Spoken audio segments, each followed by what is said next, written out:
Кабельчик уже.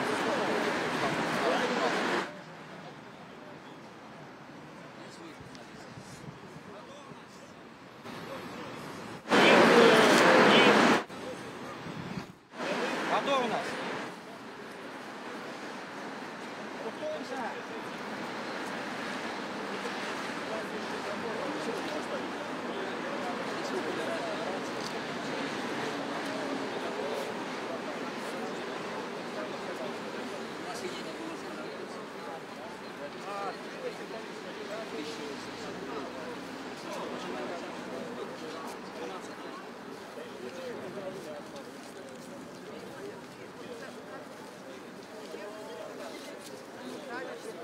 У ефірі Радіо Свобода, з вами Валер Каліновський. Вітаю вас, шановні глядачі трансляції Радіо Свобода. Ми починаємо свою трансляцію від пляцовки каля Годинникового заводу, бульвара Толбухіна, де літерально з хвилини на хвилину почнеться традиційне шестя у Куропати для ушанування продків дзяды.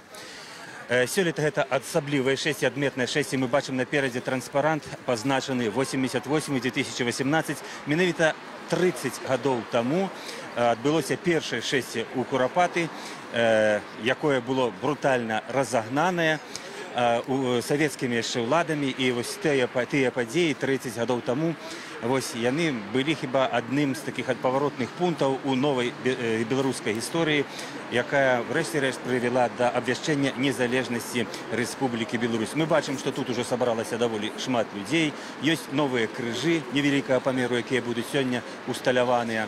Збіраюцца подпісы за наданне статуса выходнага дня 2 лістапада дзяды, што было ў Беларусі выходным да Александра Лукашэнкі. Збіраюцца подпісы і ахвяраванні для абароны Куропатаў. Ад рэстарана паедзем. Вось такім чынам мы паспеем цягам нашай трансляцыі пагутарыць з удзельнікамі гэтых акцый, раскажам больш падрабязна, пагутарым з тымі, хто 30 гадоў таму удзельнічаў у першым шэсці на Куропаты і нюхнуў міліцэйскага газу ці патрапіў пад дубінкі і быў арыштаваны. Такія удзельнікі, як сённяшняга шэсця, ёсць сярод тых, хто прыйшоў, хто тады быў. Вось, ну, правда, і адзін з тых, хто 30 гадоў таму ішоў шляхам у Куропаты першы раз і патрапіў пад міліцэйскія зачысткі пад газу нюхнуў, як я памятаю, это Юрась Беляцкі, заяўнік сёлетня. Беленький. Пробачте, так. А там Беляцкі, Олесь Беляцкі, я гаварыўся, он таксама быў і быў арыштаваны тады і в газу. А вы не былі арыштаваны? Не, я не быў арыштаваны, мне Бог дазволіў прайсці ўсім шляхам разам з Пазняком, удзельнічаць у тым імправізаваным мітынгу знакамітым, як кажуць, некаторыя кажуць, сакральны мітынг, калі людзі прыселі вот на кукішкі, так на калені сталі, каб слухаць прамоўцу, дзе ўпершыню быў падняты наш святы чырвона-белы сцяг, і пасля гэтага сапраўды народ рушыў. Сапраўды народ, бо нехта вельмі трапна сказаў, што туды шлі людзі паасобна, назад уже рушыў народ. Мне здаецца, это Быкаў так сказаў. Мне здаецца таксама, але вот это настолькі ўжо шырока зараз гучыць у нашым грамадстве, што нават уже напэўна згубілася і аўтарства это выказванне. Ну, можем еще вернемся мы до тых успамінаў, тому што немагчыма пра гэта ў гэтакі дзень у такой шэсце не згадваць. Але давайте пра сённяшнюю акцыю. Вы ёсць адным з заяўнікоў этой акцыі, вы адказваеце за бяспеку, за парадак, вы перамаўляліся з уладамі. Чым это будзе акцыя адметная, акрамя того, што яна юбілейная? Адметная тым, што пайшоў такі гібридны, як бы сказаў, наступ на Куропат. Вот это рэстаран, які пабудаваны незаконна і па свайму статусу, і тое, што ён пабудаваны у тым ліку на тэрыторыі мемарыяла, ахоўнай зоне, пратэсты людзей былі. І вот цяпер вот дзяржава заяўляе, што быццам бы яна ідзе, ну, скажем так, ушанаваць невінных ахвяраў. Але гэта вельмі сумнеўна, бо калі дзяржава ідзе ушанаваць ахвяраў, напэўна, перш за ўсё трэба было б зрабіць нейкія дзейсныя крокі, якія б об этом сведчылі. Раскрыць архівы, сказаць праўду пра ўсе месцы массовых расстрелов на территории нашей краины. Магчыма хаця бы провести консультации з людьми, які 30 гадоў опікуюцца курапатамі наконт того, дзе мемарыяльны знак ставіць. Гэта нічога не было зроблена. Все было келейна, і мемарыял, які ствараўся 30 гадоў, у тым ліку пад наглядам навукоўцаў, методу кляшторнай, археолагаў, мастацазнаўцаў, як адзіны комплекс такі. Ён зараз подвергнуты такой атаке. На Куропатской Голгофе збираюцца поставить мемориальный знак, які абсолютно, кажется, не вписывается туды. И он закрывает проход до еврейского мемориального знаку. То есть вот это все сведчыць про то, что няма шчырасці. Мы не бачым, что это шчыра, что тут есть некий акт покаяния за ту палітычную, а покаяние мусіць быць, бо это ж улада и ставіць помнікі Сталину, зрабіла эту фейковую линию Сталина, стоять помнікі Дзяржынскаму. И калі б сапраўды хотя бы некий элемент был, вот это покаяние, конечно, беларускае грамадства, хрысціянскае наше грамадство, оно бы это вітала, але мы гэтага не бачым. Дякую вялікі. Мы яшчэ пабачым у самих Курапатах, як это адбываецца. Там рамонт дарожкі, там падрыхтавана месца, пляцоўка да дзяржаўнага помніку, мемарыяльнага знаку. Мы яшчэ там абмяркуем на месцы. Дзякую, Юраць Беленькі, арганізатар цяперашняга шэсця. І вось яно, я так разумею, пачынаецца. Увага! Пачынаю шэсце. Павольна пашлі. Беларусь!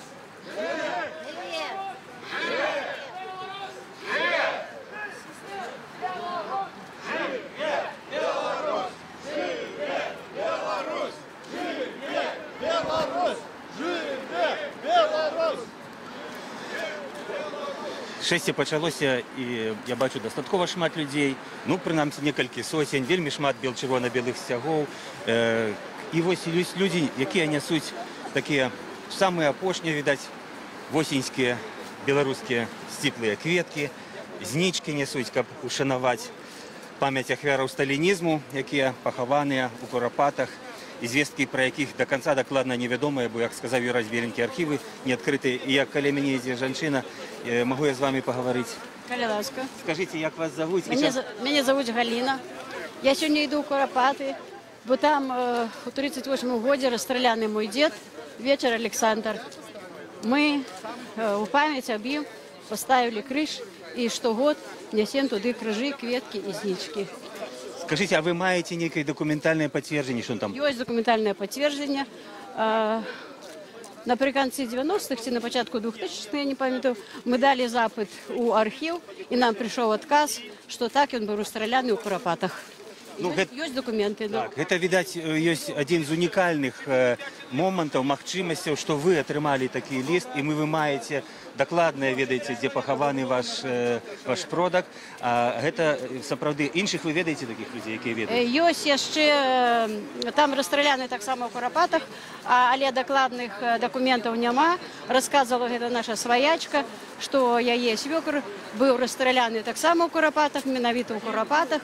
Ён быў пеўчым пры касцёле у Глыбоцкім раёне. І таксама ў 30-х годах быў расстреляны. Кнышевский Миколай и Вечер Александр и Кнышевский Миколай, яны реабилитованы.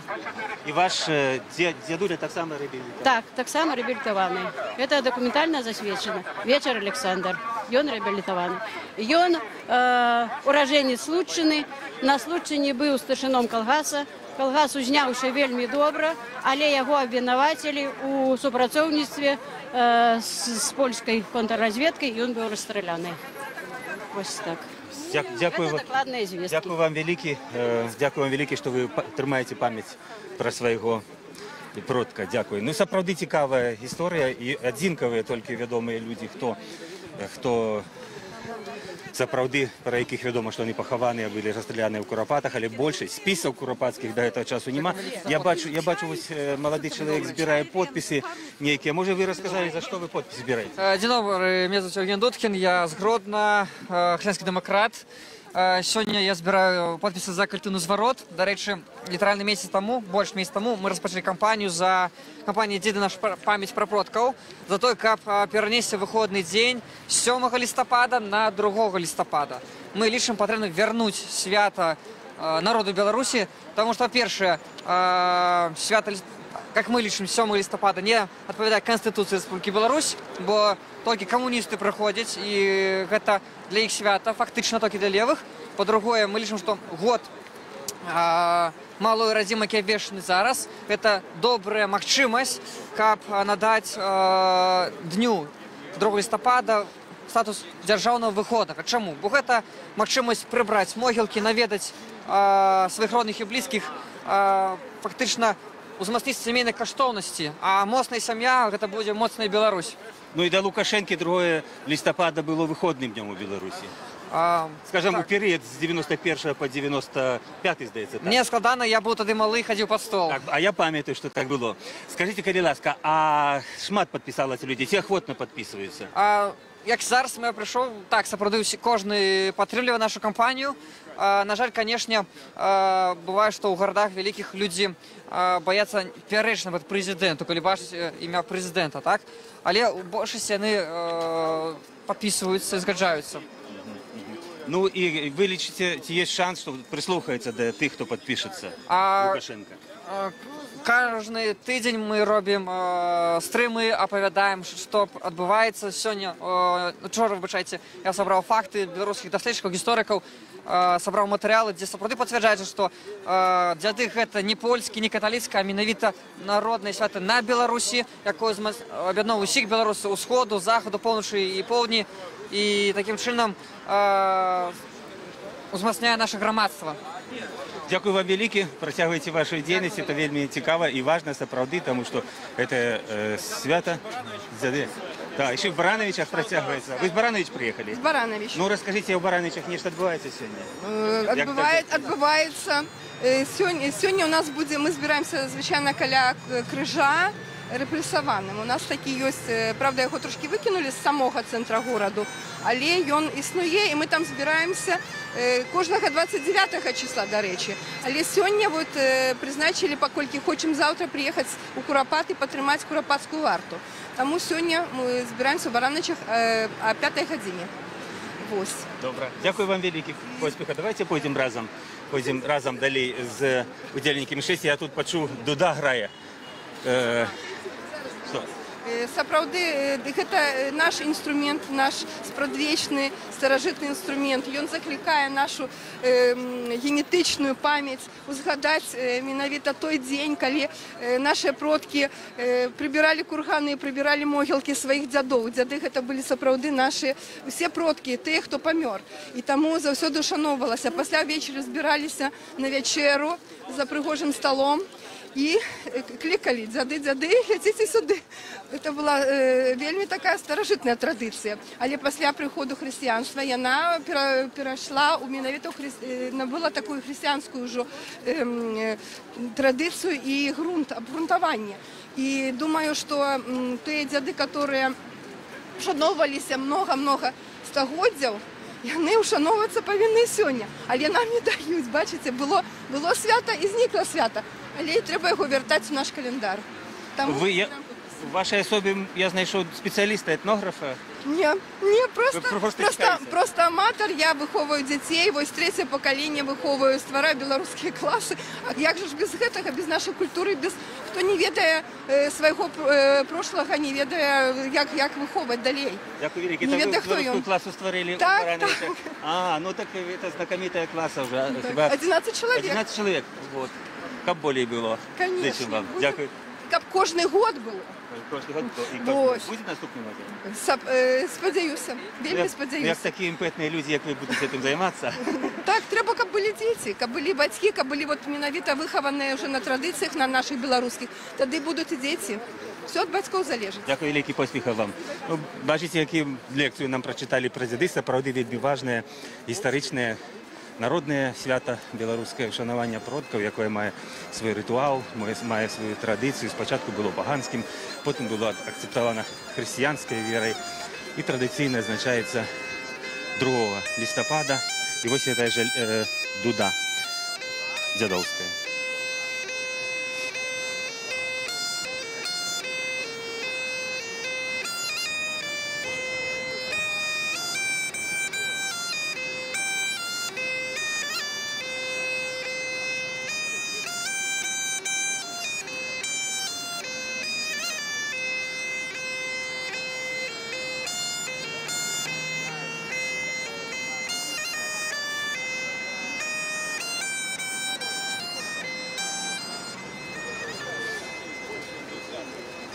Ну, вось мы тут уже спатыкаліся не толькі з мінчукамі, а з жыхарамі горадні, Баранович. Я ведаю, што з Віцебска прыехалі людзі. У іх ёсць свой мемарыял, які называецца Віцебская курапаты. Яны так і называюцца. Это мемарыял Хайсы.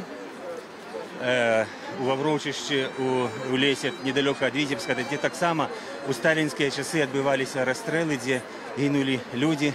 Цяпер у Оршы на Кабыляцкай гары і ў Харкаўскім лесе яшчэ два мемарыялы ствараюцца на Віцебшчыне. Такім чынам адраджаецца памяць пра нявінна забітых сталінскім рэжымам ахвяраў, беларусаў, габрэяў, прадстаўнікоў усіх іншых народаў, якія пацярпелі і пахаваныя, і імёны нават іх невядомыя, а часам улады, цяперашнія ўлады Беларусі хочуць выдаць тыя магілы, тых людзей, тыя парэшткі, якія знаходзяцца, ну, проста як ахвяраў Другой сусветнай вайны, цывільных ахвяраў. Зараз побач са мной Ян Дзяржаўцаў, кіраўнік ініцыятывы Хайсы Віцебская курапаты, з дэлегацыі Віцебскай. Шмат прыехала сёння ў Менск ваш? У нас приехало несколько человек. Мы приехали, как ушанувати память невинно забитых у Курпатах. Тяжко, вельми, конечно, об этом сказать. Ось у нас под час, когда мы знайшли у 2014 году упершыню у Хайсах, дякуючи мясцовым жыхарам, мы опытывали шмат людей, около 30 человек было опытано, и все подтвердили, что сталинские расстрелы отбывались до войны. Потом мы писали, я кажу, во все инстанции, и у 15 году приезжали пошуковики, у 16 году поховали 172 человека, недалеко от Хайсов, там километра, наверное, около 3, под выглядом немецких ахвяр. Улады зробили все это настолько неуклюже. Там бачно було, ну, дякуючи пошуковикам, які знайшли там німецькі тільки 3 кулі, а 42 от Кольта и от Нагана. Ну и самое главное, это местные жихари. Потом у 17 году и знов там нехто эти могилы ускрили, и еще было знайдено 302 человека. Працевали там с этим разом совместно уже с пошуковиками с Академией наук. Старейший науковый супрацоўнік Олег Юрьевич. Вы вельмі ўжо падрабязна расказваеце гэтую гісторыю. Мы пра яе шмат пішам, сайт Радыё Свабода, шмат рэпартажаў, там ліку. Я заклікаю наших гледачоў паглядзець нашыя публікацыі ранейшыя, каб даведаць, але на гэты момант у вас таких аператыўных навін нічога, все па-старому у вашай. Да не па-старому. А што здарылася? Ну, знов жа, вось гэтых 302 чалавекі улады пахавалі. Ну, але ж, правда, гэтым разам яны покуль еще не написали, только собираются выдать их за немецкие ахвяры. Все они поховали, мы просили, как поховали менавіта на тым месте, где зараз зроблений меморіал, нам были пообещали, але подманули. Мы просили, как нас запросили на похование. Знову же нас не запросили. Знову же нас проигнорировали. Это уже другий раз. Мы написали прикладно где-то, ну, разов 6 им писали, как нас запросили. Не запросили. Мы с ними судились. 4 суды уже прошло. И сведки с вёски приехали, и 5 человек подтвердило, что это было до войны. И не глядячи на это, влады не звернули уваги. Ну, дякую великих. Это был Ян Державцев, лидер инициативы «Хайсы».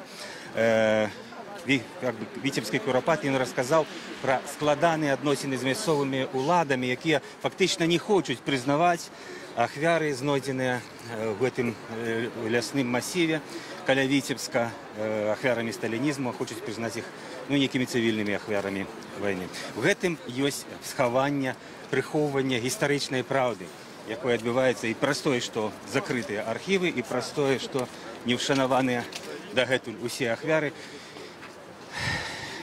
І простое, що ще стоять пам'ятники Леніну і іншим діячам комуністичного режиму, які створили цю карну систему у Совєтському Союзі, і які були винуваті у тисячах і в мільйонах ахвярів часов Совєтського Союзу. Це шествие, яке відбувається традиційно з 1988 року, за виключенням хіба ось цих перших років, першого шествия 88-го, яке було брутально розогнано, воно збільшого мирно проходить, влади дозволяють, апошнім разом ті шествия санкціонують, хоча я тут бачив під час збору і під час проходження шмат оперативникам у цивільному, у тим ліку керівника Мінської міліції, ахової міліції громадського апаратку. Ось були автобуси, видать, за мапом. Вот. Ну, але це так, скажімо, превентивно, щоб нічого не здарилося. Покольки акція санкціонована, ось, то сподіваємося, що ніяких інцидентів цим разом не відбудеться і годно буде пройдено. Да, Куропатського меморіалу ісці приблизно 9 кілометрів. Цей шлях, звичайно, займає 9 годин.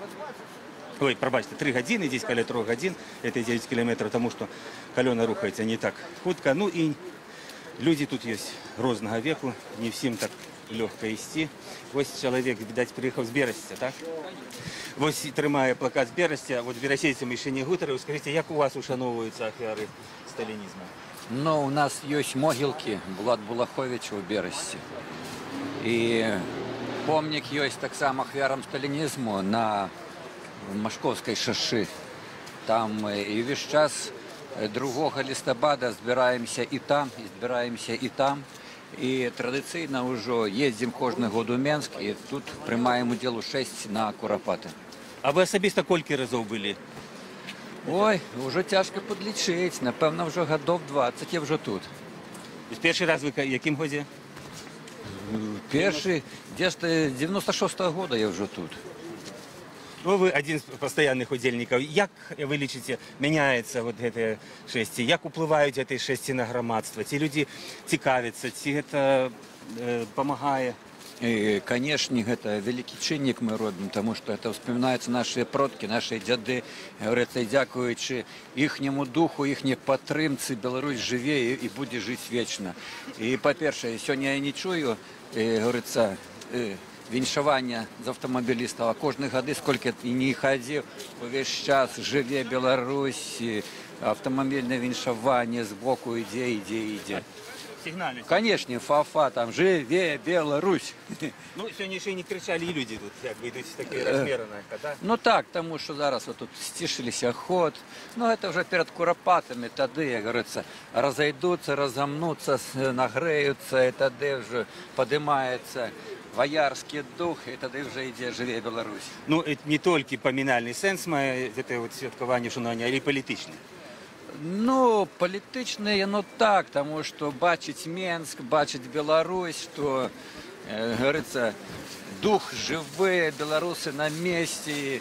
Завсёды з кожним годом я гляжу по шестю, молоді все більше і більше, тому що сталим людям пройти 9 кілометрів – це вельми тяжко. Вони, звичайно, їдуть на автобусах, на своїх авто, під'їжджають туди в Куропати вже на мітинг. Зрозуміло, дякую вам велике. В вересні буде вшанування дядов і вшанування ахвярів політичних репресій 2 листопада. Ось. Ну і так само по всій Білорусі 2 листопада будуть ушановувати своїх продків. Некоторі акції відбувалися ще вчора. Про некоторые протягиваются и теперь, и сегодня, покольки выходные. Ну, ведаю, что, например, у Орши, на меморіалі, одним з меморіалів відбувся вчора талака, відбиралася приборка. У Мінську, в Куропатах вчора був суботник, скажімо так, талака офіційними організаціями проведена. Там були і Союз БРСМ, і Білорусь, і інші профсоюзи, там провладні організації. Ось, прибрали вони там же відбувається ремонт дорожки. Ну, ми, підходячи до Куропата ближче, ми побачимо, як вони там прибрали. Ось, і як дорожка доремонтована, і підрихтований так само фундамент для меморіального знака, який виграв конкурс-проєкт, і Федерація профсоюзів Білорусі за свої гроші буде його устальовувати найближчим часом. Ну, можливо, ще в цьому році, можливо, вже наступним.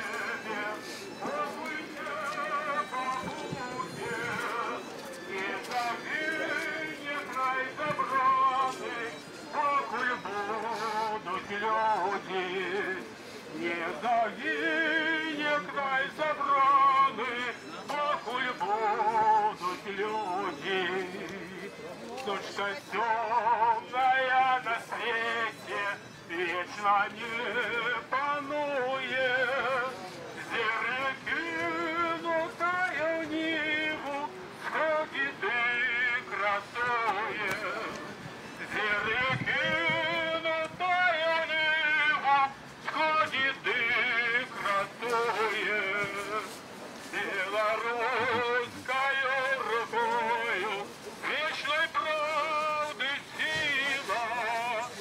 Протягивается шествие у Куропаты по Менских улицах. Надворье прохолодное, але такое доброе, сухое. Люди несуть крижі, які організовано були зроблені, такі невеличкі будуть усталювані сьогодні і разом зі свічками для вшанування. А проти того, у Куропатах буде ще одна важна акція «Ночь розстріляних поетів». Це буде 29 кастричника. У тую страшну ніч, у годовину той страшної ночі, коли у застінках НКВД були розстріляні каля сотні білоруських поетів, громадських діячів, науковців. 29 кастричника о 8 вечера почнется читание, ночные читания аж до опівночі вершов этих расстрелянных поэтов. Летось такая акция прошла, и она была, ну, такая вельми душевная и имела великий розголос. Радио Свобода вела оттуль живую трансляцию. И сьогодні ми так само маємо намір вести живий ефір ось тої ночі поетів з Куропатов, яку організовують Змістер Дашкевич і інші активісти. А тим часом ось тут я бачу, є люди, які збирають ахвярування на підтримку Куропатов. Роздаються ось такі ульоточки, одна з них досталася мені. Вони присвячені тому, що 5 місяців у Куропатах каля незаконно побудованого забавляльного комплексу ресторану «Поедим». Щодня стоїть варта оборонців, там сапраўды стоять ці люди, відбуваються які інциденти. Іде, скажімо так, акція громадського супротиву існування ось такого ресторана зусім побач з заховною зоною Куропатського меморіалу.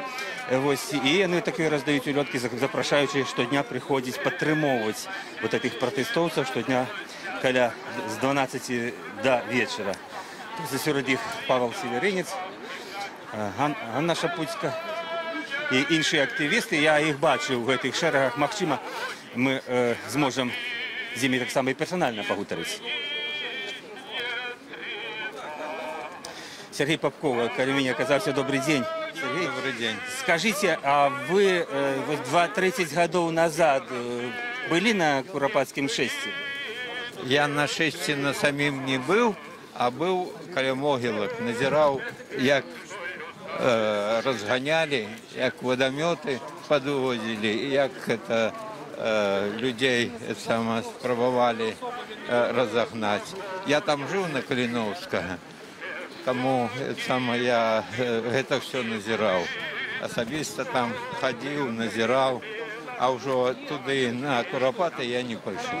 Скажите, ну молодые люди уже не надто розуміють перипетії той боротьби, змагання. Чому влади противилися вшануванню продків? Чому така була ситуація тоді? Це нутро владів було. Це ж ще живі були ті, хто розстрілював нас, білорусів. І вони ще були у органах, у різних, і у владі, і в органах сиділи. Тому це істотно для їх було.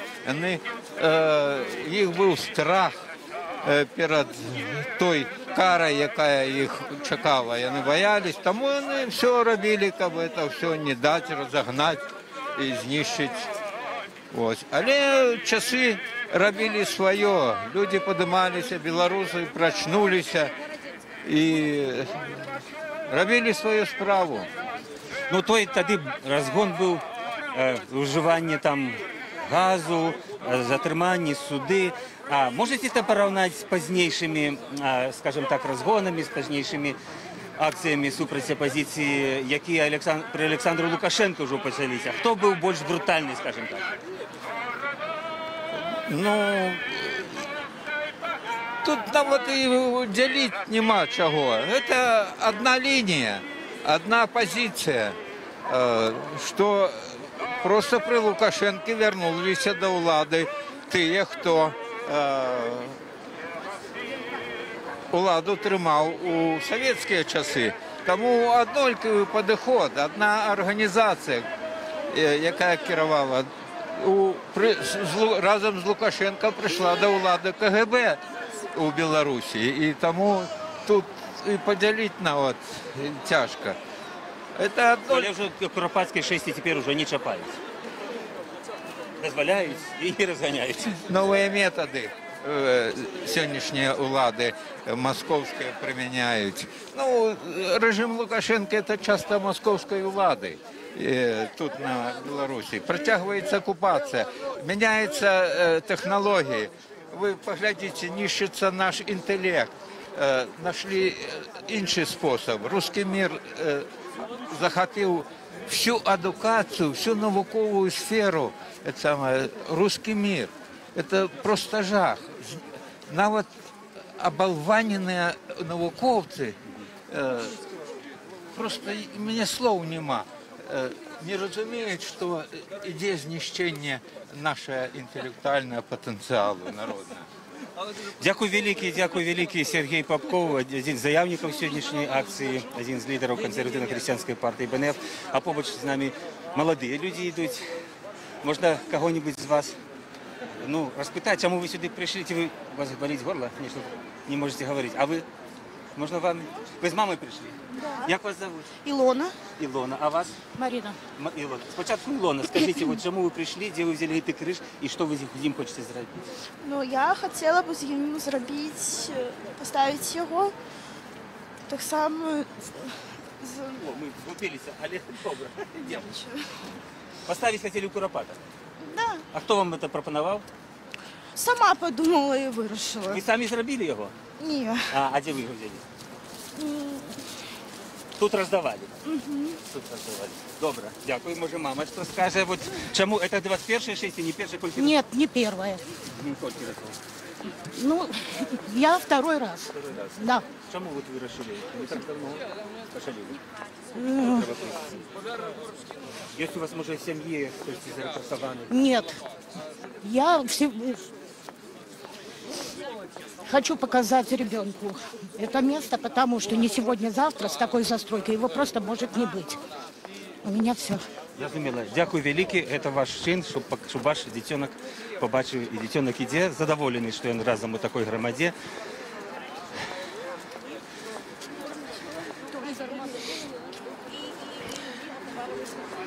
Шестя протягується.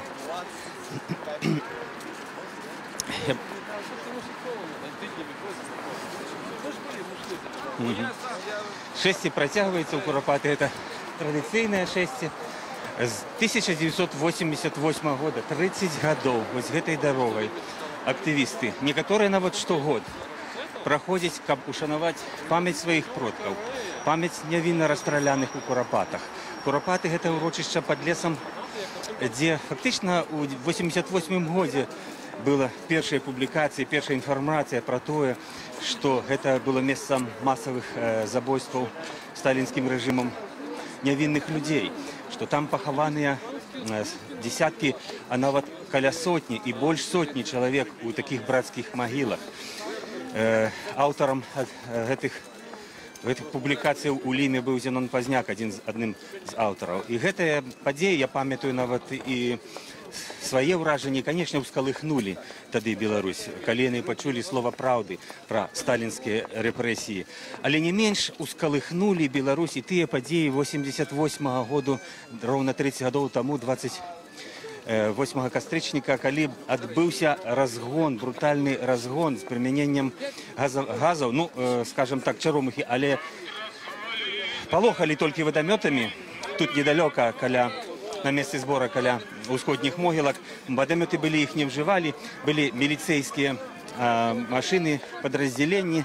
Людзі прайшлі, амаль што дайшлі там да самых Куропатаў і правялі мітынг у полі. Выступаў Зенон Пазняк, выступаў пісьменнік Владзімир Орлоў. Была такая акцыя сапраўды душэўная, вось, і магутная. Я там не быў, была моя жонка, рассказывала тады. І тады, калі пасля гэтага разгону і затрымання вот этой акцыі, ускалыхнулася вся Беларусь, всех захвалявала, як так можна. Да не толькі Беларусь, на весь Савецкі Саюз, тыя улады БССР зняславіліся, і тады да гэтых уладаў прыліпла такая мянушка Вандея, беларуская Вандея, як бы апірышча такого рэакцыйнасці, апірышча рэакцыйнасці ў тым Савецкім Саюзе яшчэ у 88 годзе. І сапраўды вот такое стаўленне ў грамадстве пасля гэтага паступова пачало змяняцца адносна этого камуністычнага рэжыму, і вось тыя падзеі з 88 года, пазней выбары 89 года ў Савецкі Верховны Савет, у Беларускі Верховны Савет, выбары фармавання Беларускага народнага фронту, які таксама вось у гэтыя дні адзначае 30 гадоў ад стварэння аргкамітэту, і пайшоў такі рух, вельмі важны і значны рух, які прывёў да ўтварэння апазіцыі Беларускага народнага фронту у Верховным Савеце і да абвяшчэння дэкларацыі аб незалежнасці Рэспублікі Беларусь. Як згадваў сёння у часе інтэрв'ю Юрась Беленькі, Васіль Быкаў тады гаварыў аб тым, што тады на Куропаты ішло насельніцтва, а вяртаўся адтуль ужо народ. Давайте яшчэ пагутарым кімсьці з удзельнікаў. Я бачу, чалавек нясе на плячах чырвона-белы сцяг. Добрый дзень, можна вас спытаць? Мы ведзем эфір для Радыё Свабода. Скажите, як вас зовут і чаму вы сюды прыйшлі, і чаму ты сцяг узялі? Алексей. Меня зовут Алексей. Так, і чаму вы прыйшлі, і чаму сцяг на ваших плячах нацыянальны? Ну, па-першае, гэта наш старажытнае нацыянальнае свята. Вот, по-другое, можа, у мяне ёсць трохі сумлення. Вы ведаеце, якія падзеі адбываюцца вакол Куропатаў зараз. Таму я не памяркоўны к гэтаму. Наш шлях ляжыць да Куропатаў. Ну і гэта магчымасць прайсці з нашым родным чырвона-белым сцягам. Можа, не всякі дзень улады даюць дазвол на гэта, але ж гэта наш нацыянальны сімвал, святая святыня. Што я магу казаць? Хто-нибудь з вашых сваякоў, продкаў пацярпеў ад сталінскіх рэпрэсій? Не, такого не было. А вийшло це? Может, мой дед воевал, и там были некие околичности, які були зв'язані з комуняцькими такими, але ж ніхто не потерпів. Але ж для мене ця тема актуальна. Скажіть, а ви бачили проєкт от того меморіалу, який влади хочуть зараз поставити, меморіальну ознаку на гори, там, на горі Голгофі? Ці бачили, ці уявляєте, він подобається? Не бачили? Може, не бачу, але я про це ведаю про це. Але ж я думаю, що те, що вони роблять, може, це і не зовсім те, що треба робити. Ось, вони мають свій погляд на це, але ж я думаю, що це може не зовсім те, що потрібно тим, кого це кранує. Реально, гэта події, гэта історія. Тому що одною, як це кажуть, рукою вони нечто намагаються зробити, щоб звати пам'ять об ахвярах, але другою рукою вони дають дозвол на всі ці кабаки, танці на костках. Тому це вельми складана ситуація, вокруг шмат подій. Дякую велике.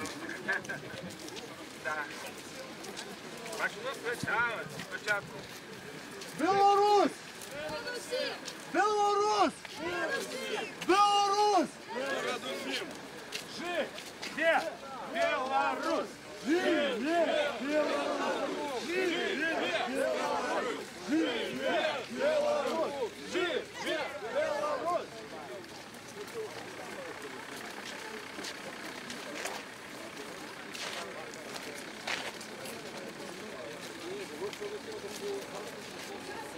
Розмовляти з чоловіком, для якого акція, яка пройшла 30 років. Ось як сказав мій попередній суразмовця, сапраўды, вот, дзяды це один з дзён, калі беларускія менскія ўлады дазваляюць выкарыстоўваць нацыянальную бела-чырвона-белую сімволіку. І вось мы бачым, што тут над людзьмі шмат бел-чырвона-белых сцягоў, і партыйных, і асобных, і агульных. Ёсць таксама і розныя транспаранты, аформленыя ў нацыянальнай такой колернай гаме. Беларуская кафальная праваслаўная царква, я бачу, трымае свой тут такі плакат. Вось. Магчыма, ёсць сэнс падысці да таго, хто там з гэтым плакатам, спытаць, як беларуская аўтакефальная православная церква ставится до дедов. Добрый день. А вы трымаете такой транспарант белорусской церкви православной автокефальной? Ось Микола Бомбизова. А вы верники? Я верник. А вы святар, так? Не, ну я диакон, я староста по автокефальной парафии, да. Ага, и скажите, вы тут вы пришли двое только, ці больше ваших? Не, на жаль, наши люди тут по колонии некое разошлись. Вот. Але есть тут, так? Да, есть тут, конечно. Да. Ну, але это дзяды лічацца якби каталіцким таким днем памяти, не? Ці православные так само ушановують? Ну, мы ушановуємо свой день, але для солідарності ми, конечно, підтримуємо це свято. Разом з католиками готові його святкувати. А вы святкуете Дмитровскую субботу? Ну так, да. Ну да, там по календарю, конечно, наше свято впереди. Но лишь это не так істотно, думаю, что это уже як визначилося за календаря розбіг такий. А вот тут активисты збирали подписи, как вернуть статус выходного дня, державного свята дядам 2 листопада. Вы, как православные, не супраць? Ведаеце што, конечно, не супраць, але я лічу, што занадта будзе шмат выходных днёў. Трэба 7 лістапада змяніць на 2 лістапада, тады это будзе лагічна. Ну, такая прапанова ёсць, накіравана Александру Лукашенку. Да. Так. Так.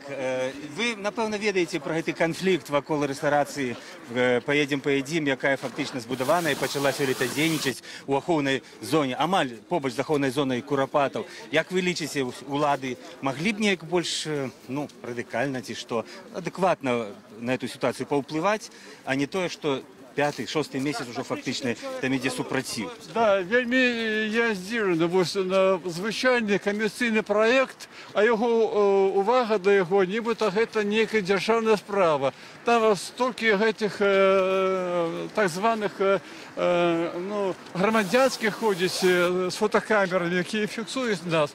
Не выключана, што і сама ахова, гэта рэстаран таксама нейкае мае дачыненне, гэтая нешаноўная арганізацыя. І які сэнс? Дякую. Які сэнс дзяржаве падтрымліваць гэты ганебны праект? Я адчуваю, што дзяржава такім чынам як бы падтрымлівае, таму што навошта людзей штрафуюць толькі за тое, што яны адстаиваюць нашу гонар беларускі, што нельга ганьбіць памяць наших продкаў, якія тут расстраляныя. Это ж не просто могилки, это мемориал, белорусский народ мемориал. Люди не ушановують память, яго как мемориал не разумеюць. Шмат задали питання, що це такого особливого? У нас белорусских шмат могилок.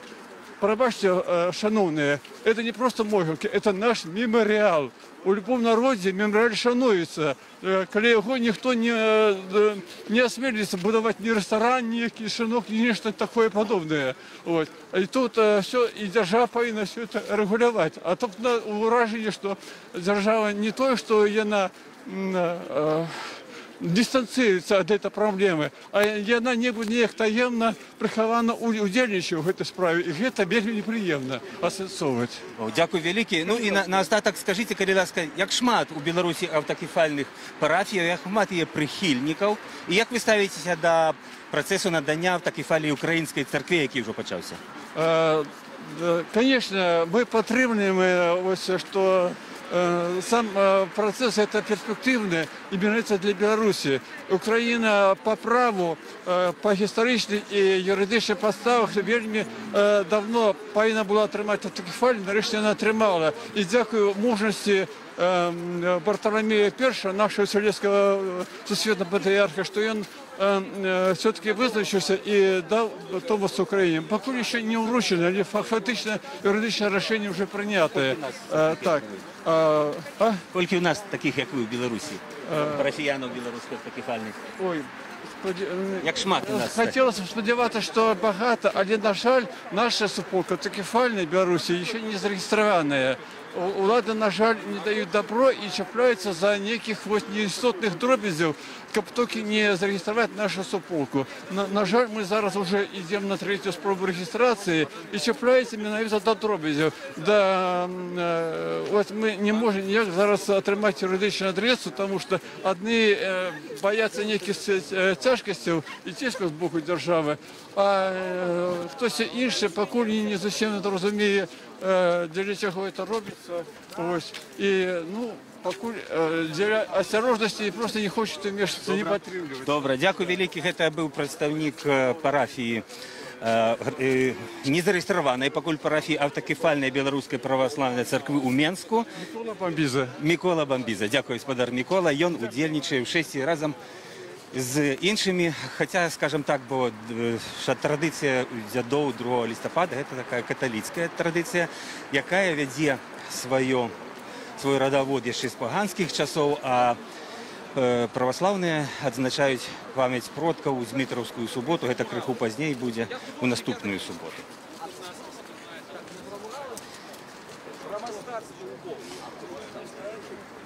Можна паглядзець, што у вас напісана. Чужародны знак не павінен быць на Галгофе. Вось, я так зразумею, вы пратэстуеце супраць того знака, які прапанавалі Міністэрства культуры Рэспублікі Беларусь, і там калектыў аўтараў перамог у іх конкурсе. Вось, вы бачылі гэты праект? Да, бачу. Раскажите, что там не так, бо я так разумею, вы супраць. Я супраць. Я хотел бы вообще бачить там Божий знак с стихами Бога, о христианстве, о Библии, о том, что Бог кохает нас, и Он отдал своего Сына ради того, чтобы мы были спасены. И то, что произошло там, я считаю, что не нужно искать сейчас виноватых, нужно принять это как историю, принять в том, что да, так случилось, и не нужно думать вообще о том, что было. Надо это помнить и чтить, но нужно жить в будущем, и чтобы это был какой-то урок нам, чтобы это не случилось в дальнейшем. Ну, але меморіальні знаки там потрібні, крижі там. Да, потребны, але ж я хочу, чтобы там было Слово Божье. Ну, там крижі, ікони там є, там. Да. Я не хочу, чтобы там были иконы или что-то похожее, потому что у нас в стране есть разные конфессии.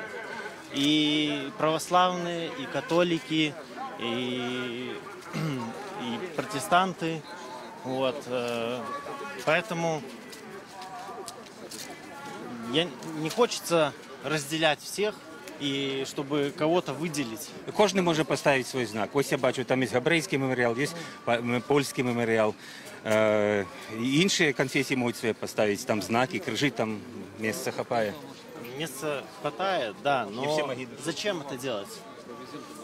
Зачем сейчас разделяться? Это политика, которая хочет нас всех разделить. Иисус Христос, Он один, Бог один. Вот. Поэтому сейчас такое время, когда нужно объединяться, а не ставить свои какие-то знаки или еще что-то. Дякую вам велике за вашу позицію. Ось. Ну, і йшла розмова, звісно, про гэты ад дзяржавы меморіальний знак памяці ахвяраў сталінізму. Предыстория його такая, что якраз у той год, калі былі адкрытыя гэтыя курапаты, 88 год, і калі адбыліся два вялікія шэсці курапаты, одно летом, а другое на восеньскія дзяды, у гэты год урад Беларусі, Савет міністраў прыняў пастанову аб тым, што гэтае месца будзе ушанаванае. І гэтая пастанова фактычна была адбітая на меморіальнай табліцы, якую поставили на великом камені. И вот эта таблица там на Голгофе, на горы, у Куропатах до этого часу прибитая, и она свідчить об тем, что улады Беларуси, еще БССРовские улады Беларуси приймали такое обовязательство, его не виконали. Тягом 30 годов не было виконано обовязательство, проча этого каменя и таблицы, там ничего не здарилося. У 2015 году, когда у меня было великое интервью с Александром Лукашенко, я его спитал: Александр Егорович, а ці часто вы, и коли вы были опошнім раз у Куропатах? И он сказал: ну, был, проезжал по дороге мимо. Я хочу туди прийти, але коли б ніхто не бачив. Я хочу так приватно прийти, він відказав. Ось. А я тоді його спитав: ви побачили, коли ви прийшли, тоді ви побачили б гэтый знак, гэтый камінь, на яким є шильда, на якій написано, що тут буде встановлений помник ахвярам політичних репресій, і підпис Совет міністрів БССР, і дата, 88 год, пройшло стільки годів, а ніякого знаку від держави не здарилося, не з'явилося. Ну, Олександр Лукашенко обіцяв подумати, яким чином до гэтага аднесціся, і ён якби аж так супраць не выступаў. Ну і пазней працэс пакрыху зрушыўся з месца. Была ўтворана Міністэрствам культуры камісія, пачаўся збор сродкаў, праведзены збор сродкаў. І вось сёлета былі падведзены вынікі конкурсу. Я могу сказать, что Павел Якубович до этого шмат причиніўся, і ён хацеў арганізоўваў круглыя сталы у сваёй рэдакцыі, дзе ён кіраваў калісьці Советская Беларусія, заклікаў, там праводзіў, шукаў магчымасць бы такого некага грамадскага кампрамісу. Ну, цяжка яго знайсці, таму што вельмі розныя пазіцыі. Ну і ўлада тады вырашыла пайсці як бы асобна, стварыўшы свой аргкамітэт і правёўшы вынік гэтага конкурсу. І вось Сёлета летом были обвешаны пераможцы этого конкурсу. Вось гэты памятны знак, мемарыяльны знак ужо напэўна будзе ўсталяваны, ўжо падрыхтаваны да яго фундамент і дарожка. Але скажем, нават пасля гэтага спрэчкі не працягваюцца, таму што ў грамадскасці быў свой конкурс, былі свае прапановы. Вось, ну, але грамадскасць, скажем так, была праігнараваная уладамі ў рэшце рэшт. Ну, хаця так ці іначай мемарыяльны знак ад дзяржавы з'явіцца. Напэўна, все-таки это добра, што позна, это лепей, чым ніколі.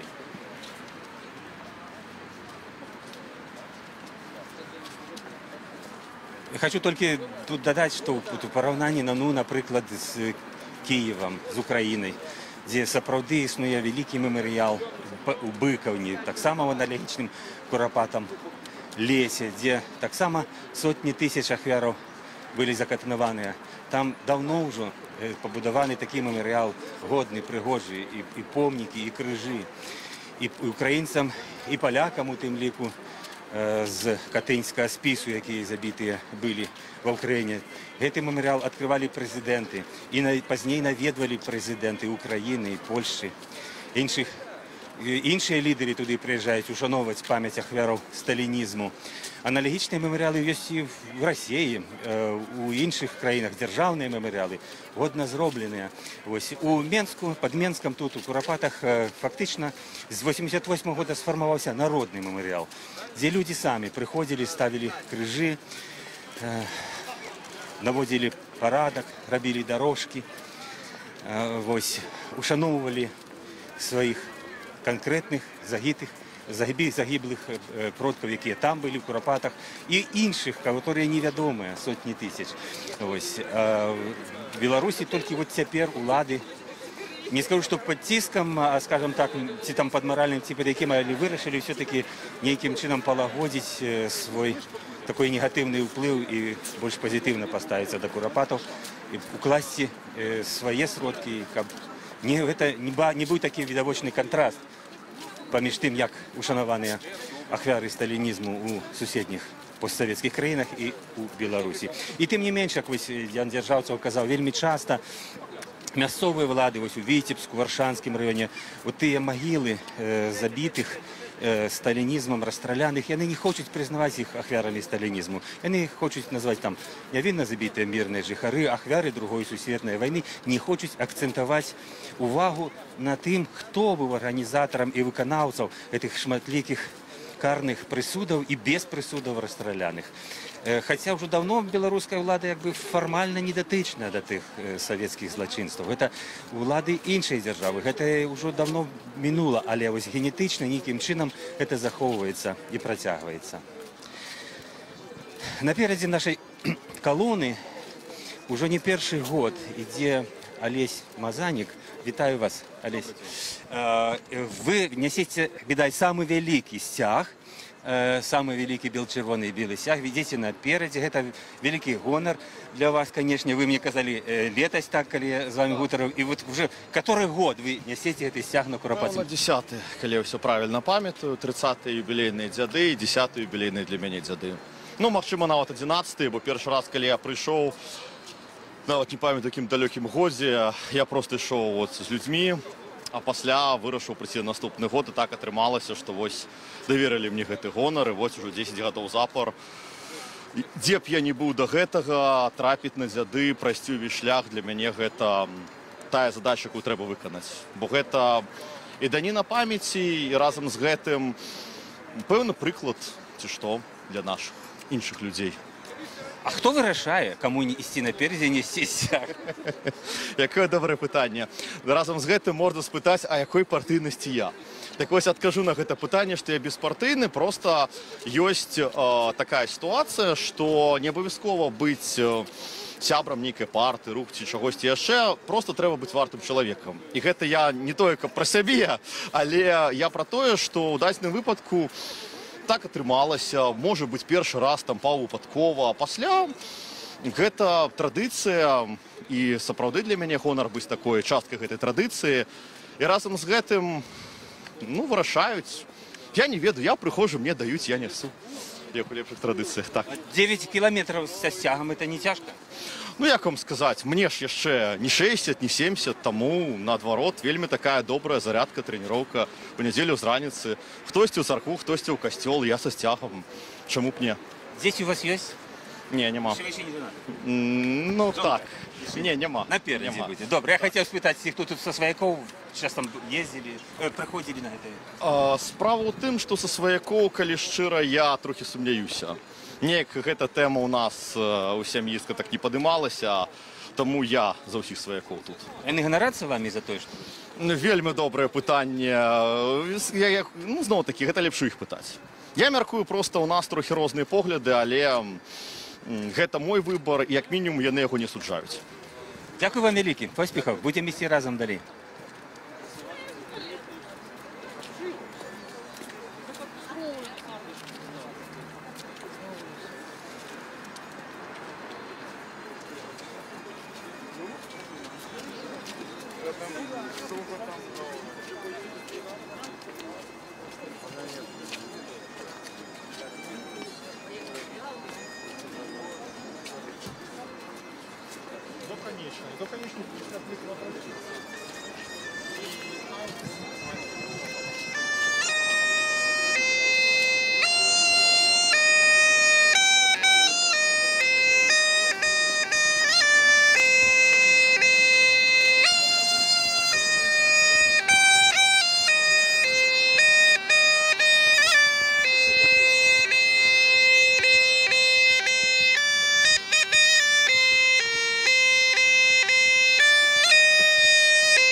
Расскажите нам, что вы играли. Добрый день.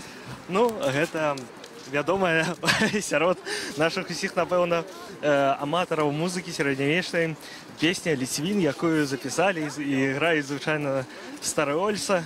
Але менавіта мне падаецца, што яе ведаюць усе. І гэта як яна ж такі другі. А можа, ну такая адна з мелодый, якая заўсёды крочыць з намі побач. Знаёмая мелодыя, сапраўды. Скажите, а ёсць нейкія спецыяльныя музычныя творы для дуды, для дзядоў? Для дзядоў, ведаеце, так, даволі цяжка вылучыць менавіта твор для дзядоў. Дуда, насамрэч, такі ж інструмент, які сапроваджаў чалавека ад яго нараджэння да пахавання.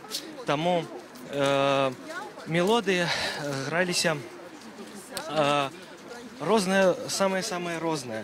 І вылучыць зараз, напэўна, даволі цяжка нейкую такую адметную мелодію, якая бы гралася на дзяды, але мне падаецца, што гук дуды гэта ўжо то, што трэба для таго, каб трошачкі ўзбагаціць і каб суправадзіць гэта дзяды. Гэта наша урачыстасць. Ведаеце, раней часам не дуда суправаджала такія важныя падзеі, а сурма, і быў такі Владзімір Пузыня, які, вы ведалі яго, напэўна, які граў на сурме. Ці засталіся яшчэ такія спецыялісты, хто б мог граць і зрабіць эту сурму і граць? Насамрэч, да, у нас даволі шмат захавалася людзей, і традыцыя перадалася вось менавіта Алесь Лось, Тодар Кашкурэвіч, Пузыня. Гэта усе нашыя майстры, якія дапамаглі нам адрадзіць, узбагаціць нашу традыцыю дуды. І засталіся і ў нашых вёсках дзядулі, якія робяць і вырабляюць не толькі сурмы, але і нейкія такія сапілачкі, жалеечкі і акараны. І мы так, вось будзе прыклад, Сяржук Доўгушаў наш вельмі даволі ездзіць, збірае і як змагаецца збіраць гэты рэпертуар і гэтую традыцыю таксама дапамагае нам захоўваць. Дзякуй вялікі. Пра музычную гісторыю духоўных інструментаў народных Беларусі нам распавядаў Віктор Лагацкі. Віктор Лагацкі, дзякуй вялікі.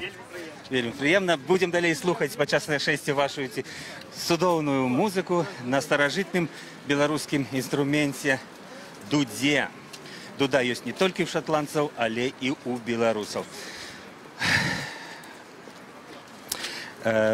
Побач са мной, занурыўшыся ў чытанне падчас хады, адзін з тых, хто засноваў Беларускі народны фронт і хто прадстаўляў апозіцыю БНФ у Верховным Совете. Скажите, что за книжка, по-перше? Так? Что это такое? Так цікавності читаете? Ого. Не гартаю, бо вышукиваю помилки, коли книжка тільки виходить з друкарні. Вчора забрана літерально-сигнальні особники. Боишься, что где-нибудь який-нибудь ляп застався. Книжка называется «История России от средневечья до сучасности». Я еще не бачив книжек «Истории России» на белорусской мове, а это на белорусской. Ну, колісті профессор Швед у Городні написал университетский курс, який, однако, был выдаден внутри университетской друкарни, и он огульнодоступной не была, эта книжка. Это был, строго кажучи, перший. Але вот иллюстрованное выдание такого объема, тут 540 сторонок, 250 иллюстраций, то, конечно, это впершыню, и думаю, что эта книжка незауважена не пройдзе, бо зацікаўленасць вялікая і выдаўцу, і ў кнігарні звоняць і тэлефануюць, калі выйдзе, бо інфармацыя была, што такая книжка рыхтуецца. Тому будем сподеваться, что это дозволит оживить нашу дискуссию про то, как развивалась история, чему вот Россия сегодня в таким стане, в яким она есть, а ці не могло бы быть иначе. Это вечное питание, это предмет философского ансенсования. Ну, хочу сказать, чтобы так само, как не было уявления, что это беларускі погляд на гісторыю, але это не ёсць нейкая выдумка беларусаў. В прынцыпе, гэтыя асноўныя ідэі можна знайсці у розных расійскіх аўтараў, толькі што мы іх сістэматызавалі па-свойму, менавіта гледзячы на тле развіцця Расіі як імперіі. Галоўны пасыл этой кнігі, што Расія фарміравалася як імперія, прычым такого азіяцкага тыпу. Это, зноў-такі, не наша ідэя, это Джефрі Хоскін абрунтаваў яе. Вось, і на фоне гэтага і падаецца развіццё Расіі ад пачаткаў да сённяшніх дзён. Вы, як адзін з аўтараў яе, Лявон Баршчэўскі, значыць, Трусов, але хто яшчэ трэці? Алексей Хадыка. Алексей Хадыка, так. І што ў вашай кнізе напісана пра перыяд сталінскіх рэпрэсій па 37 год? Наколькі ён... Тут достатково просто показать иллюстрацию, якая тут есть, якая широко не публикуется.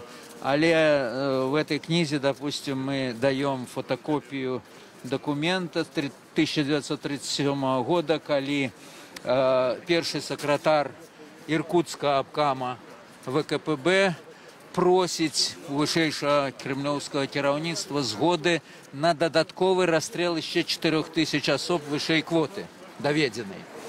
Это, я кажуць, один этот документ сведчыць вельмі шмат пра што і гаварыць пра тое, хто нешта там не ведаў, хто што гэта быў толькі Сталін ці Ежоў. Былі ініцыятывы знізу, якія якраз прыводзяцца вот на сторонцы. Шифровка, так? Да, шифровка партыйных кіраўнікоў. Ну і бачыце, галоўна за Сталін, Молотов, Ворошилов, Каганович. За. И кто-то там еще пятый подписано. Да. Давайте еще покажем нашим глядачам вокладку. Да, вокладка книжки. История России от середньовечной до сучасности. Белорусский погляд на историю России. Ну, и тут не здарма белорусский погляд, бо помнік тысячагоддзю России, який стоїть у Новгороде, его стваральник, знакомитый белорусский скульптор Михайло Микешин, где на этом помнику можно сустрэць и наших историчных персонажей, Альгерда, Вітаўта, яны ёсць таксама на этом помніку. Так. А на другім баку бачыце беларусы, якія внеслі свой уклад у гісторыю России. Семен Полоцкий, Иван Федоров, Юрий Гагарин, які меў беларускія карані, Андрей Грамыка і Валентина Терешкова. Ну, на конт Терешковой можно еще посомневаться, но Гагарин так само не будет. Карані мели. Дед был з Витебщины, так, ейный дед был з Витебщины. Ці там адлюстравана особа Путина в этой книге? Безумовно. Значит, мы не зацикливались на особе, мы зацикливались на системе. Тут опошний раздел называется «Замес заключения, куда идет Россия». И мы как раз проходимся по теме, что в России признаны днем национального единства день 4 листопада. Вот будет свято на наступном тыдні, литерально. Так, не дам бы один экземпляр. Ах, хотел забрать. Да, напереди. Вот. 4 листопада придумали как день национального единства, но это день, в принципе, зневажливый для большасці народов России. Потому что, ну, по-перше, ніякие чуваши, ніякие там сибиряки, духом яны, ну, ніякого дочинения не мають до этого дня. А белорусский гарнизон, які якраз в основе своей белорусско-французско-польско-литовский гарнизон, які сидел в Москве, які был прогнаны з Москвы, это так само как бы не есть то, на чем можно будовать российское единство. Тому мы разбиваем тут многие мифы, причем разбиваем на конкретных документах. До речи, тема, слово репрессии мы не уживаем, мы пишем сталинский террор, так и называется, так оно есть, бо это был террор. Людей знищали, каб іншыя боялися. Незалежно виноватые, не виноватые, никто не разбирался. Знищали людей массово, это террор. И вот у нас есть в нашем разделе присвящены, тут много эта тема осветляется, но, скажем, мы даем святаров разных конфессий, якія были, ну, стали ахвярами. Это в той ці іншай меры. Некоторые померли своей смертью, але в такой ситуации. Патриарх Тихон, верховный муфти Резаэддин Фахретдинов, рабин Йосиф Ицхок Шниерсон, бурятский лама Агван Даржиев, прелат Константин Буткевич. Давайте вернемся до белорусской истории. И вот до этого дня, 30 листопада это было, 88 года, так это было? 30 кастрычника 88 года, коли было першее разогнанное шествие у дзяды, оно было фактично другим, але на дзяды было першее у Куропат, другое на Куропат и першее на дзяды. Вы были тогда, можете згадать? Не, я был на первом, 87-м был, а в 88-м я выкладал на Полоцкую, мне поставили по нейкому супадению за лик студентам проводить в этот день. Ну, я не мог приехать. Але паколькі вы гісторык, як мы бачым, і кваліфікаваны, як вы можете оценить з гістарычнага пункту гледжання тую падзею, ўжо прайшло дастаткова шмат часу, 30 гадоў, для гісторыі Беларусі? Гэта падзея, яе, в прынцыпе, павінна ацэньваць заўсёды гісторыя. Но, па сутнасці, гісторыя новай Беларусі, гісторыя незалежнай Беларусі пачалася з гэтага дня, паколькі ўзнікла той стрыжань у грамадстве, ці нават, я б сказаў, фермент у грамадстве, які абудзіў сусанлівых, сонных нашых суайчыннікаў і прымусіў іх зрабіць нейкія крокі, ну, па сутнасці, для абароны саміх сябе. Бо галоўнае, тое, што мабілізавала людзей, это былі, в прынцыпе, дзве рэчы. Праўда пра сталінізм і праўда пра Чарнобыль. Калі б гэтых жахлівых падзей не было, было б вельмі цяжка ўвогуле распачаць нейкі рух, дасягнуць нашай незалежнасці. І тыя, хто спрабуюць адлічваць незалежнасць ад 94-го года, яны дзейнічаюць тыпова бюрократычнымі метадамі. Штосьці там фармальна адбылося. Фармальна адбываюцца шмат якія рэчы, але рэальна беларуская новая нацыя пачала фармавацца вот тады, 30-го кастрычніка 1988 года. Дякую вялікі. Я толькі нагадаю, што зараз Советская Белоруссия піша, ці Беларусь сегодня, піша, што фактычна беларуская незалежнасць прыйшла толькі ў 94-м годзе забраннем Александра Лукашэнкі. Дякую вялікі. Левон Баршчэўскі, былы кіраўнік Беларускага народнага фронта, філолог і гісторык. аўтар новай кніжкі, якую нам трымае сігнальны экземпляр, і пра якую нам вельмі цікава і распавёў. Гэта кніжка пра гісторыю Расіі, напісаная на беларускай мове. Гэта беларускі погляд на гісторыю Расіі, у якую на нейкі час Беларусь таксама, фактычна на 200 гадоў, была трапіла, была анексавана, інкарпаравана, акупавана, а цяпер з'яўляецца незалежнай, але ўсё роўна знаходзіцца ў нейкай такой фармальнай бюракратычнай саюзнай дзяржаве Беларусі і Расіі. Дарэчы, працягваюцца такія всякія інфармацыйныя ўкіды, што в Расіі для вырашэння пытання 2024, які называюць паўнамоцтва Владимира Путина, ёсць такія ідэі анексаваць Беларусь, захапіць яе, правесці такі крымскі сцэнарый, каб зноў падняць, як пасля Крыма ў Расіі, такі бум і імперскі шал і падтрымку Пуціна, і каб ён атрымаў мандат на працяг, на далейшае знаходжанне ва ўладзе Владимир Путін. Такіх шмат публікацый, яны асвятляюцца падрабязна ў розных расійскіх СМІ, хаця ўлада афіцыйна на гэты конт нічога не гаворыць. У калідорах можа што адбываецца размова, але публічна не, але ў такіх укідаў шмат. І ад гэтай Расіі, якая з'яўляецца ўсходнім суседам Беларусі, нікуды не падзецца. І адтуль, з той Масквы, ішлі загады на расстрэлы і ў Іркутскай вобласці, пра які казаў Лявон Баршэўскі, што мясцоваму камуністычнаму сакратару не хапала квоты.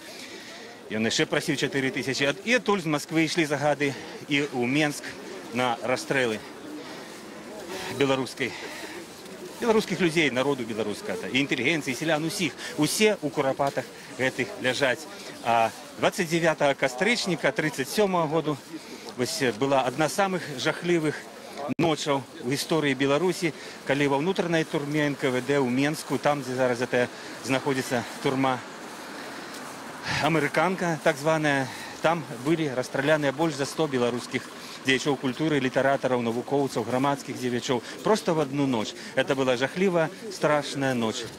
Пра гэтых людзей шмат пісаў Валер Маракоў, беларускі літаратар, які год таму сышоў з жыцця. Якраз, здаецца, у гэтую ноч, у гэты дзень 29 кастрычніка на могілках Валеру Маракову будзе усталяваны помнік. Надмагільны помнік, але помнік сабе, як дзеячу, як змагару за праўду, як вялікаму літаратару, аўтару шматлікіх кніг пра рэпрэсаваных Леоніду Маракову, пра рэпрэсаваных літаратараў і не толькі, рэпрэсаваных дзеячоў і іншых. У тым ліку быў рэпрэсаваны дзядзька Валера Маракова, Леоніда Маракова, Валер Рамакоў, таму ён і пісаў пра гэта. І вось у панядзелак будзе ўсталяванне помніка. А свой такі рукатворны помнік, ці не рукатворны, кніжны помнік ён, канешне, пакінуў у вялікай спадчыне. І яшчэ 29 кастрычніка у Курапатах пройдзе другая ноч расстраляных паэтаў. Такая акцыя памяці гэтых расстраляных 37 годзе паэтаў, і не толькі іх, усіх рэпрэсаваных цягам сталінскіх рэпрэсіях паэтаў. Будуць выступаць і сучасныя паэты, і грамадскія дзеячы, будуць чытаць іх вершы. Гэта значыць, што яны жывуць, калі іхныя вершы гучаць, калі іх памятаюць, калі прыходзяць такія шэсці, як цяпер у Курапаты, калі адбываецца гэтае сімвалічнае і шчымлівае чытанне вершаў ноччу ў курапацкім лесе, гэта сведчыць аб тым, што памяць жыве, што смерці былі немарныя, што нашчадкі памятаюць тых, хто дамагаўся светлай будучыні Беларусі, хто працаваў дзеля, хто быў нашымі продкамі. Яны нам дарагія і важныя не толькі таму, што яны былі літаратарамі, фізікамі, выкладчыкамі, ці нейкімі працаўнікамі адміністратыўнымі, каго там забілі. Яны нам важныя таму, што яны нашыя продкі, таму што мы іх нашчадкі, мы працягваем іх род і далей. Вот такі сэнс гэтага важнага для беларусаў свята дзяды. 2 лістапада у календары гэтае свята. Мы сёння ідзем 28 кастрычніка, таму што бліжэйшы выходны дзень да гэтай даты 2 лістапада. Але тут жа у гэтай калоне збіралі подпісы і далей збіраць подпісы за тое, каб вярнуць даце 2 лістапада выходны дзень, каб это было нацыянальнае свята, каб выходны дзень, каб людзі маглі паехаць і ў Курапаты, і на магілы сваіх продкаў, сваіх дзядоў, каб яны маглі правесці памінальныя вячэры у сябе ў хаце, паклікаць дзядоў за стол, як гэта тысячагоддзі рабілі беларусы. І гэтая ініцыятыва заклікае перанесці дзень 7 лістапада, дзень чырвонай рэвалюцыі, пачатку масавага тэрору, які ў Беларусі дагэтуль з'яўляецца выходным, перанесці выходны дзень на 2 лістапада. Это было б больш гуманна і справядліва. Такая ідэя, такі зварот да Александра Лукашэнкі, ці прыме такое рашэнне, ці не прыме, бо фактычна гэта было ягонае рашэнне зноў зрабіць выходным дзень 7 лістапада, а 2 лістапада, як дзень выходны дзяды, скасаваць. Это было асабістае рашэнне Александра Лукашэнкі. Ён яшчэ тады скасаваў другі выходны, як выходны другі дзень Вялікадня ў праваслаўных і ў католікаў.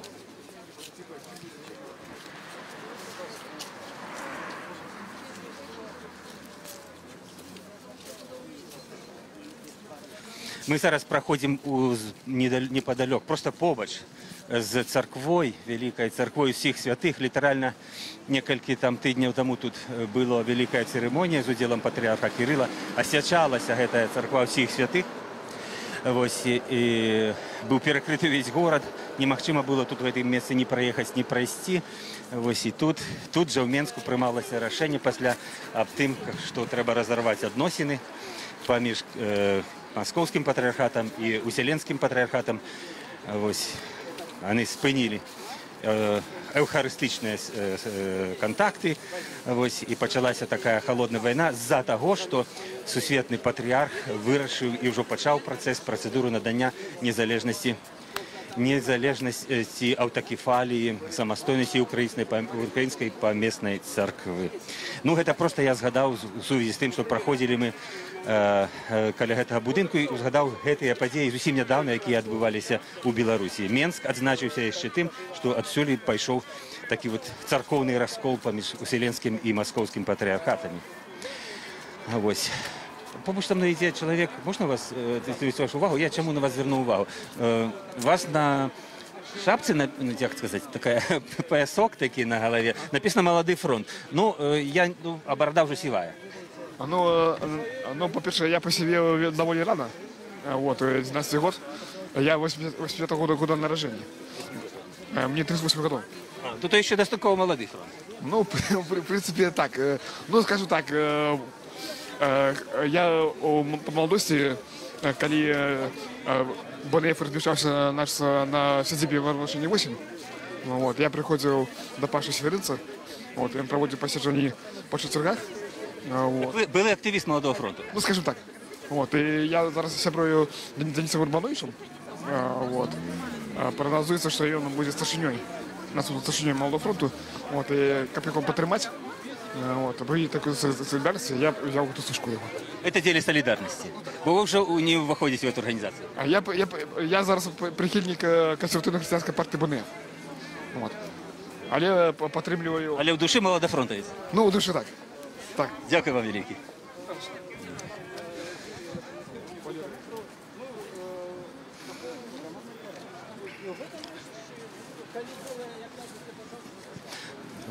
Быдлы старшыня Молодого фронту Павел Северинец, до речі, знаходзіцца тут у нашай калёне, я яго бачу, крыху перагаварыліся, можа яшчэ пабачу бліжэй, дык інтэрв'ю возьму. Але ён чым важны? Тым, што ён фактычна адзін з арганізатараў вось гэтага пратэсту, вось ён там ідзе, пратэсту супраць рэстарацыі «Паедзім» каля Курапатаў, і зараз я хіба яго падыйду да яго і распытаю, што там цяпер адбываецца, ці ёсць якія інцыдэнты. Павел, добрый день. Добрый день. Еще раз вас вітаю. Расскажите, мы в живым эфире Радио Свобода, мы ведем трансляцию з Куропатскага 6 на дзяды. Что зараз там каля рэстарацыі, якія падзеі? Сёння то она закрытая, так? Сёння она зачыненая, але ў 16 гадзін сёння мы будем сустракацца там з абаронцамі Курапатаў і будем прымаць рашэнне аб працягу варты. Таму якраз вось пасля дзедоў збяремся большасць актыўных абаронцаў у нас тут. Якраз у гэты важны дзень такое рашэнне прымем. Ну а заўтра ўжо ў многіх абаронцаў курапатаў адміністрацыйныя альбо крымінальныя павесткі, бараўляны запрашаюць. Відаць, не хочуць, каб гэта варта працягвалася. Тым не менш, варта, я думаю, будзе стаяць. Я думаю, што такое рашэнне будзе. Будете разглядаць пытанне аб закрыцці ці аб заставанні, тым, щоб застацца больш? Ну, я думаю, што абсалютная большасць людзей, з кім мы размаўлялі за той, каб варту працягваць, магчыма, мы проста ўдакладнім фармат. А тое, што працяг будзе, я не сумнююся. А што вы сказалі, нават крымінальныя справы за гэта ёсць? Зміцер Дашкевіч, Ганна Шапуцька і я атрымалі павесткі на заўтра, на раніцу у бараўлянскую міліцыю як удзельнікі крымінальнага працэсу. Што за крымінальны працэс і ў якасці каго, падазраваных, сведкаў, экспертаў нас туды запрашаюць, это мы даведаемся заўтра, я думаю. І яшчэ некалькі чалавек атрымалі адміністрацыйныя павесткі таксама на 29 на заўтра. Я думаю, это звязана выключна з тым, што якраз пасля дзядоў мы адклалі рашэнне па працягу варты. Так это, мяркуеце, запалохванне, ці это можа быць рэальны крымінальны пераслед? Это может быть и реальный криминальный пераслед. Мы же ведаем нашу уладу, не выключена. Але мы готовы до гэтага. Мы готовы до усялякага развіцця падзеяў. Мы перакананыя, што будуць людзі, якія стануць на варту, нават калі выб'юць, будзем так казаць, арганізатараў. Зараз там хто-нибудь стаіць? Не, зараз паколькі зачынена гэтая рэстарацыя. Сёння варты нема, але сёння 16 гадзіне мы збярэмся там. Варта абаронцаў будзе збірацца на сваю нараду. Ну і ацаніце, калі ласка, это уже 5 месяцаў доўжыцца гэтая варта, так? Так, фактычна 30-31 это будзе роўна 5 месяцаў. Які плён? Вот мы падвелі уже 5-месячныя вынікі. Самы галоўны плён гэтай варты гэта той факт, што адбыўся народны байкот ганебнай рэстарацыі. 5-7 наведнікаў у будні дзень, 15-20 максімум у выходны дзень. Это азначае, што беларусы свядома не ідуць на такую ганебную рэстарацыю. Пачуццё гістарычнай памяці ў беларусаў ёсць, дачыненне да курапата ў нас сфармавалася. Акрамя таго, это велізарная інфармацыйная хваля. За 5 месяцаў столькі артыкулаў было пра курапаты, што цяжка прыгадаць за апошнія 30 гадоў, калі падобныя хвалі былі. Хіба што на самым пачатку, і можа быць у 2001-2002 падчас будаўніцтва бізнес-цэнтру. Вельмі шмат людзей даведаліся пра курапаты, хаця і пра іх не ведалі. Ну і яднанне адбылося. У курапатах сфармаваўся такі добры касцяк абаронцаў. Многія, ведаю, партыі і рухі чэрпаюць у удзельніках курапатскай варты сваіх сяброў. Пра БХД могу сказаць, што у нас 5 чалавек за гэтыя 5 месяцаў з'явілася актывістаў, ну, вось такіх проста, з вытрымкай, з досведам, на якіх можна разлічваць нават ідучы ў разведку. Скажите, яким бы вынікам вы были б задоволены, так, этого вашей варты? Что вы лічили было прымальным для всіх бакоў? Зачыненне, закрыццё рэстарацыі. Закрыццё рэстарацыі, так, думаю, так. Дзякуй вялікі. Мы працягнем нашу хаду ў Курапаты. Гэта быў Павел Северынец, адзін з арганізатараў обороны громадской варты, супротиву, ресторации «Поедем, победим», «Поедим». Это колішні бульбаш, так званий бульбаш-холл, який був збудований, потім після протестів було припинено ягоне уведення в експлуатацію, потім він був переименований, і все ж так от таємно сьогодні він був відкритий. Почалася там праця, некие першие наведники, и про это Радио Свобода першая написала, поведомила, и люди зауважили это и пришли протестовать. И этот протест доўжыцца уже 5 месяцев. Этот протест привел до десятков протоколов административных. Павел Северинец некалькі разоў адбыў административный арешт у турме на Акрэсціна, до многих штрафов и довольно, я бы сказал, таких адчувальных штрафов за то, что там знаходились люди и, ну, те не пускали, те блокировали машины, те там некие правила дорожного руху порушали, вось, ну, за гэтыя штрафы. И вось, як только что сказал в нашем эфире Павел Северинец, на понедельник, ён яшчэ двое активистов варты выкликаныя ў бараўлянскую милицию супраць іх, ці з удзелам іх пакуль не ясна, які іх статус, заведзена крымінальная справа. Павел мяркуе, што гэта звязана менавіта з абаронай, курапатскай абаронай. І сёння, вот, літаральна пасля нашага шэсця, адбудзецца там жа у Курапатах нарада абаронцаў, якія будуць прымаць рашэнне. Раней гаварылася пра тое, што варта будзе да дзядоў. Вось папярэдняе такое было рашэнне. Цяпер многія актывісты настойваюць, як сказаў Павел Севериніц, на тым, каб працягваць акцыю, таму што ім патрэбны толькі адно рашэнне. Толькі фактычнае закрыццё рэстарацыі паблізу ахоўнай зоны Курапатаў.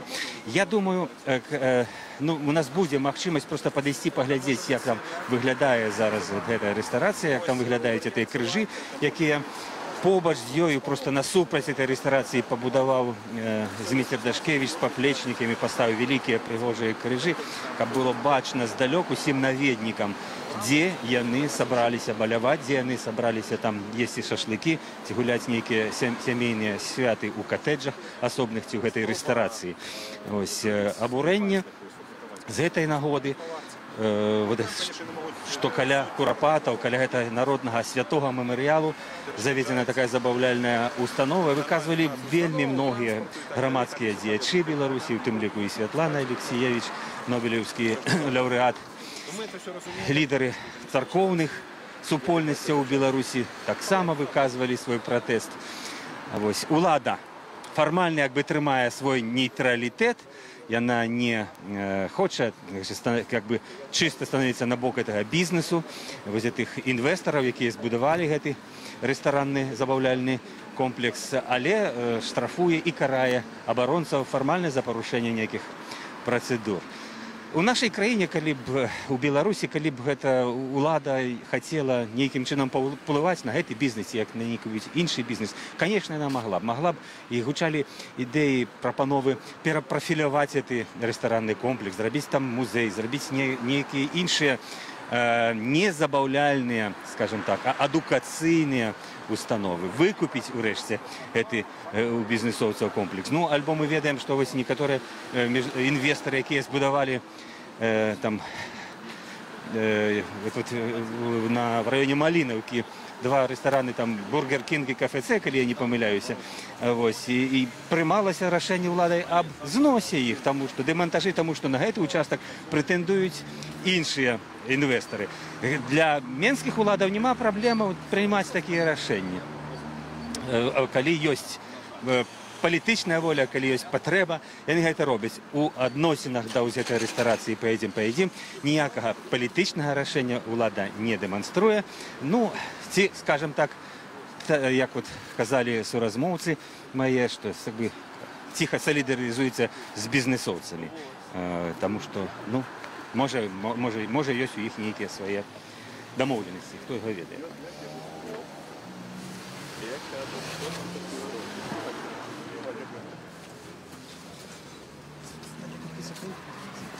Шановні глядачі, я прошу вас заставатися на нашій трансляції. Літерально на некілька секундів ми перервемо сигнал, тому що ми вже довго йдемо і треба поміняти батарейку. Але заставайтеся, ми незабаві відновимо трансляцію з 6 Куропати.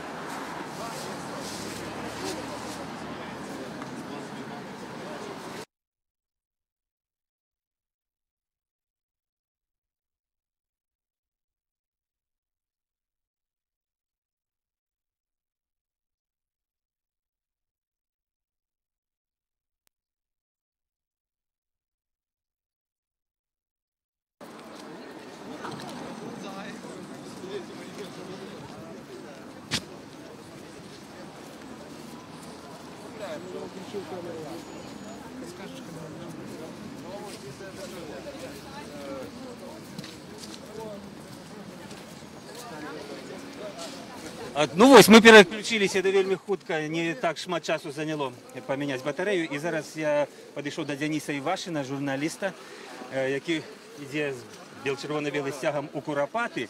А Дзяніс Івашын вядомы тым, што ён напісаў даследаванне пра той гульбаш-хол, ці рэстаран «Поедзе поведзім», пра інвестараў, хто там, да чаго дачынення, і на яго падавалі ў суд. І суд ён фактычна выйграў. Фактично, выиграл.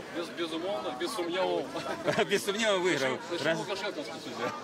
Разом с газетой «Новый час». Денис, скажите, коли ласка, ну вы выиграли суд, вы маете рацию, вы написали правду, вы разбираетесь. В чем интерес уладов, бизнесовцев і замежных і беларускіх інвестараў, чым інтарэс рабіць рэстарацыю каля курапатаў просто ў гэтым святым месцы, дзе пахаваныя пакутнікі. Месца хапае на кальцавой дарозе. Ну так, тут абсолютно нема коммерційного чинника. Ось, я ж, в принципі, про своє всі розслідування довів, так що яны, як інвестори, мусили цілком продлічити всі ризики інвестиційні. Ось, тому що, ну, відомо, що вельми шмат активів. Вони вже в бізнесі не перший год, але десятигоддзі, з початку 90-х. І гэты аб'ект, разумееце, ён вельмі стратны і рызыкоўны перадусім. І што тут казаць, калі ўжо, слухайце, варта ўжо трывае 150 дзён, так? Уже 150 дзён. У іх няма кліентаў. Ну, тут цалкам можліва і праз нашу журналістскую кампанію, і праз кампанію варты абароны курапатаў, так, людзі ведаюць, і просто не едуць туды. Потому что, ну, гэта ганебна для беларуса, для любого беларуса поехать на расстрельные ямины и там есть и жерся. Абсолютно ганебна. Ось. І тут чынніка нема ніякага...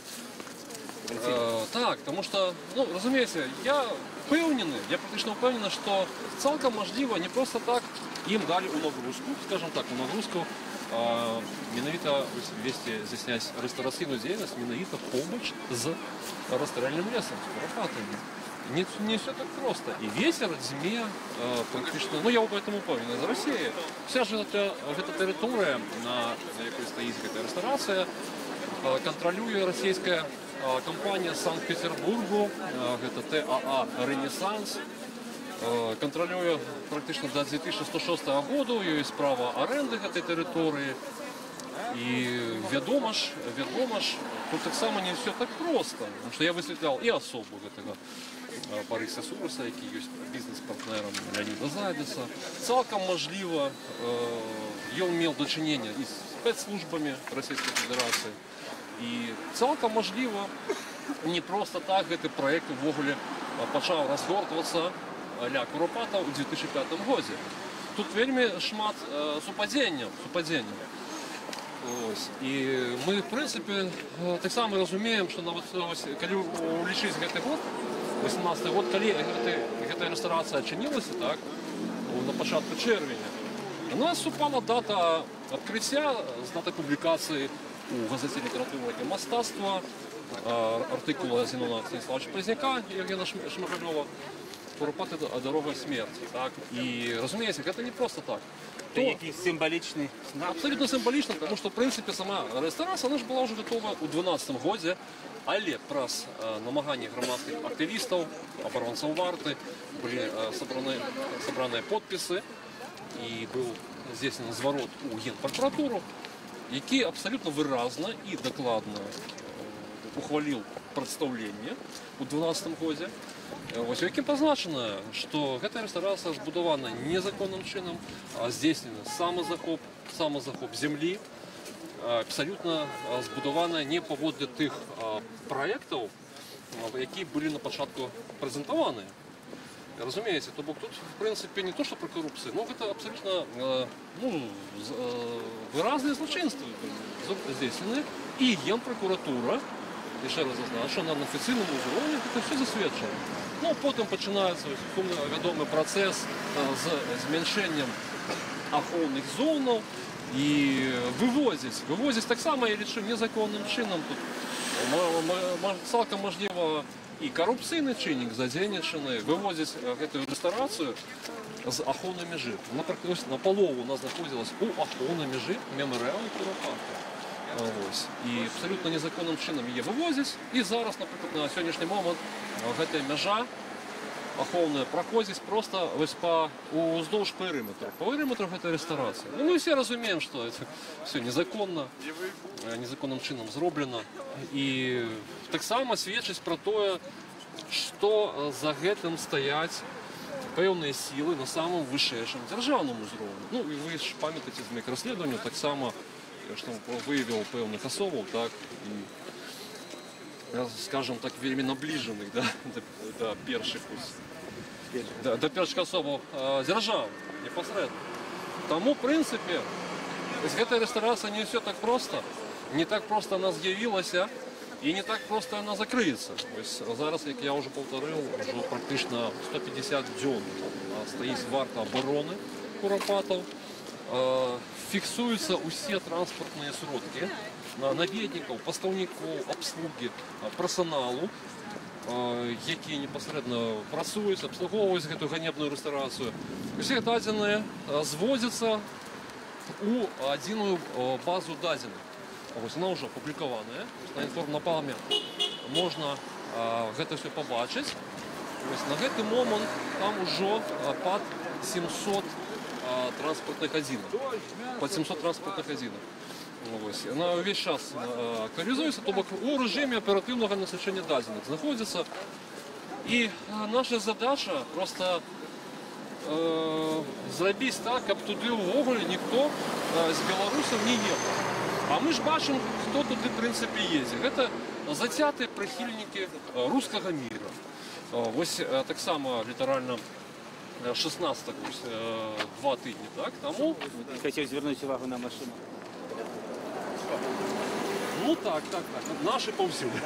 Наші повсюди. Скажите, Денис, это вы мяркуеце, што можа натуральным чынам яна просто памерці, калі людзі не будуць хадзіць, калі будуць грэбаваць ёю народ і такім чынам. Але ці можа быць нейкае рашэнне прокурора, аднавіць гэтую зону, некае уладнае рашэнне, ці там магчыма, ці варта там дамагацца?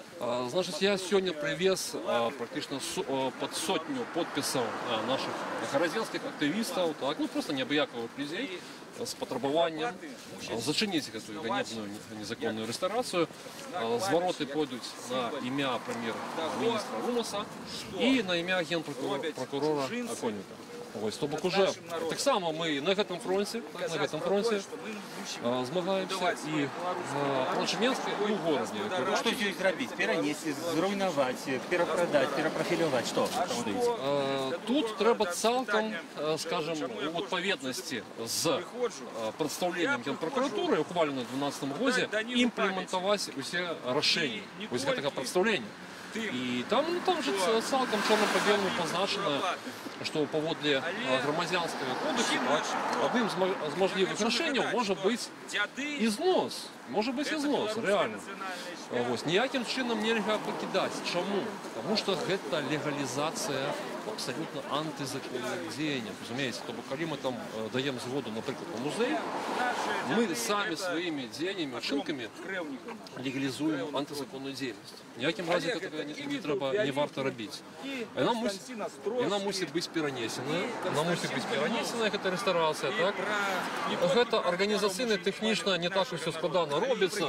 Да таго ж ужо былі заявы, што могуць быць заангажаваныя і грамадскія актывісты, менавіта ў пераносе. То бок мы можам гэта все зрабіць сваім коштам, сваімі сродкамі і рэсурсамі.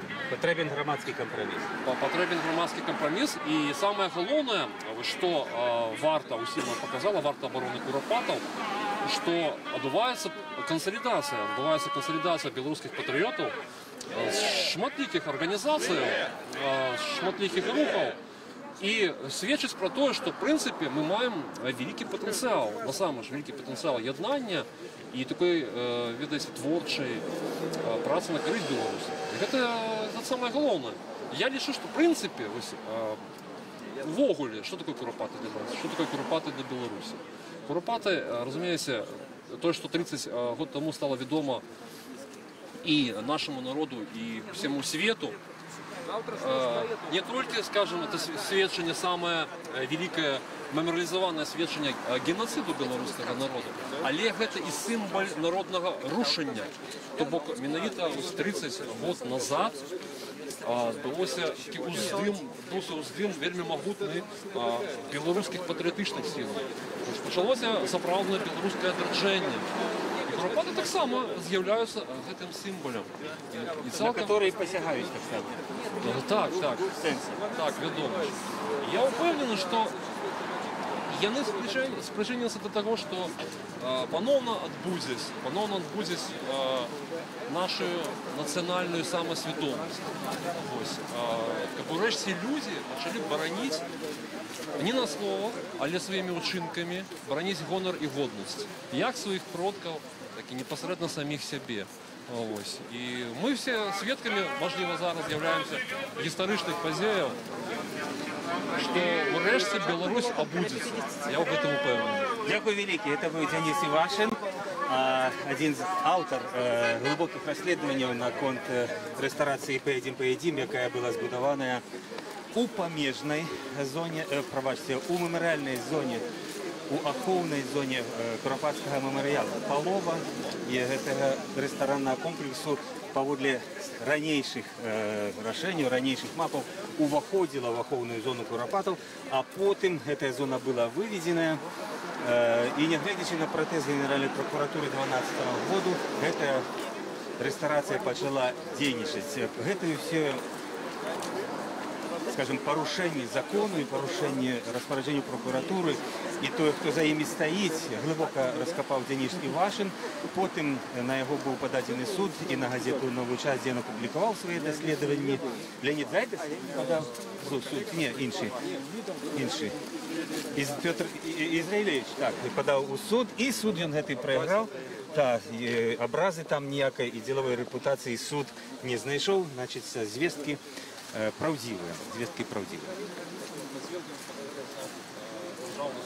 Так, беларускі суд. Это рэдка, каб незалежную прэсу падтрымаў беларускі суд. Мы тут бачым шмат калегаў, напрыклад, з Белсату, якія таксама паралельна ведуць стрым, і не выключана, што іх затрымаюць і дадуць ім штраф чарговы раз, таму што журналістаў, незалежных журналістаў у Беларусі не надта любяць, асабліва не дазваляюць разгарнуцца і працаваць без акрэдытацыі, а акрэдытацыю і не даюць, нягледзячы на тое, што яны звяртаюцца. Я тут ўжо пазнаёміўся з адным цікавым хлопцам раней, перад пачаткам, які мае на сабе сцяг. Можна яго прадэманстраваць нашым гледачам? Радыё Свабода. Don't tread, далей што? Tread on me. On me, так. Не наступай на меня. Не наступай на меня. Што гэта значыць наш гэты сцяг? Ці мае адносіны да сённяшняга шэсця Куропата? Гэта зараз гэты сцяг выкарыстоўваецца як міжнародны сімвол лібертарыянства.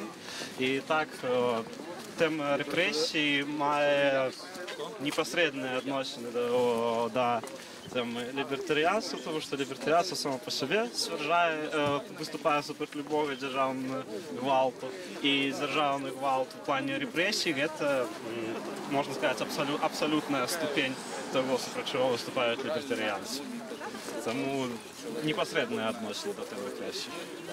Ну і ви демонструєте себе як лібертаріанця. А шмат у вас таких, як ви, лібертаріанців у Білорусі, у Мінську? Нема у Білорусі лібертаріанської організації. Ну, я сам сябр об'єднаної громадянської партії.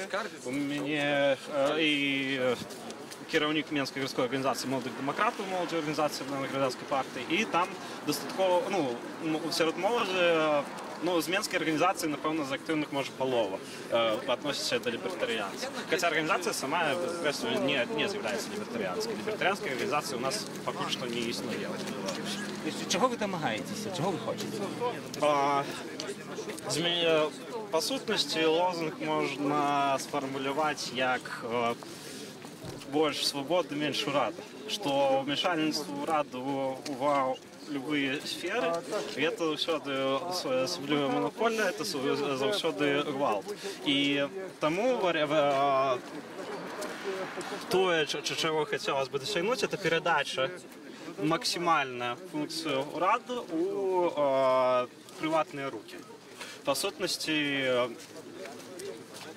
пожадано зменшыць уплыў ураду настолькі, наколькі вось увогуле магчыма, тому што няма ніякага сэнсу, што ёсць нейкія людзі, якія робяць выбар за ўсіх астатніх. Нашмат усё гэта будзе і эфектыўней, і этычней, калі державными функциями будут заниматься приватные люди.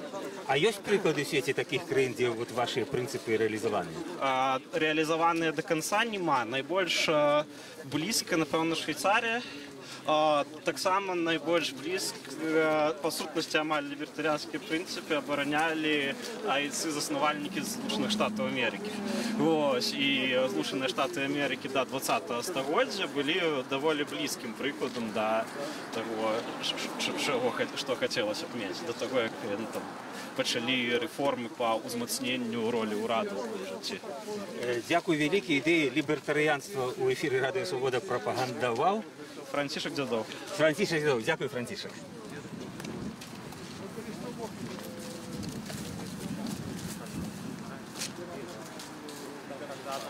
Дайте зарыентуюся, дзе мы зараз знаходзімся, я ў эфіры, я не кантралюю, куды мы ідзем, іду разам з людзьмі. Сколькі нам яшчэ засталося да Курапату? Сколькі яшчэ кіламетраў засталося? Так, зараз скажу. Палову ўжо мы прайшлі, не? Палову прайшлі.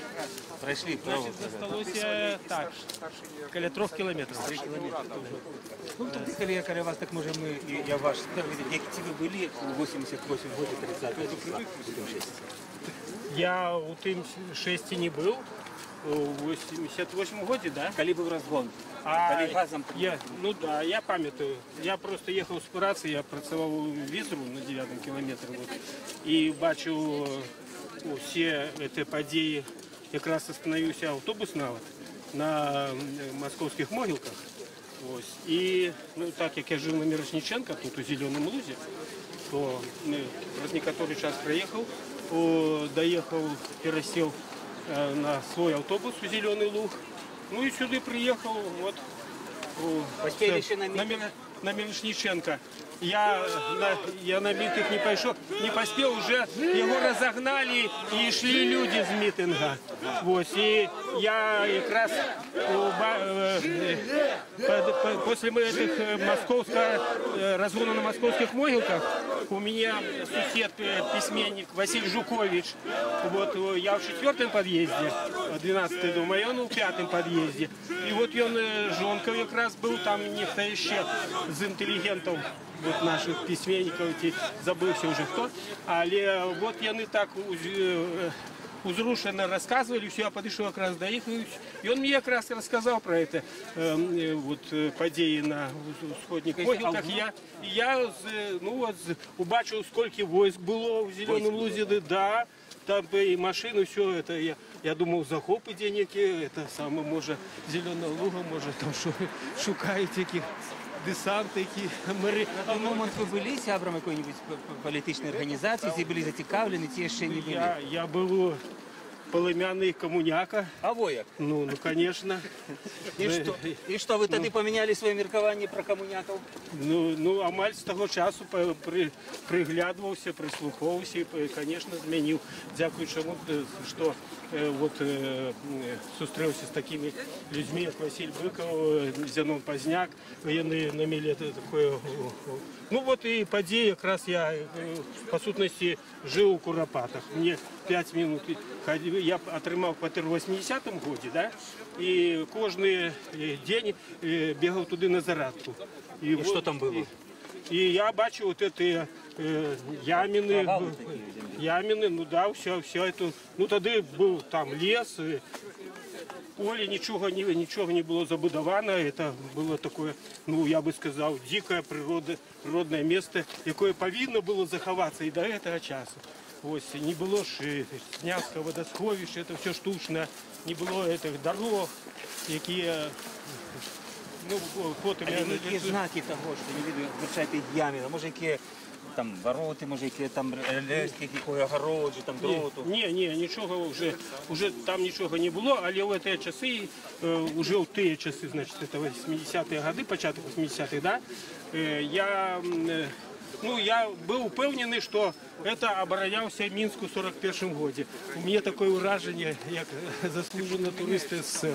Вот я это Ямины, сходил там, где вот к этому месту, где Бульбаш-холл, глядел на эту речку, справа луги такие заливные. Ну, я не могу сказать. Не было ж ни крематорий, ни этих могилок, все было, ну, природа там просто отпочивала. Все там схованное было, земли. Ну, про Куропаты это уже я. Вы почитали артикул Поздняка и Шмигалева? Ну, Так это ж перший артикул, який мене настільки узрушив, що я вже не мог відступитися від Народного фронту ні на шаг.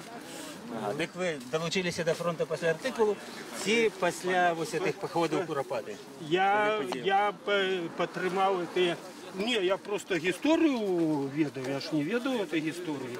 Мене перевернуло, це зв'язано з тим, що дід був репресований, все, так, звісно, я до цього нічого не, так, звісно, мої комуністичні погляди от поступово просто розбивалися у пил і прах. Куропати цьому допомогли вельми. По сутності, після Куропатів я...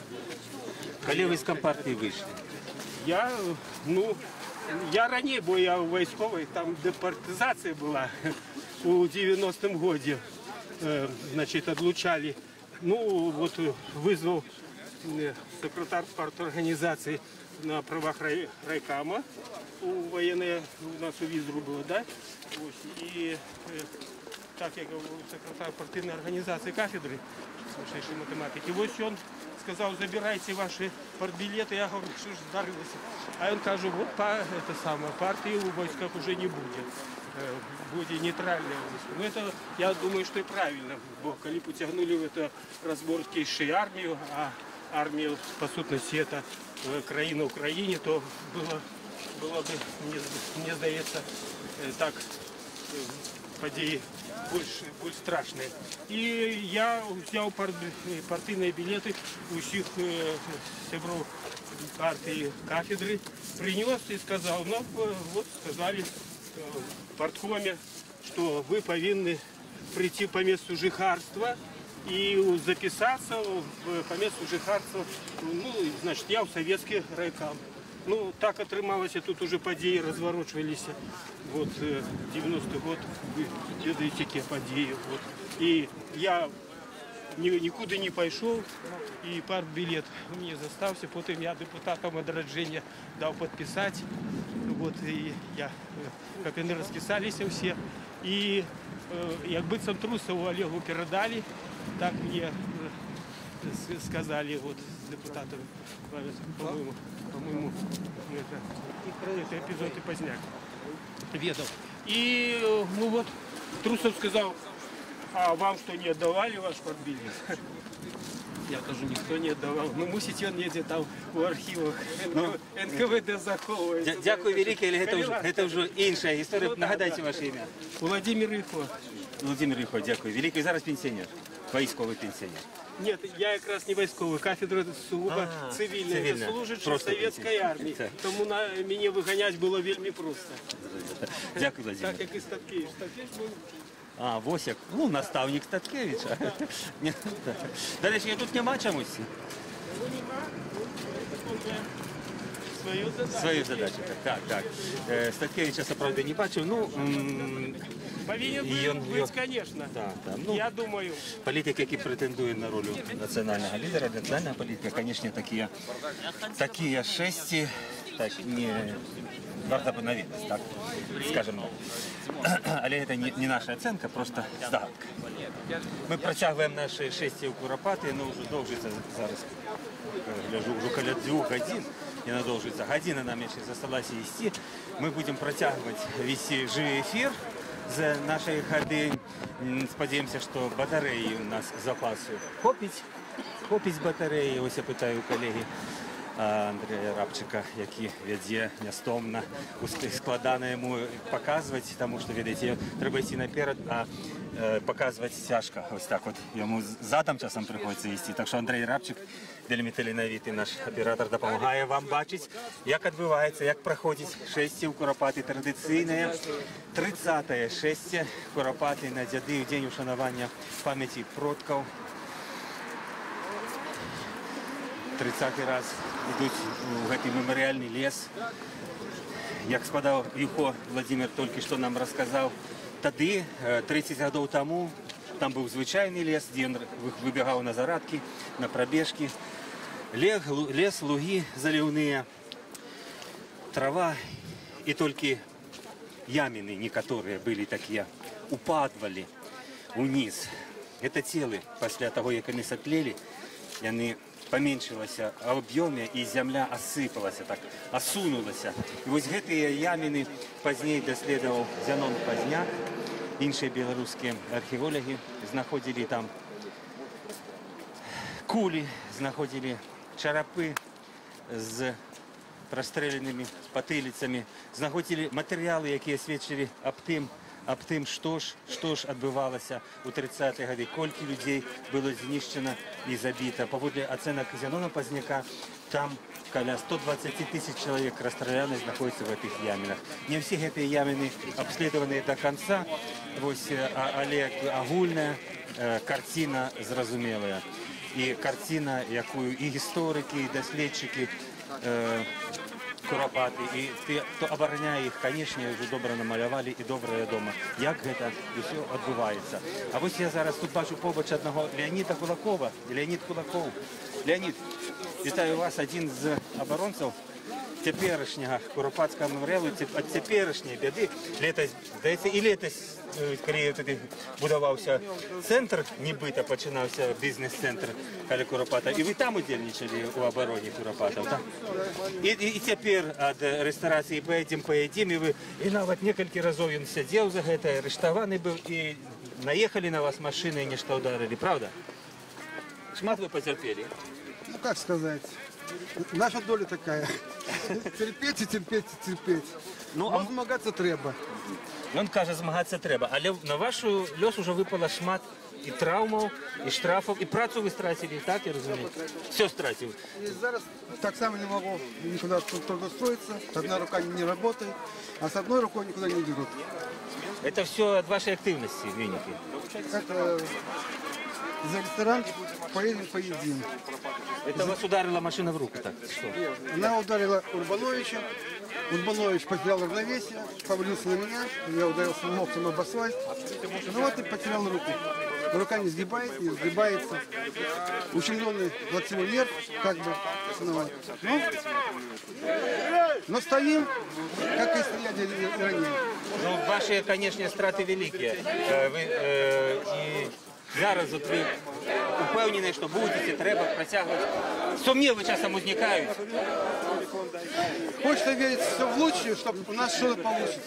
Но кто знает, что как будет. Но змагаемся. Спитаю Леонида, а вот вы завтра, послезавтра, сегодня, вчера, этими днями там у Варте стоите? Вчера стоял. Вчера была вахта в Европейской Беларуси. Я принимал удел. Кто-то одна без По субботам я приглашаю всех неравнодушных людей приходить туда. Просто, когда нас много, это было бы здорово. Але людей не так шмат. Да, людей не так шмат. Вот. И наведников тоже вчера было очень мало. Почему их было мало вчера? Потому что сюда Зайдес делал бесплатную кухню. И приезжали все на богатых машинах, на дорогих машинах. И получается, и все были голодные. И кормили их там бесплатно кормят. Вот. А так людей, ресторан рассчитан на 200 человек, а всего там человек, ну максимум, если собирается, за все время человек 30-40. Плюс еще их бесплатно кормят. Их завлекают этим. Тут трудно же сказать. Думаю, они скоро банкротятся сами. Дякую, Леонид. Поправляйтеся, свою руку обновляйте, коли ласка.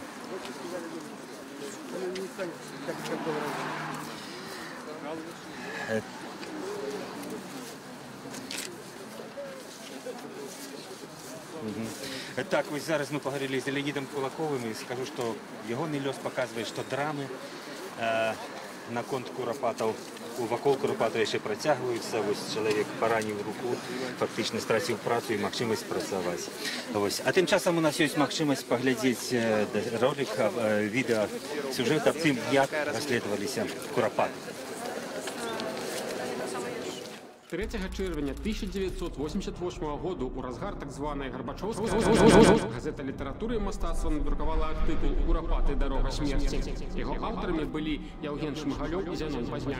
Артикул став сапраўднай інфармаційнай бомбай. Автори розказували, як у початку 70-х почули жихару при столичной вёске Зеленый Луг про массовые расстрелы под Минском. Згодом з успамінами, расстрелы відбувалися кожную ніч на протягу більше 4 років і скончилися тільки з початком німецької окупації в червні. Прокуратура БССР завела криминальную справу.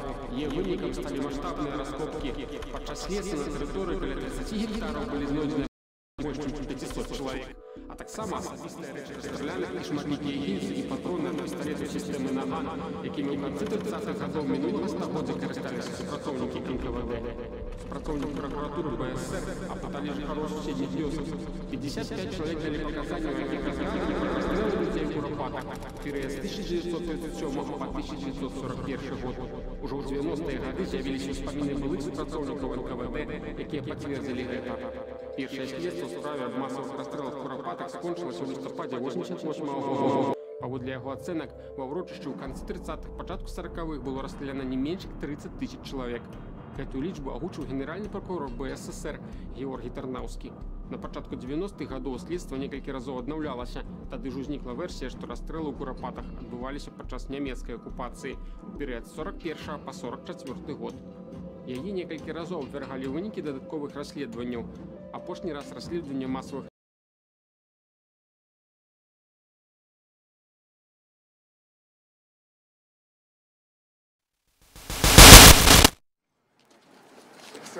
Есть такая пластичная видеокамера?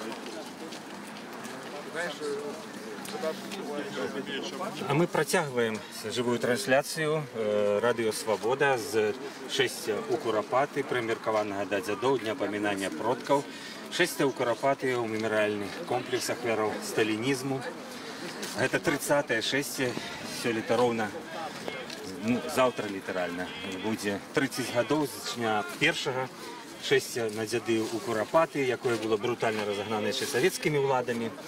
И тыя падзеі глубоко узрушили и Беларусь, и тады весь Советский Союз. И тыя падзеі пачаліся таким процессом для обновления державности Беларуси, обновления незалежности.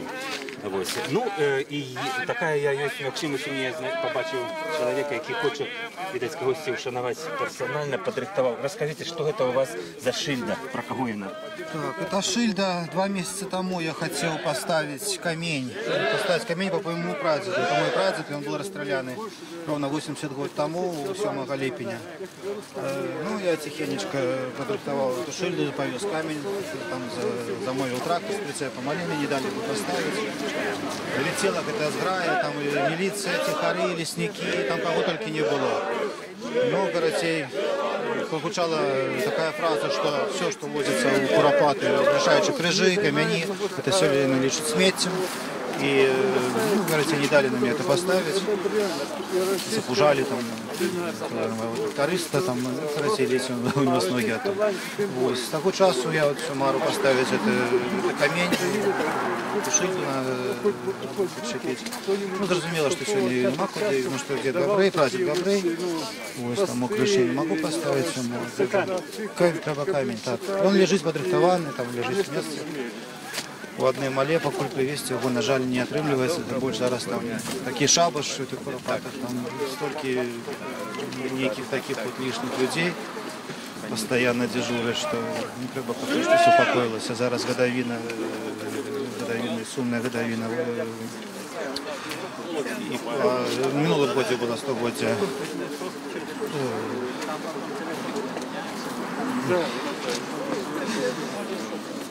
Расскажите нам про деда своего. Расскажите, кто таки был Рубинштейн Вуль Гнотович и чем он заминал советской владе? Чему его расстреляли в 1938 году? Так?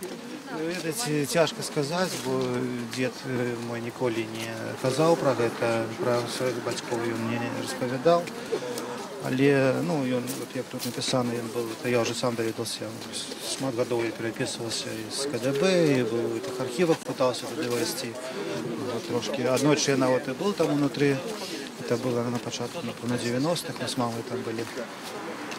Ну, мало що я там змог побачити. Єдине, що там нема кримінальної справи, нема нічого, не ті то згубили, ті то її не було. Він був розстріляний, приговор двойки СССР, Рушинського прокурора СССР Єжова. Ось, і він був арештований, наприклад, на початку года 38-го. Там полгода провел в в'язниці, в Мінській тюрмі, коли був американці. Ну, худший за все там катували людей. В той час я читав документи, що якраз у 37-й, кінець 37-го, початку 38-го там жуткі речі творилися. Там були і катування, ну, жахливо, що було. Ну, ось 7 липня розстріляли. Чим винуватим його признали чи ні? І він був винуватий шпіонаж на бок Польщі. Польський шпіон? Так, польський шпіон. Але потім він був реабілітований в 61-му році, займався його молодший син. Після його залишилося 3 братів, моєму діду було 16 років, він залишився якби старішим, мама була хвора, евакуація, і вона померла. І він вже тоді сім'ю глядів з 16 років мій дід. І, звісно, невідомо, де він похований. Я думаю, что худшее за все, ну, коли это были самые такие массовые были стрелы, 37-38, то самые массовые могилки, я думаю, что это худшее за все Куропатов. Конечно, не могу быть уповнен на 100%, но я думаю, что там... В тих ямах? В тих ямах, так. Я ведаю, що брат його, ну от їх різні були льоси, його брат, він узначалював, може навіть узначалював лічкомісію білоруську, всю БССР, сам Рубінштейн Григорій. А ось його і брат був стріляний, лежить здесь у ямі. Що там здарилося, чому іменно так, може по нікому навіту, по кльопу сусідів, що там навіту. Вы еще будете имкнуться все-таки не домовиться, как вот эти шильки в гонах? Конечно, я буду, да, домовлятися. Треба, в будь-якому випадку, треба, щоб камінь там стояв. Бо все готово, камінь є. Ну, зараз трошки все тишиться. Це вакханалія сумасшедшая з рестораном. Уже сподіваюся, що він закриється. З цим незрозумілим помником, примирення кого з ким, я не можу зрозуміти. Ось. І тоді буду думати, як зробити все-таки легше. Скажіть, а от той меморіальний знак, який влади зараз провели конкурс і хочуть усталювати, вже виграний, є відомий проєкт, чи він буде ілюструвати і пам'ять про вашого продка? Зрозуміло, ні. Ну, яка може бути пам'ять, коли навіть не кажуть, ніхто розстрілював, нічому розстрілював, нікого розстрілював, немає ні одного ім'я архіву, не розкрити. Ну, про яку говорку можна казати, що це некий помник, це пам'ять о квярах этого сталинизма жутостного. Ну, держава, она не покаялась, она не попросила пробачення. Тому вот это вот то, что они зараз лезут, суються, этот свинячий, как кажет Дашкевич, это вельми жахливо, что зараз там творится, что они там посплавали, крыжи поломали, там развели эту неохайную эту будовлю. Ну, то що можна казати? Звісно, ні. Я супець того. Менавіта то, що вони зараз роблять в центрі на Голгофі, звісно, супець. Про свого продка забитого і, напевно, похованого в Куропатах нам розказав Євген Батура. Євген Батура. Євген, дозвольте, я зачитаю, що тут написано, покуль ця шильда ще, як ця шильда ще не усталювана на камені в Куропатах, сподіваюся, що вам удасться ушанувати свого продка. А зараз я зачитаю, що написано. Рубінштейн Вульф Нотович народився у 1885 году у Слуцку, старейший бухгалтер Белкоммунбанка. Без суда розстріляний 7 липня 1938 года органами НКВД у Мінську. Дякую.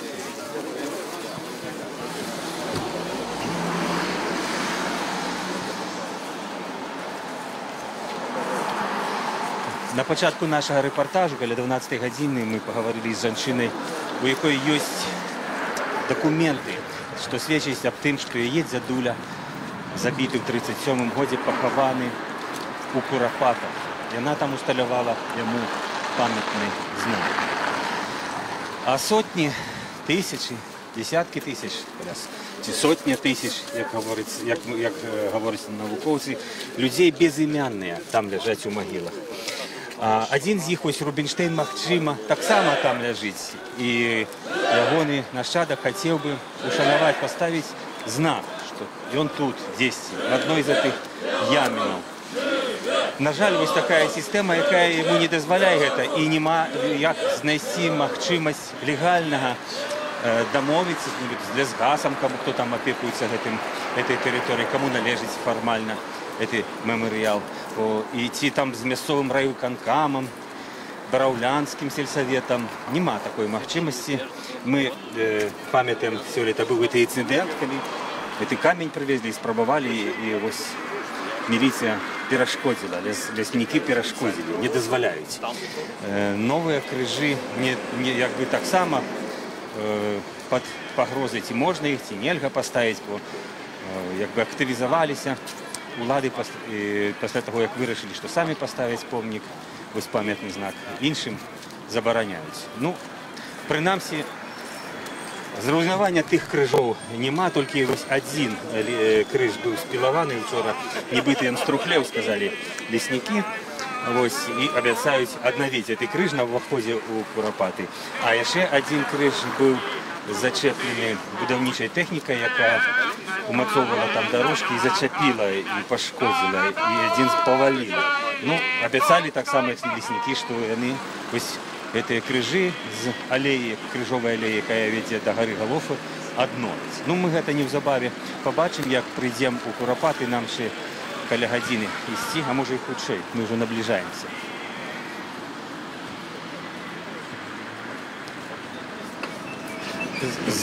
З намі вот едзе, можна паглядзець, такая сіняя машынка, так і чебурашка. Усю дарогу з намі едзе сіняя газель, і яе такая наверсе вельмі цікавая канструкція. Яны, відаць, таксама ведуць жывую трансляцыю. Конкуренційний телеканал. Відео і аудіозапис знімають. Ага, ви ведаєте, що так, це? Там є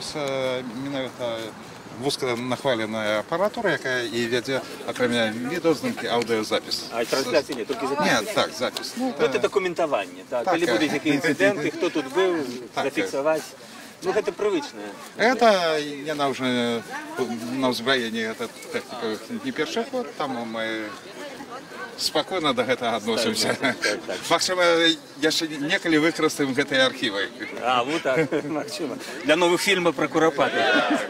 Так, зрозуміло. Ну, а коли я розмовляв з Павлом Северинцем, то мене здимав один з молодих чоловік, який так само веде документування. Я так розумію, що це відділ документування городської управи міліції. Вони бувають на всіх мітингах, на всіх демонстраціях, вони просто фіксують. Вони не замінають нам працювати, і ми їм так само не замінаємо. Кожен виконує свою працю. Правда? Так. А ви, значить, це так само аховані, як як дружина.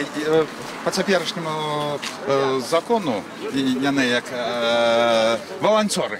Прописано. Ранее мы використовували термін «дружина БНФ», але формалізовано, коли йдуть перемови з міліцією, з них забезпечують волонтери. Ну, нехто без нав'язок, а нехто позначається вже так. Тому що, ну, этот термін, і то позначено вже, коли які питання, вони можуть звертатися непосередньо до мене вже, конфідали, до кого коли возникнуть які питання з той же міліції. Ну, але якби сьогоднішнє мероприємство, дякую Богу, проходить спокійно. Як ви і самі сказали, що ні вони нам не перешкоджають, ні ми їх діяльності. Дякую велике про особливості сьогоднішньої ахови, дружини, як сказати, волонтерів. Парадку нам розповів. Віктор Рабушка, секретар управи консервативно-християнської партії БНФ. Віктор Рабушка, дякую велике. Протягуємо разом ісці.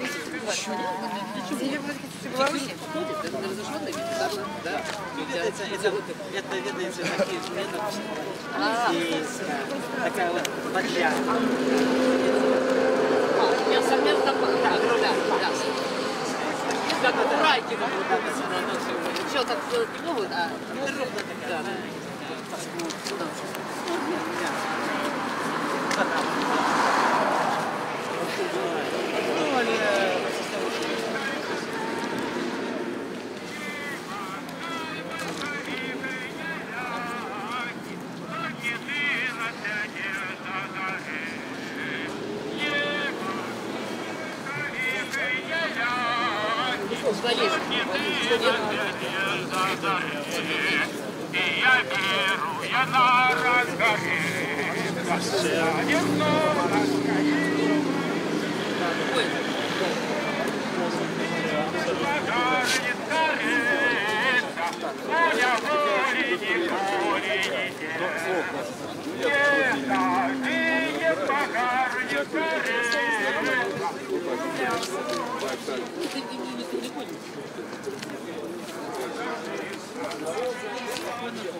Єдине, що можна використовувати без ніяких.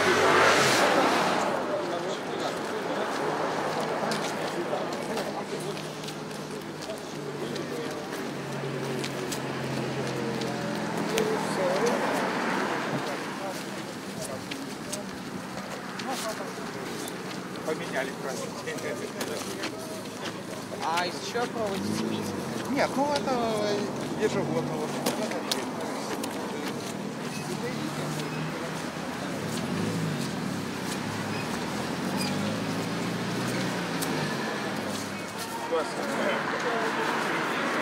Как щебет, что это за там же типа термократ, там за что это скриптеронизм. Поглядите на людей, как они это самое. Нет, Как раз по городу выпускать, они уже такие, давайте снимать.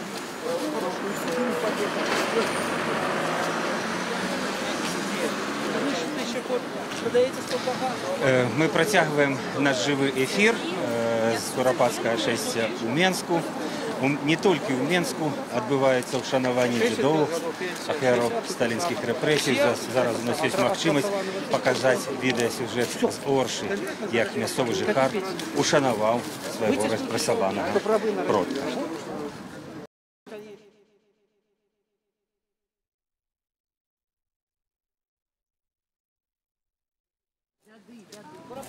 Это никто не 48 году от язвы желудка. Кто вам скажет, пожалуйста?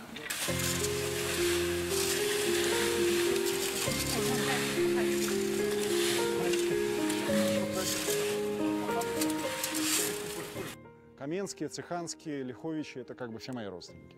Мой дедушка Маркевич Алексей Захарович, Гиль Иван Кузьмич. Гиль – это снегирь в переводе с белорусского на русский. У меня здесь прадед Лазовский Валерьян Иосифович. По книге памяти расстрелян 30 лет. За то, что он был обособник и не хотел в колхозе работать.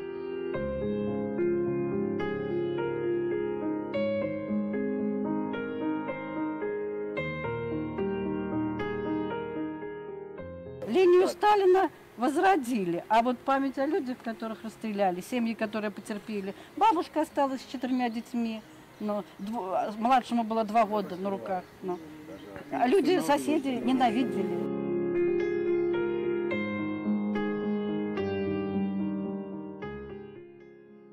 Кто мог в деревне, что он мог сделать?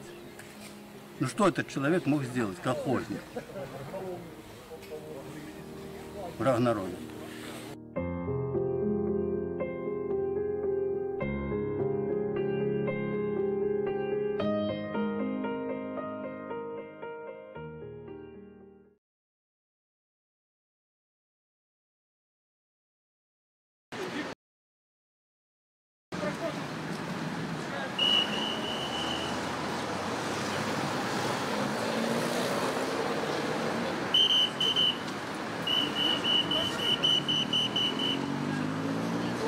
Ви проглядели, ми протягуємо свій ефір, ви побачили сюжети об тим, як у інших городах, не в Менську відбуваються вшанування, як люди ушановують своїх продків на дяди, тим ліку ахвярів сталінських репресій.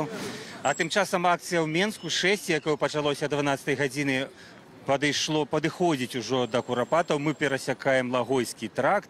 Это значит, что километры 2 застається до Куропатского меморіалу.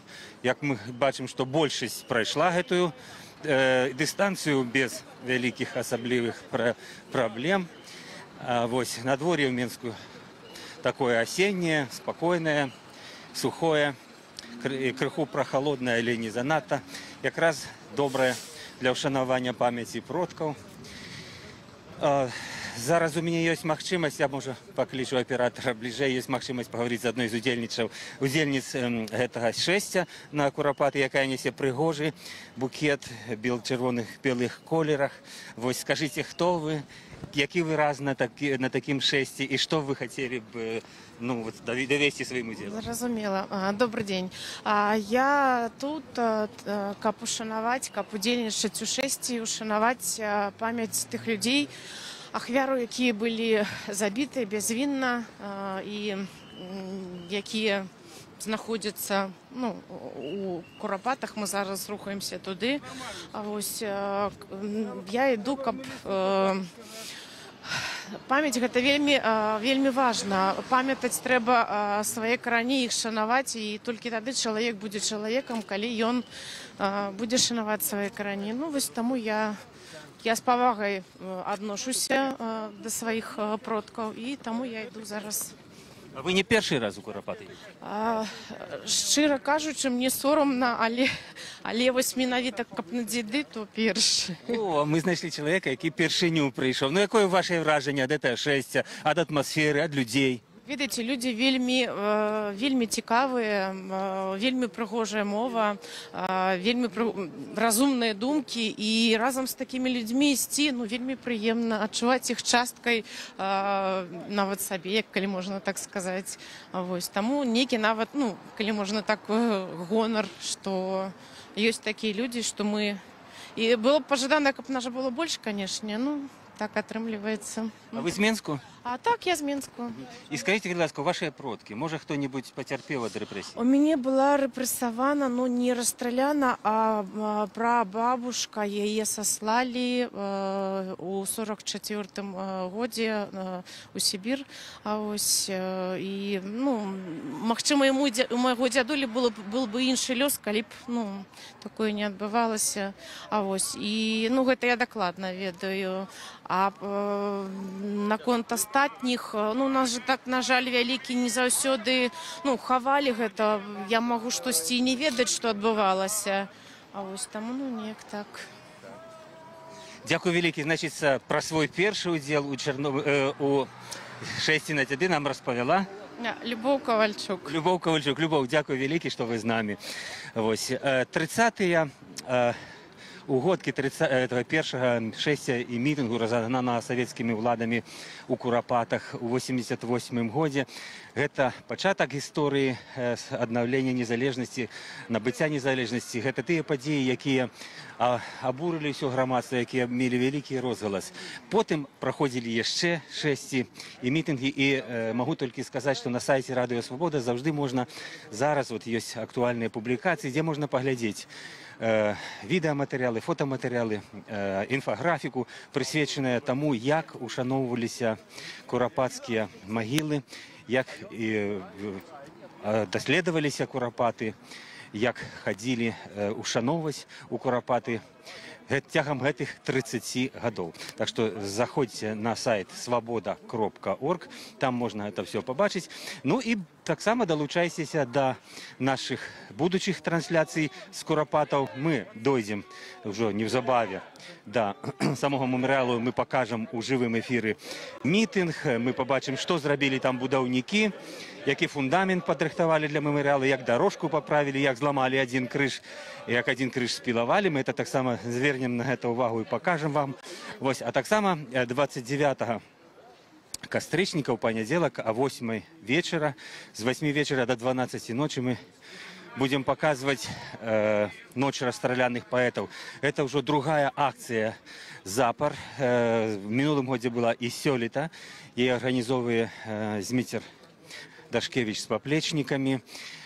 Там будуць такія шчымлівыя чытанні вершаў расстраляных беларускіх паэтаў у гадавіну той страшнай ночы, калі ў турме НКВД былі расстраляныя больш сотні, адразу за адзін дзень, за адзін вечар больш сотні лепшых сыноў Беларусі.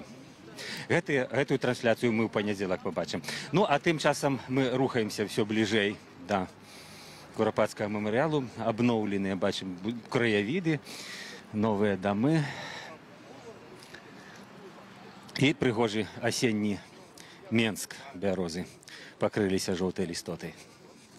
Я асабіста па гэтую трасу вельмі шмат разоў прайшоў, я заўсёды адчуваў такую задавальненне, такое яднанне, такую радасць і такой сум. І такі сум, таму што нагода такая сумная і патрэбная. А ўпершыню я прайшоў у Курапаты не 30 лістапада 88 года, а летам, я ўжо не памятаю, чэрвені, здаецца, ці ў ліпені 88 года было першае шэсце ў Курапаты. Пасля публікацыі артыкула Пазняка і Шмыгалёва ў літаратуры і мастацтве узняўся такі народны рух, узнялось такое абурэнне ў тым, усведамленне вот гэтай гісторыі, і была сабраная шэсце. Першае несанкцыянаванае шэсце, не ведаю, тады яшчэ не ведалі такіх санкцыянаванае, несанкцыянаванае паняццяў. І пайшлі актывісты, было шмат моладзі, шмат розных людзей, пайшлі у Курапацкі лес, ушанаваць гэтыя магілы. Пазней там былі усталяваныя першыя крыжы. І там адбыўся мітынг. І той мітынг я добра памятаю. Там не было разгонаў. Была нават спроба партыйных уладаў нейкім чынам далучыць, ці стварыць нейкую альтэрнатыву.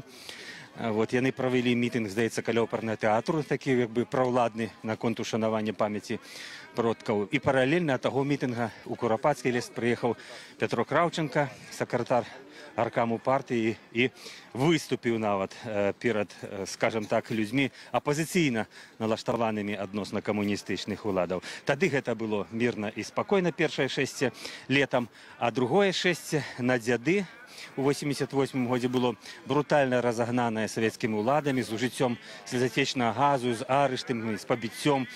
Многія былі засуджаныя на некалькі суткаў арышту, на штрафы вялікія. Савецкія ўлады тады дзейнічалі, ўжо зразумелі, што трэба прыціскаць гэты рух, які распачаўся, бо ўжо незабаве да таго, літаральна там за тыдзень-два перад тым быў сфармаваны аргкамітэт Беларускага народнага фронту. З'явілася прыкметы, што палітычная альтэрнатыва камуністычным уладам. І яны вырашылі больш брутальна дзейнічаць. І адбыўся гэты масавы разгон, але прайшоў і мітынг, і людзі успрынялі гэта як сапраўды абразу, гэты разгон, забарону на ўшанаванне продкаў. І вось гэтыя падзеі, канешне, 30гадовай даўнасці вельмі моцна паўплывалі на іншых. І вось тут я гаварыў з гаспадаром Юхо Владзімірам, адным з арганізатараў сённяшняга мітынгу. Ён казаў, што ось тады ён перастаў быць камунякай. Да таго ён быў сябрам камуністычнай партыі, верыў у камуністычную ідэалогію, а пабачыўшы, як на свае вочы пабачыўшы гэтыя вадамёты, якія стаялі каля ўсходніх могілак у Менску, пабачыўшы, як людзі вярталіся абураныя пасля гэтага разгону, пагаварыўшы з імі з гарачымі такімі, вось ён гэта адчуў, што няма ў іх праўды. А, канешне, такім пераломным момантам для многіх паслужыў той артыкул у Ліме пра Курапаты, дарога смерці, аўтарства Пазняка і Шмыгалёва.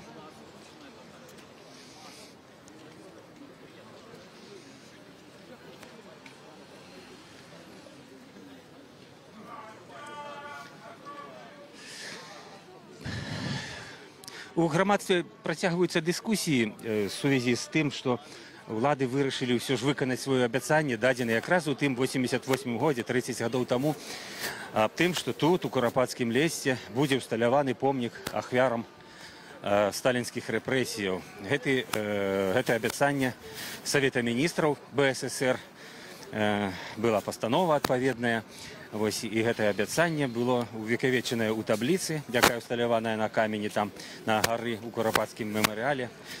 Я называюць гара Галгофа, калі ўзнімемся, там сёння пройдзе мітынг. І там сёлета пачалася падрыхтоўка ўжо, зрабілі раскопкі, паставілі фундамент, падмурак для будучага помніка. І, магчыма, у нас яшчэ ёсць магчымасць пагаварыць з людзьмі, якія выступаюць супраць гэтага памятнага знаку, бо няма згоды. Памятны знак, ёсць аўтары, ёсць Ёсць аўтары і ёсць архітэктары, скульптары, які яго зрабілі. Можна вас на хвілінку, так? Я хочу звярнуць увагу, што у вас ёсць транспарант, на якім напісана... Так, абаронім народны мемарыял ад чыноўнікаў. Так, зберажэм народны мемарыял ад чыноўнікаў. Што вы хочаце ім сказаць? Ну, ён ж больш звязаны менавіта з гэтай сітуацыяй, якая адбываецца зараз у Курапатах. То есть, калі мы бярэм ввогуле сённяшняе шэсце дзяды, яно ж у нас традыцыйнае. Мы ушановваем памяць продкаў, асабліва нявінна забітых, ад рэжыму камуністаў. Вось, у Курапатах праліта кроў нявінна забітых людзей. Там забівалі не за што, забівалі камуністы. А сённяшнія чыноўнікі збольшага, яны такой жа ідэалогіі да гэтага часу прытрымліваюцца. Ім ж без розніцы, там людзі забівалі. Людзей забівалі. Яны гэтым не пакаяліся, у народа прабачэння не прасілі. І зараз, пры гэтым всім, яны яшчэ пытаюцца паставіць там нейкі свой помнік. Таму, падумаўшы проста галавой, зразумела, што гэты помнік можа прынесці вялікую небяспеку Курапатам. То есть, калі там Зенон Пазняк добра напісаў, што калі пад гэты помнік выдадуць ахоўную зону, то тады нашы чыноўнікі змогуць там распараджацца. Значит, яны могуць і задаць свае законы. Спілаваць крыжы, паставіць лаўкі, пазваць сваіх там гопнікаў, каб яны там пілі, гулялі. Таму вельмі небяспечная сітуацыя. І таму мы народны мемарыял баронім ад гэтых чыноўнікаў, якія ось такую схему задумаюць. Зразумела, ну можа гопнікаў не паклічуць, але, напрыклад... Клічуць чаму? Там ж ёсць гопнікі да гэтага часу. Да гэтага часу. Ну, а вы сам праект бачылі этого мемарыяльнага знаку? Чым ён вам не падабаецца? Ну, да эстэтычнай часткі я каментараў даваць не буду, таму што я не мастацтвазнаўца, я б не сказаў, што ён там вельмі жахлівы. Меня больш непакоіць сама сітуацыя, то, што яго там уладкоўваюць. Вось. То есть мы ж, дырэкцыя там Курапатаў, Чахольскі прапанавалі альтэрнатыву, паставіць яго не на Галгофе, а знізу. Добрая альтэрнатыва. І самыя людзі, якія выраблялі гэты помнікі, на гэта пагадзіліся. Але ўлада чамусьці на гэта не пайшла. От ім трэба прынцыпова Галгофа. Разумееце? Таму небяспечная сітуацыя. Можа, яны там паставілі даже супер нейкі там прыгожы помнік, але ж сітуацыя, таму што нельзя давяраць гэтай уладзе.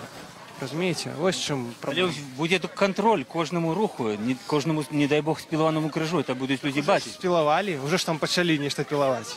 Як мы будзем кантраляваць? Як мы будзем кантраляваць? Абаронцы ёсць. Дружыны туды ходзяць, наведаюць, все бачыць.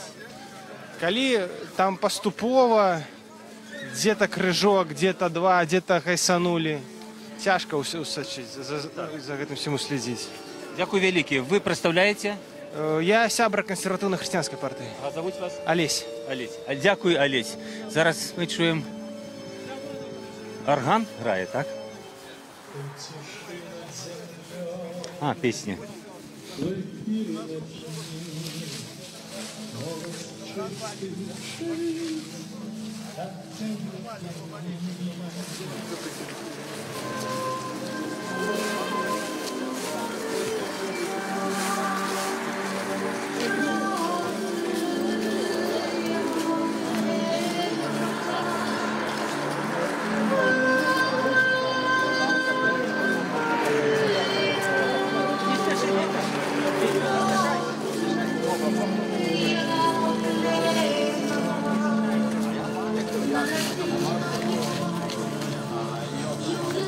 Так, ну я не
шумит над землей, над родиной моей.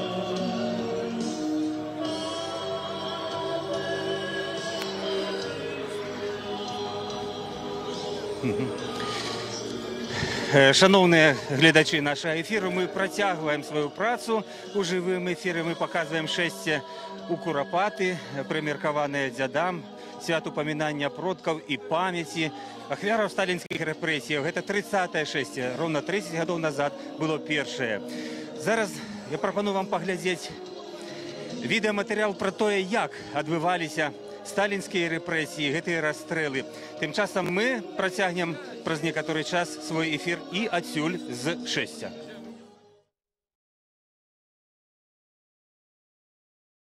Што трэба ведаць пра сталінскія рэпрэсіі ў Беларусі? Калі яны пачаліся і калі скончыліся, каго закранулі, чаму дагэтуль не ўсе ахвяры рэпрэсій рэабілітаваныя? Гісторыкі лічаць, што ў Беларусі рэпрэсіі пачаліся з прыходам да ўлады бальшавікоў у 1917 годзе, а скончыліся, калі памёр Сталін у 1953. Пік рэпрэсій прыпаў на 37-38 гады. Колькі беларусаў былі рэпрэсаваныя? Гэтага дакладна не можа сказаць ніхто. Даследчыкі мяркуюць, што пад рэпрэсіі трапілі як мінімум 600 000 чалавек, але паводле іншых ацэнак гэтая лічба дасягае 1 400 000. Большасць рэпрэсаваных былі асуджаныя пазасудовымі органамі. Інфармацыя пра іхныя справы знаходзіцца ў закрытым для наведвання архівах КДБ і ФСБ. Амаль 70% рэпрэсаваных жыхароў Беларусі былі сялянамі, 90% беспартыйныя.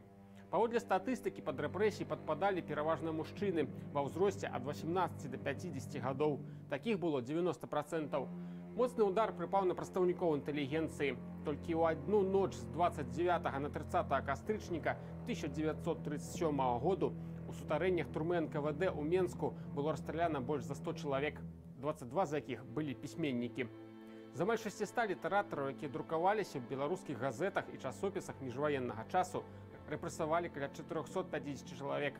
Гэта прыкладна 80% ад агульнай колькасці. Справы супраць прадстаўнікоў беларускай інтэлігенцыі часта аб'ядноўвалі. На пачатку 30-х гадоў розгалас меў працэс так званага Саюза вызвалення Беларусі. У ім асудзілі 86 чалавек. Тое, што справа СВБ была сфабрыкаваная, у КДБ БССР прызналі толькі ў чэрвені 1988 году. Апроч пісьменнікаў і паэтаў, ахвярамі палітычных рэпрэсій часта станавіліся медыкі, што прывяло да сапраўднага заняпаду сістэмы медыцынскага абслугоўвання ў краіне. Ахвярамі рэпрэсій у савецкай Беларусі таксама былі гісторык, першы прэзідэнт Беларускай акадэміі навук Усевалад Ігнатоўскі, паэт і пісьменнік Цішка Гартны, адзін з заснавальнікаў БССР Александр Чарвякоў, паэт Міхай Шчарот, лінгвіст, акадэмік, палітык Браніслаў Тарашкевіч, гісторык і палітык Вацлаў Ластоўскі, каталіцкі святар Адам Станкевіч. А што з рэабілітацыяй? Апраўданнем незаконна асуджаных амаль адразу пасля смерці Сталіна заняўся Вярхоўны суд БССР. У незалежнай Беларусі гэтым працягвае займацца Вярхоўны суд Рэспублікі Беларусь. Афіцыйна рэабілітавана каля 200 000 чалавек.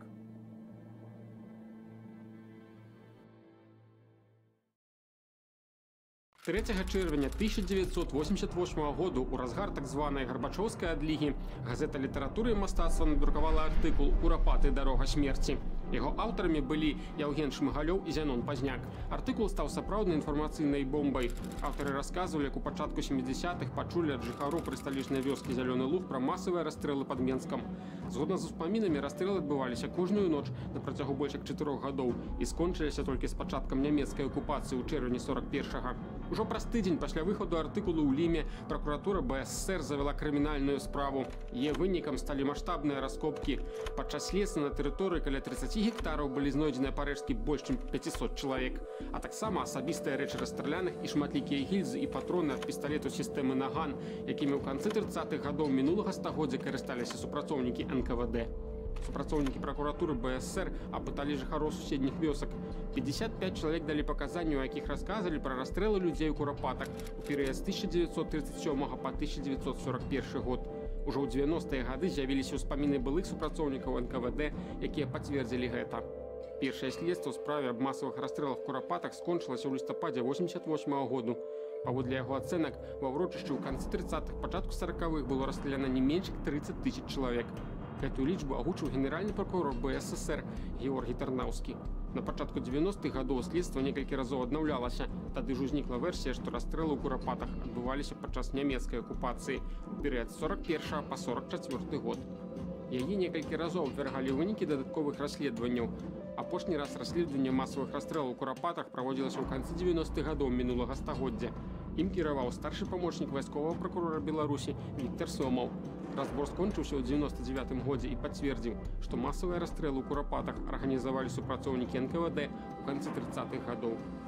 Падчас новага расследавання правялі дадатковыя раскопкі і знайшлі самае буйное на дадзены момант месца масавага пахавання ахвяр – больш за 300 чалавек. Там жа следчыя выявілі рэчавыя доказы, якія дазволілі дакладна высветліць час расстрэлаў, а таксама даведацца імёны і прозвішчы некаторых ахвяр. Тым не менш, цалкам матэрыялы праведзеных у курапатах расследаванняў і археалагічных раскопак ніколі не публікаваліся.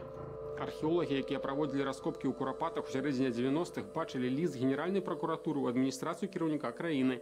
У ім прапаноўвалася матэрыялы следства не абнародаваць і да ведама грамадскасці не даводзіць.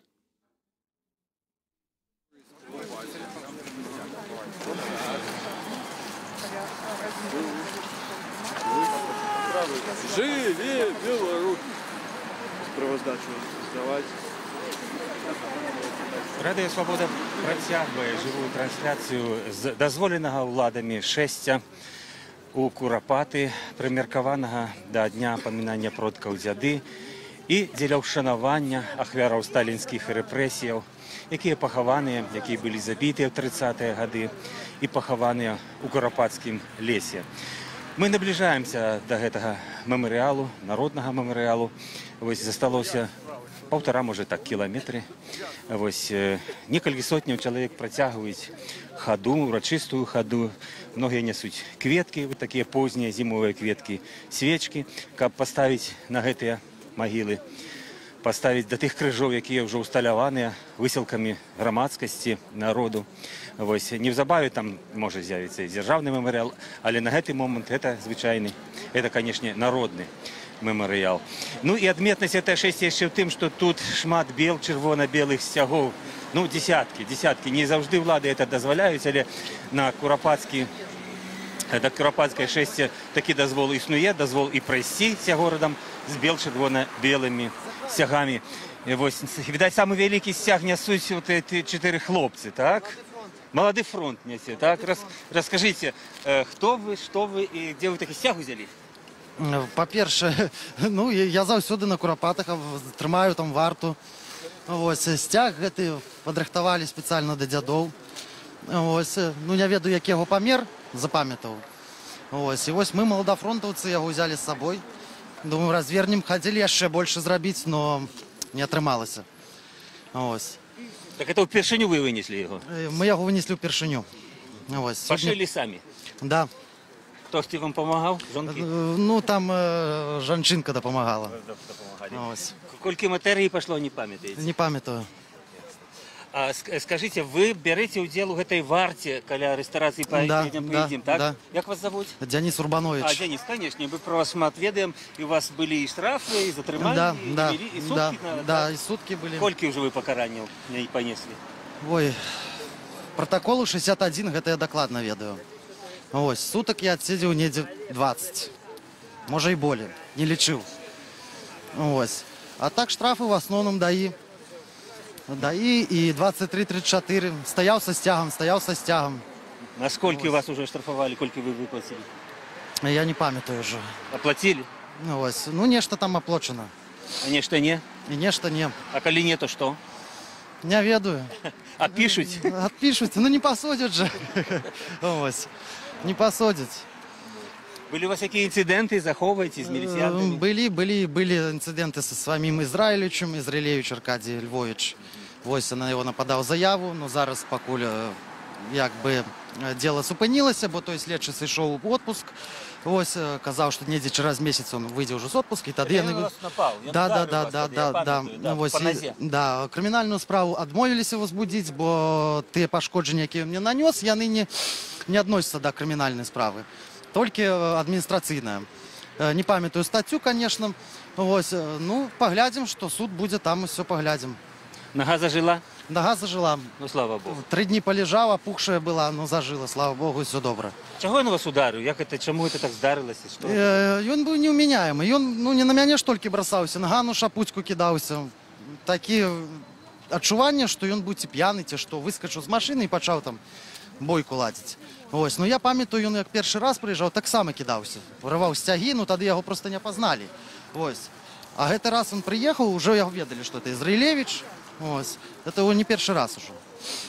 Ну, пагражаў, кідаўся, крычаў, што міліцыя ўся будзе на каленях поўзаць, он нікога не баіцца. Ось. Неадэкватны чалавек. Ну, але яшчэ ён не пакараны за гэты інцыдэнт. Яшчэ не пакараны. Скажите, Денис, вот сегодня о 16-й Павел Северинец сказал, что будет у вас сход у оборонцев, и будете принимать решение, что робить далей. Какие деньги? Ці протягивать варту, не протягивать после дядов. Бо ранее было решение, что только до дядов будете стоять в ресторации. Поедем. Ваша думка, что далей? Моя думка, протягивать варту надалі. Бо если мы зараз звернемся, если мы зараз сыдзем, гэта, ну, па-першае, гэта нічога не дасць. Рэстаран пачне зноў набіраць абароты. І ён іх набярэ. Если не будзе ніхто там стаяць, ніхто не будзе агітаваць, даваць лістовачку о тым, што гэта за месца. Будуць прыязджаць новыя запрашваць сваіх сяброў новых.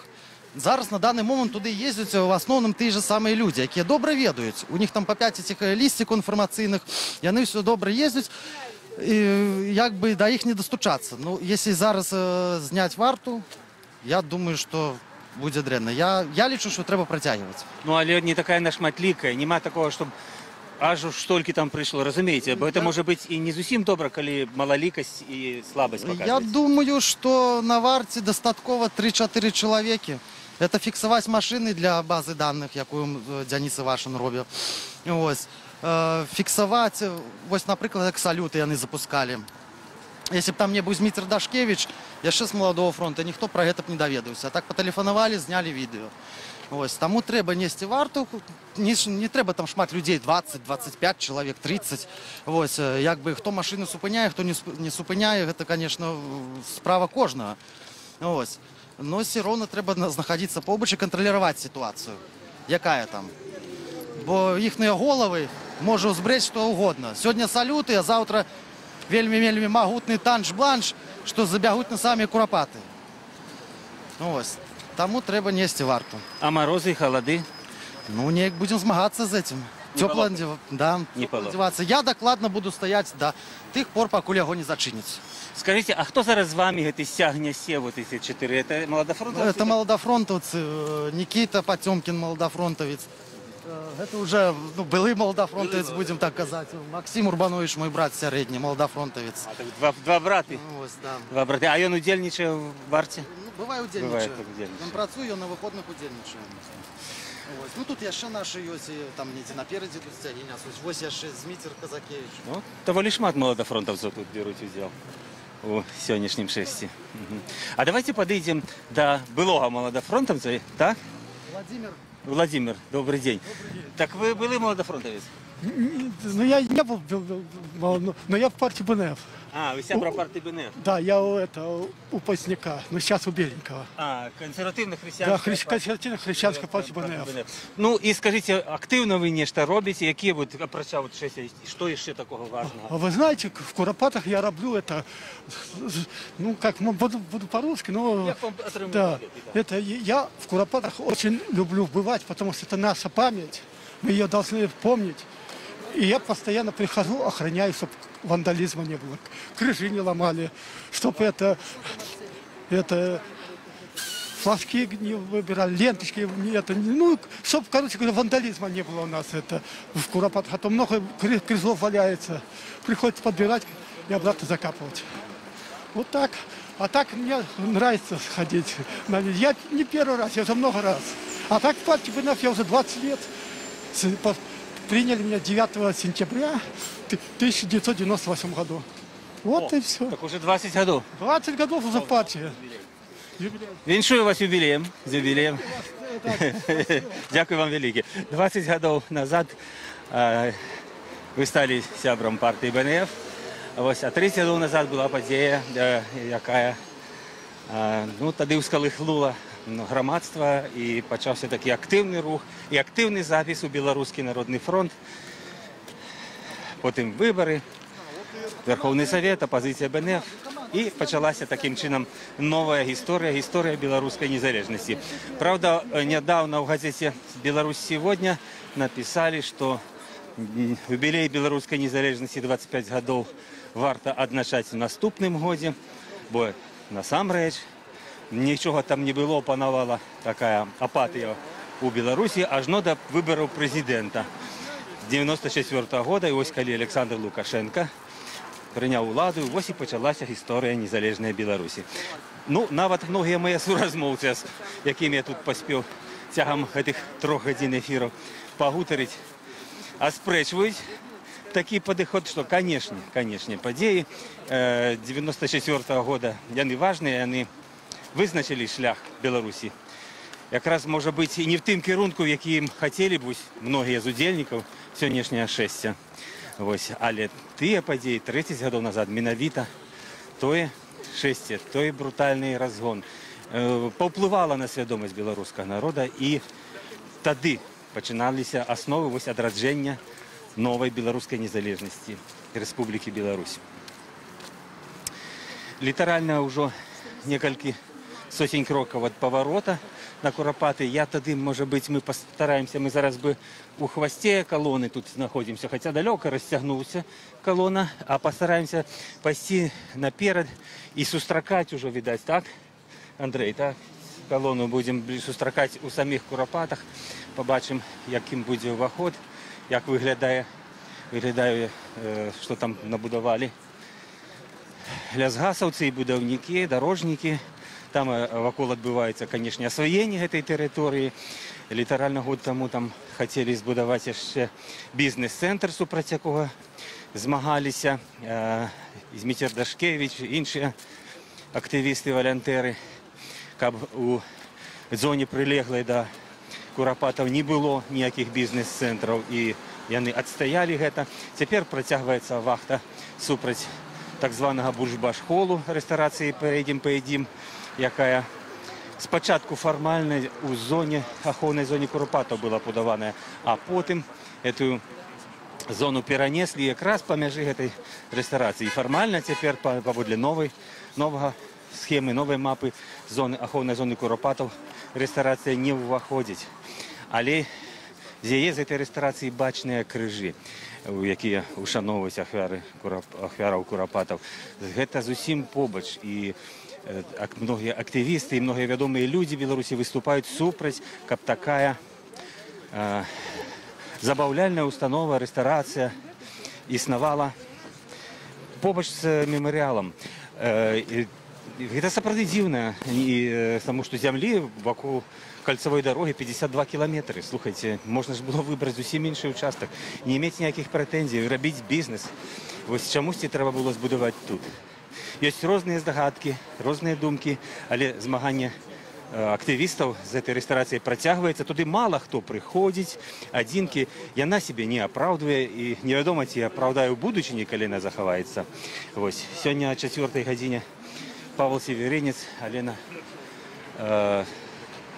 Ганна Шапутька і інші активісти оборони будуть збиратися, будуть вирішати, що далі робити. Попередня була домовленість, що оборона буде протягуватися до дядов, це значить ось до сьогоднішнього святкування, вшанування пам'яті предків, до сьогоднішнього шестя і мітингу. Але ситуація показує, і активісти вирішили обміркувати це питання, тим, як продовжити далі.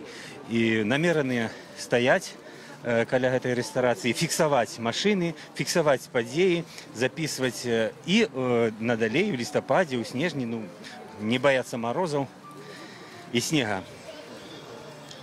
Це ще рішення не прийняте буде пізніше.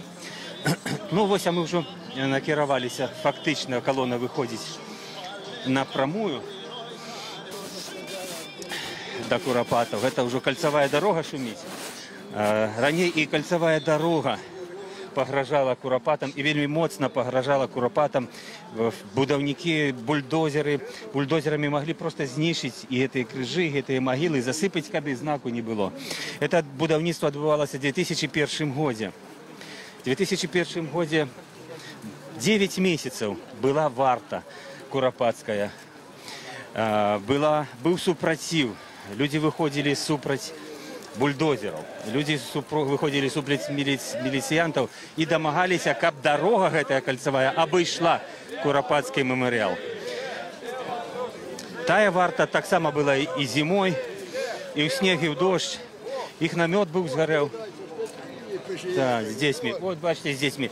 Да, с детьми приехали. С детьми приехали. Добрый день. Добрый день. А вы откуда, с Минска, да? Так, мы из Минска. А вы в Першиню? Ну, с девчонком так, сами не Сами были? Конечно, А конечно. Годик, трохи больше за годик. Хотели летось так само потрапить, але було 3 тижні тоді, то вирішили, що екстремально криху в такому зрості йти. Дівчинка, да, Ядвіга. Напевно. Ну так, і не глядіть. І тяжко вам це все, ви пройшли всю трасу? Ні, ми не усю, ми долучилися біля Макдональдса, там на початку Гамарника. Ми самі живемо на Зеленому лузі, так нам це як шпацер, так і це. Ось, абсолютно не складано. Ну и скажите, это будущее, вы видите в своих руках нашу будущее. У минулому вас були репресовані, вас затрахнули. Ну, особисто, дякую Богу, ніяк не закрануло, дяди ні, але якби, ну, все равно вельми важна, вельми істотна тема, якби, як місце пам'яті, місце смутку Куропати. Ось тому завжди стараємося приходити, підтримувати, ну, як місце ось такого національного обудження 30 років тому, в 88 році. Ось тому, якби, ну, так, нічого страшного. Да, так що, да, вельми сакральне місце вельми такої сили. Ось, і не здарма, хіба не кожен год відбуваються які події вокруг Куропатів, які можуть бути льосовизначальними шмат у чим. Так, менавіта. Дякую вам велике. Як вас зовут? Владислав. Владислав, дякую велике. У вас здесь девочка заплакала, девчинка ваша, успокоивайте. И она там уже томилась уже так. Ну, криху все притомились, идем уже мы 3 години ровно, як почалося 6. Ось, сапраўды добрая атмосфера, люди вельми приязные, с детьми, с кветками. Адбываецца все вельми годно. Ага, ну і я ось починав розмову, покуль не побачив гэтую дзяўчынку, ось, што вот менавіта тут проходит эта кольцевая трасса. 9 месяцев баранили, 9 месяцев змагалися, каб яна абмінула Куропаты. Яна, конечно, разрезала гэты лясны масіў, ось, але не зламала, не разбурила Куропатский мемориал, фактично удалося його адстаяць. Тады гэта была перамога ў 2001 годзе. Пазней удалося адстаяць ад будаўніцтва, вось літаральна тут наперадзе так пляцоўка была будаўнічая, будаўніцтва офіснага цэнтру. Вось, ну цяпер зноў вось рэгулярна працягваюцца нейкія спробы наступу на гэтую тэрыторыю, на гэты мемарыял, нейкай камерцыйнае асвойвання, там будуецца жытлавы масіў сонечны пабудаваны непадалёк, праводзяцца трубаправоды, робіцца удасканаленне. Ну, гэта трэба, без гэтага нельга, але павінна выконвацца заканадаўства аб ахоўнай зоне народнага мемарыялу, аб ахоўнай зоне Куропатскага лесу, гэтых магіл, якія адбываюцца, якія вось там захоўваюцца, якія яшчэ не належна ўшанаваны на дзяржаўным узроўні, а толькі на народным. Ганна Шапуцька зараз побач со мной. Можна вас тягнути вашу увагу, зупинити вашу розмову? Ось ми в живому ефірі Радіо Свобода. Добрый день. Ведем, добрый день. Ведем 6 репортаж. Вы одна из активных удельниц этой обороны. 5 месяцев яка довжиться от ресторану «Поедим». Який плён вы лічыце, вы досягнули и что далей робіць? Ну, по-перше, мы вельми моцную кампанію інформування громадськості. Я лічу, що наша ось ця акція, коли так можна назвати, протесту, да, вона дала такий, ну, вельми моцний пльон, менавіто у інформуванні громадства про Куропати, що, мов, є Куропати, є ось такі бульбашхол, так, і злочинна така установа, і її треба зачинити. Тобто, по-друге, все ж таки я бачу так само великий пльон від нашої варти Куропатської, то, що люди, які приїжджають сюди в Бульбашхол, можливо, по некій недосвідченості, можливо, по яким іншим причинам, то вони перестали ездить. Фактично они перестали ездить, осталась некая купка одних и тых же, але ж гэтыя людзі, яны просто атрымліваюць інфармацыю, размаўляючы з намі, яны просто, некаторыя адразу з'язджалі, а некаторыя просто пасля такой раз ці два наведаюць, больше не з'яўляліся. Разумееце, это таксама... Плён ёсць, дакладна. Што далей? Значит, сёння у вас будзе сход, наколькі я ведаю. Так, няма самага галоўнага. Бульбашхол не зачынены. Наша мэта была, да, ну, на першым этапе, каб бульбашхол быў зачынены. То бок, дзверы бульбашхола, на дверах было написано «не працуе». То бок, висела шыльда такая. На вялікі жаль, пакуль гэтага не адбываецца. То бок, зайдус, порствуе, зайдус. Уже пайшоў на нейкі прынцып, і на мой погляд, это вельмі дрэнна, што ён так себе паводзіць. Ну, магчыма, ёсць нейкія іншыя там яшчэ прычыны, ён жа не адзін, там іх некалькі чалавек, гаспадароў бульбашхола. Ну, але ж мы будзем працягваць трываць варту. Сёння прымем менавіта гэтае рашэнне, сёння прымем. Ну, але ж я ведаю проста фактычна, што все згодны працягваць трываць варту да перамогі. Да таго моманту, пакуль не будзе выканано прадпісанне Генпракуратуры, пакуль не адновяць ахоўныя зоны хаця б 2004 года, пакуль іх не вернуць мемарыялу Курапаты.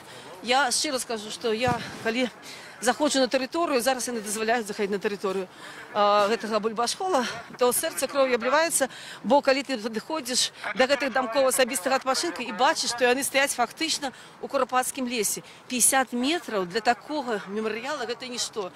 Зразумееце, гэта чалавечы магільнік. І, ну, ахоўная зона была 300 метров першапачаткова, пасля стала 120.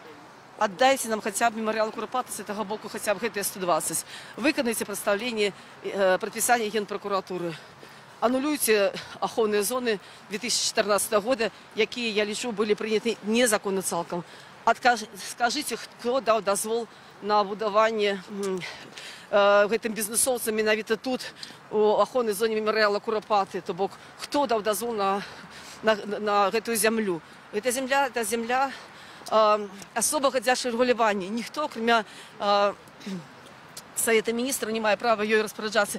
Ніякія зайдысы, сурысы ці яшчэ нехта не маюць права спансаваць распрацоўкі ахоўных зонаў са сваёй кішэні. Гэта неправільна, гэта называецца мафія, карупцыя. Разумееце, калі бізнес разам з чыноўнікамі, чынавецтвам робіць такое бязмежжа.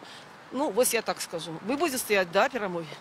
Вось тут мы недавно прошли, лужок таки застаўся, где были драматычныя падзеі, где было прыковываўся, я памятаю, один з актывістаў да машины, так сказать, вылазили на гэтыя бульдозеры. И таксама было доўгае супрацьстаянне зімой, у мороз, і ў снег, так сказать. Але ўрэшце дайшлі аднаго разумнага рашэння, прыбралі гэта. Чаму тут не ўдаецца? Ну, шмат хто кажа, што таму што пабудавана ўжо, таму што пабудавана, нельга перанесці, нельга разбурыць. Ну, я скажу так, гаспадарства, ну нельга перанесці, нельга разбурыць. Дамкі можна асабіста адпачынку перанесці, можна арэлі перанесці. Вы ж гэтага не робіце, а будынак можна функцыянальнасць змяніць. Яна і павінна быць зменена. Згодна з інструкцыяй аб ахоўных зонах не павінна тут быць ніякага збаўляльнага комплекса. Функцыянальнасць гэтага будынка павінна быць іншая. Але ж ніхто не хоча улічваць заканадаўства, ніхто не хоча улічваць сапраўды, рабіць так, як гэта павінна быць. Все абы грошы, абы кішэні свае набіць. Таму я лічу, што менавіта з-за гэтага, таму што ўжо пабудавалі, і шмат хто апраўдвае, і на вялікі жаль з нашых сяброў, з нашых знаёмых, шмат хто апраўдвае, што раз ужо пабудавалі, ну няхай працуюць. Як яны могуць працаваць? Мы на свае вочы за гэтыя 5 месяцаў пабачылі, як яны п'яныя выходзяць адтуль, як яны фатаграфуюцца на фоне крыжоў, робяць селфі, як гэтыя дзеці прыгаюць там на гэтых батутах. Ну гэта зневажальна, гэта зневажае нашу памяць, гэта зневажае нашу годнасць. Мы людзі ці мы хто? Так нельга рабіць. Дзякуй вялікі, гэта была Ганна Шапуцька, адна з удзельніцаў абароны Курапатаў. Ад рэстарану паедзім, адна з актыўных удзельніц, і яна будзе сёння разам з іншымі у 4 гадзіны, вось пасля мітынгу, які мы будзем паказваць, будзе вырашаць, што рабіць далей. А зараз мы праходзім пад дарогай, кальцавой менскай дарогай, у тунэлі, і выйдзем ужо непасрэдна ў Курапацкі мемарыял на Крыжовую алею.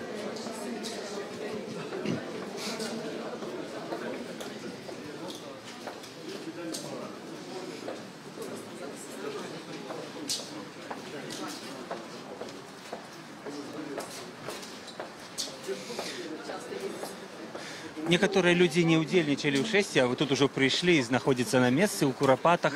Мы бачим активісти, магчыма, нейкія начальнікі, бачу, можа, міліцыянты по выгляду у цивільным. Ага, ну ёсць, конечно, ёсць некаторая частка. Вось, цяпер мы бачым, будаўнікі-дарожнікі зрабілі новую дорожку, насыпалі жвіру, каменняў, прытапталі.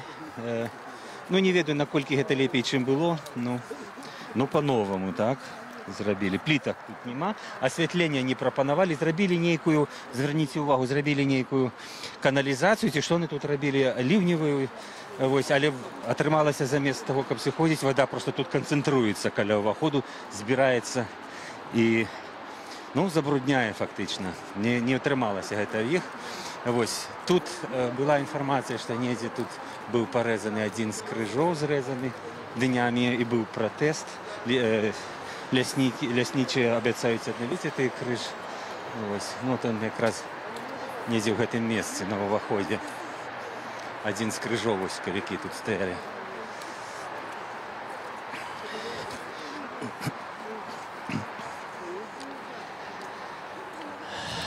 Это першы мемарыяльны крыж вось тут з абламанай шыльдай пакутнікам Беларусі. Там ужо гараць свечкі. Людзі паклалі кветкі.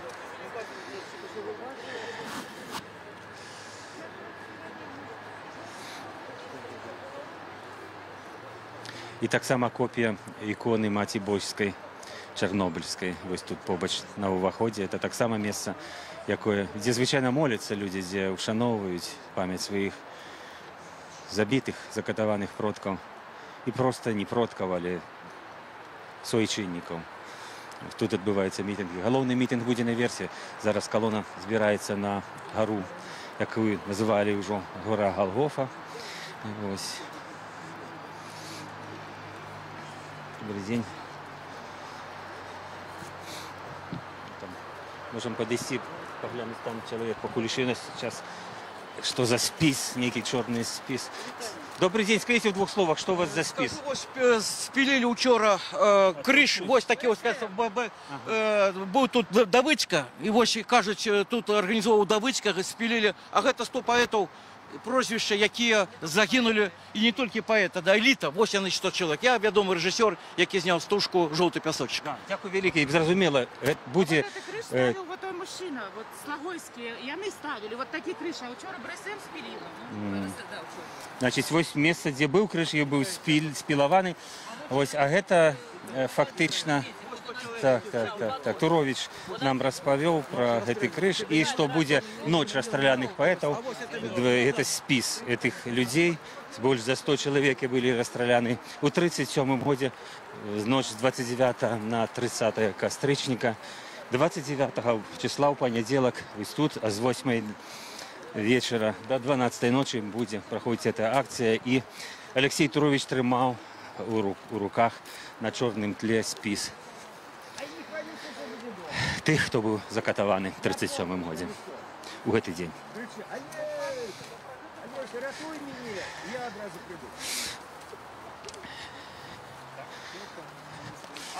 Мы ідзем па крыжовай алеі, і, канешне, больш мы не бачым, больш не бачна нейкіх знішчаных, але адзін крыж спілаваны, другі быў знішчаны. Вось тут адбываўся у суботу афіцыйны такі суботнік, у якім прымалі ўдзел там і Геннадзій Давыдзька, і Беларусь ягоная, якую узначальвае, і БРСМ, і розныя прафсаюзы, праваладныя арганізацыі. Ну, пачысцілі, вывезлі, нешта спілавалі, бачна, што некая працы прайшлі. Дарожка новая, утаптаная. Больш утаптаная, магчыма, найлепшая, чым была. Хаця мне і ранейшая падабалася. У прынцыпе, тут, скажем, занядбання нема. За Куропатскім мемарыялам штомесяца збіраюцца даглядаць актывісты, праходзяць талокі. Менавіта да 29 числа кожнага месяца яны імкнуцца прымеркаваць, каб прыбраць лістоту, прыбраць галлё. Таму тут дагледжана. Ну, не толькі таму, што тут быў афіцыйны суботнік. Так, мы тут будем імкнуцца хіба бліжэй да гары. Там Буде офіційне, таке не офіційне, але громадське вшанування ахвяраў, буде мітинг, молитва, в покладанні кветок і свечок пам'яті ахвяраў сталінізму. Злева поставлены поляками польский крыж ахвяраў сталінізму, полякаў, якія загинули пасля 1939 года в Беларусі. Тут ёсць і прозвішчы конкретных полякаў, якія меркавана дзесь тут пахаваныя. Польскія дэлегацыі, якія з'яўляюцца тут, заўжды прыходзяць у Курапаты, ускладаюць кветкі каля галоўнага крыжа, на вялікага крыжа і каля гэтага польскага крыжа. 30 числа тут будзе міністр замежных спраў Польшы Чапутович, таксама збіраецца наведаць Курапаты і ускласці кветкі і крыжы да крыжоў на агульным мемарыяле, там на гары і тут каля польскага крыжа. Ну і тут справа ёсць яшчэ Лава Клінтона, мемарыял, который быў усталяваны тут прэзідэнтам Злучаных Штатаў Амерыкі Білам Клінтонам у 1994 годзе. Тады ён рабіў візит у Беларусь аднадзённы і апрача афіцыйных перамоваў сустрэчаў наведаў Курапаты. Зенон Пазняк тут яму расказваў гісторыю гэтага месца, гісторыю савецкіх рэпрэсіяў.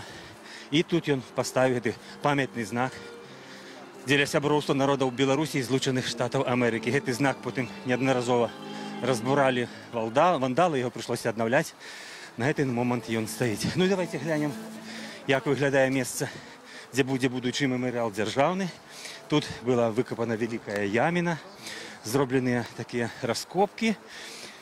Нешта нават знайшлі ў часці гэтых раскопак. І вот зманціравалі падмурак, фундамент для гэтага мемарыяльнага знаку. Ён зойме частку вот гэтай гары, якая называецца Галгофай. Тут цяпер, вось, відаць, крыху займе некае месца.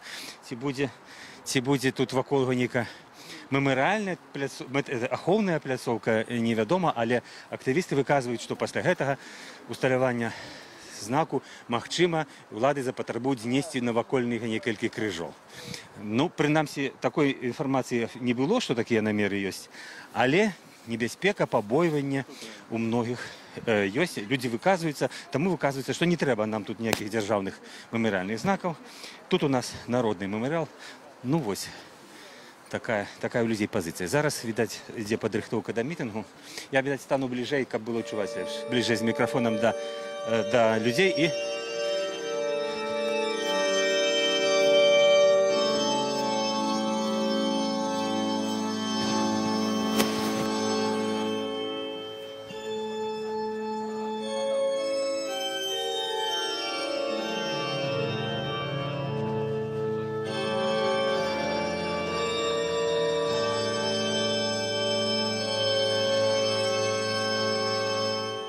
У тиши над землей, в эфир ночным, голос чистый звучит, как пение херувим.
Стиражи, стиражи, черной беде. Я далеко-далеко в лесной стороне.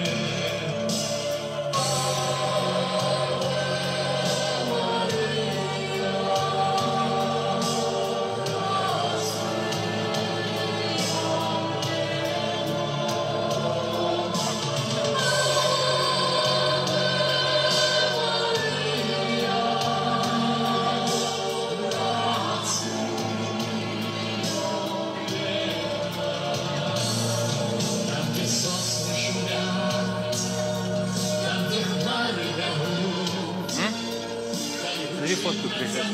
Меня.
Вітаю, дорогі люди. Дякую, що прийшли цим шляхом.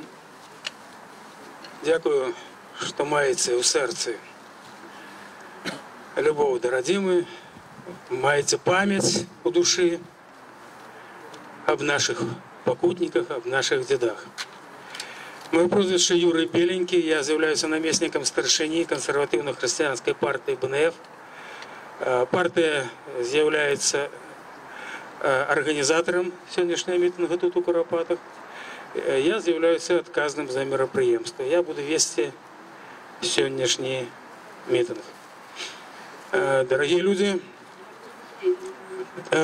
люди, у нас є виступ першооткривальника Куропатов, чоловіка, який привів у свій час рушення від Куропатов до незалежности нашей країни, Зенона Поздняка. Я попрошу Олеся Чахульського зачитати цей виступ.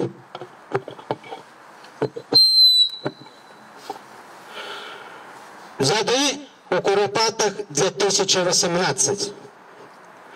Уважаемые господарыни и господари, дорогие земляки, вітаю всіх у світлому святі дядов. Ми, і я з вами у думках, сьогодні знову пройшли наш традиційний крижовий шлях. Це шлях пам'яті.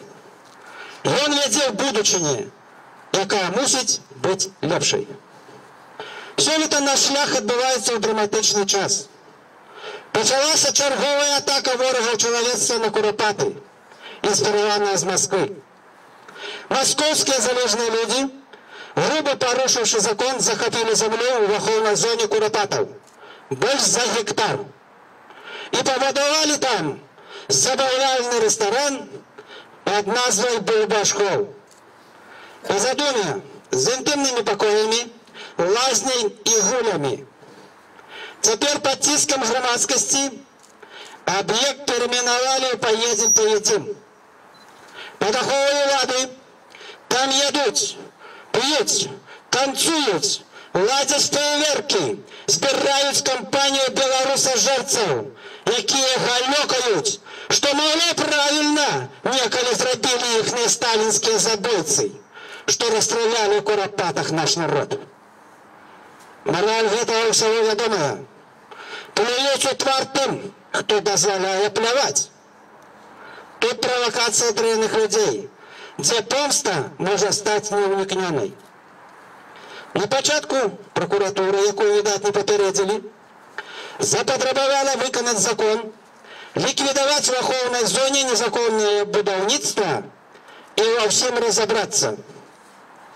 Але режимні влади, замість того, как ликвидовать незаконный объект и отдать под суд захопников территории в охоронной зоне, ликвидовали как раз охоронную зону, а криминал покинули.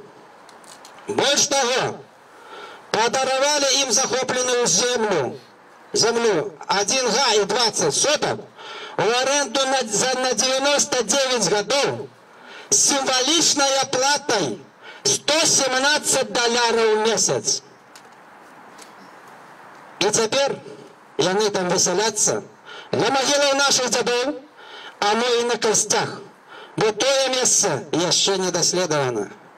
Вот что такое антибелорусская влада и гангстеры каля влады.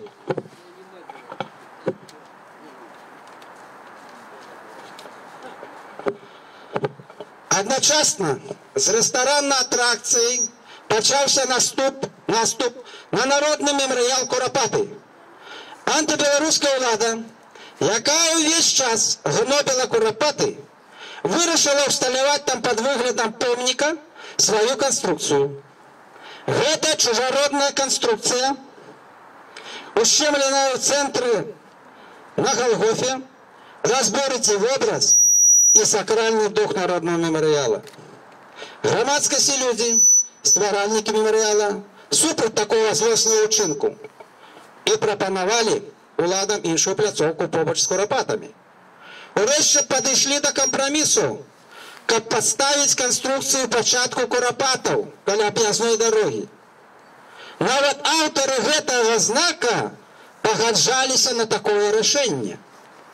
И громадская дирекция народного мемориала была не супраць. Але рогом уперлася Министерство культуры. Им треба залезть на Голгофу, усё тут попсовать и потом эту конструкцию, как памятный знак, разом с территорией Куропатов передать на господарчий баланс некой своей ведомостной организации, якая станет тут господарить по инструкции и по указаниях. Вот что это все обозначает. Режимная бюрократия хочет захопить народный мемориал и позбавить народ его воли. Чиновенство у подрежимной Беларуси это есть вороги белорусского народа. Это як саранча, якую не вытравишь ни дустом, ни карбофосом. Там, куда доплыть подрежимные чиновники, там все мертвее и оборачивается супраць людей. 20 годов яны начали со своим начальником, обплевывали, гадили и разбирали Куропаты. Але народ сам своей волей створил тут мемориал. Ён могутный, ён ёсць і будзе. І тады чыноўнікі вырашылі ўлезть сюды самі під выглядам добрадзеяў, каб потым указваць чалавеку, дзе ён павінен маліцца, па якіх дорожках хадзіць, дазваляць ці не дазваляць ставіць крыж ці пакласці камень. Тым часам народны мемарыял гэта помнік вечнасці. Крыжовае шэсце гэта частка мемарыялу вечнасці. Калі людзі несуць крыжы і ставяць іх на магілы расстраляных. І так з году ў год, з пакалення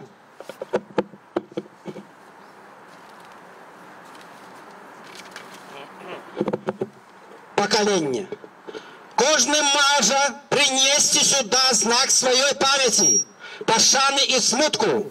Помнікі памяць будуць існаваць вечна. Але гэта ўсё плануе знішчыць тут антыбеларуская ўлада.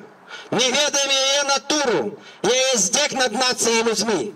мы супраць установки чужеродной конструкции на Голгофе народного мемориала.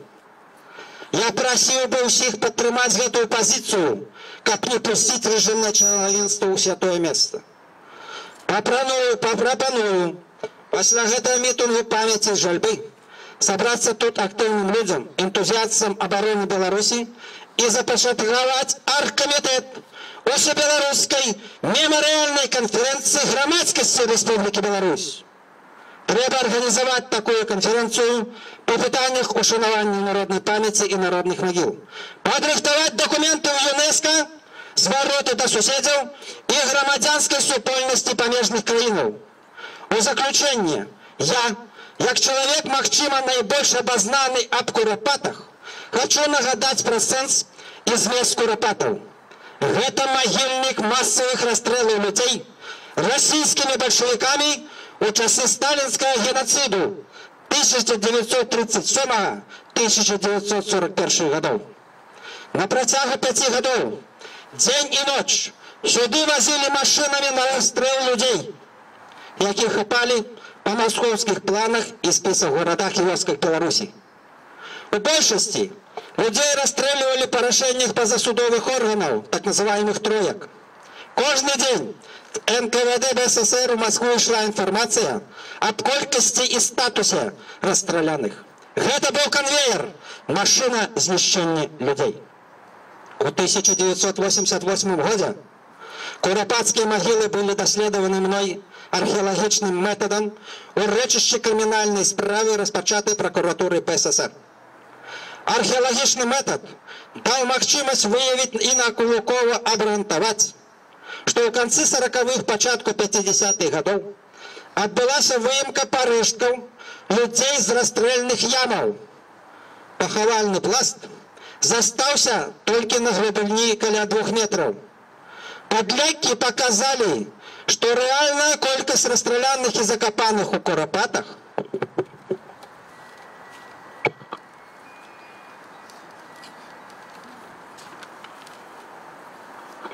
сягая каля чвэрці мільёна чалавек. Гэта ёсць навукова аргументаваны факт. Тым часам криминалистика оперует только уликами. Это значит только конкретно откопанными порежками людей. Теми, что застались на дне могильных ям. Отсюль з'явилась лічба 32 тысячи забитых. Это важно для суда. Тим часом для історії істотним з'являються якраз наукові дослідження і аргументи. Ось чому ми об'являємо про 250 тисяч забитих у куропатах. Коли будуть відчинені архіви, то шмат що ще додасться до наших досліджень і ведів. Але щиро скажу, глядячи на гэтый світ, я не надто на ті архіви сподіваюся.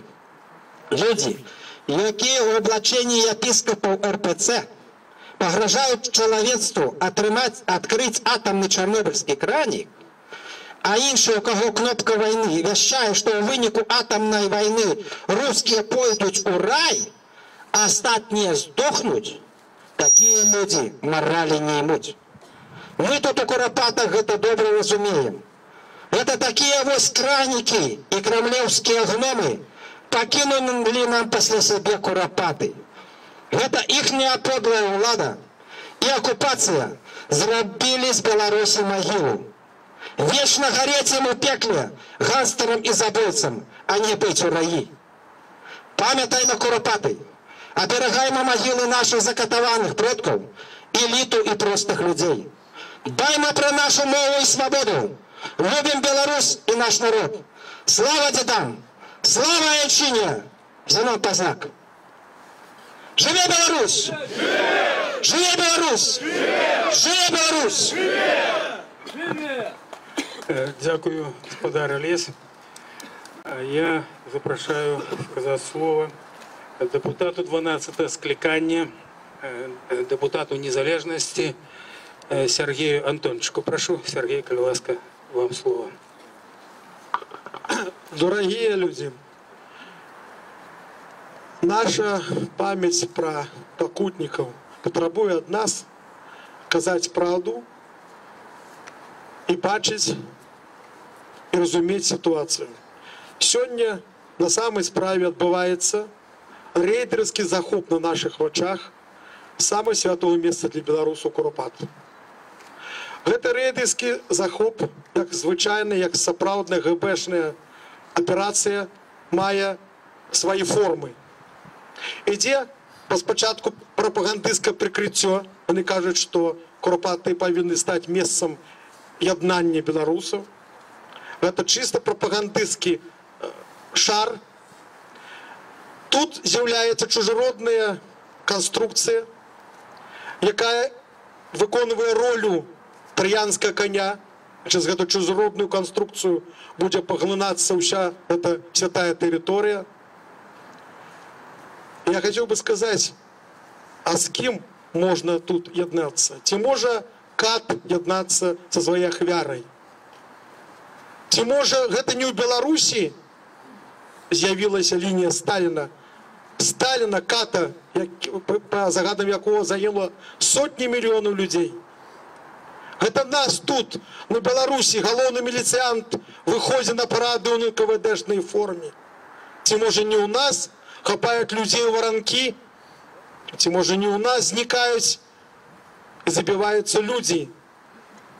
Я хацеў бы нагадаць, што да гэтых часоў, да гэтых гадзін ніхто не ведае лёс зніклага Ганчара, зніклага Завадскага.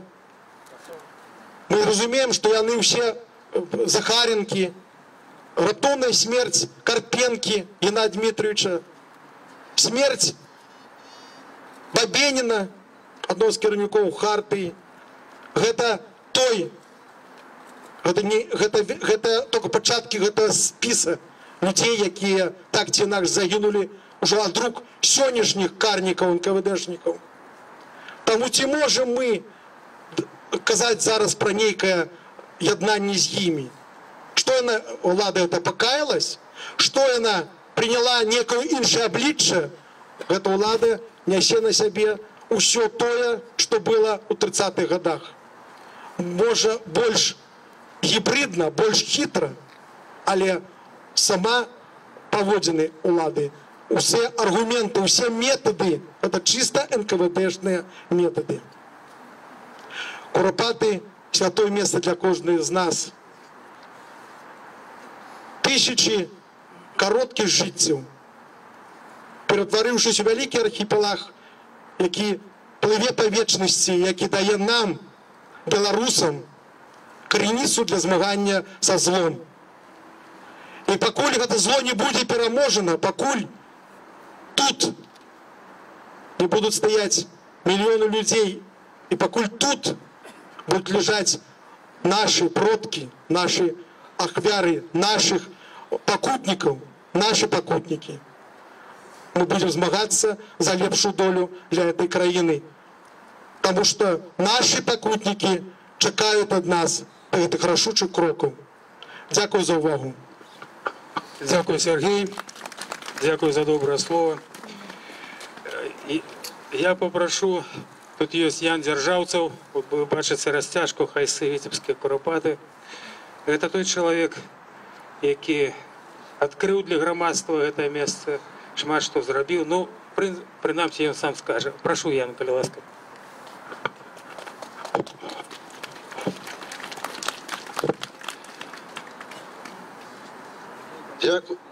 Дякую усім, хто прийшов. Прийшло вельми шмат народу. Це приємно бачити, що люди не обоякові до чужої біди. Коли коротенько, у 2014 році я випадково довідався на припинку від одного чоловіка.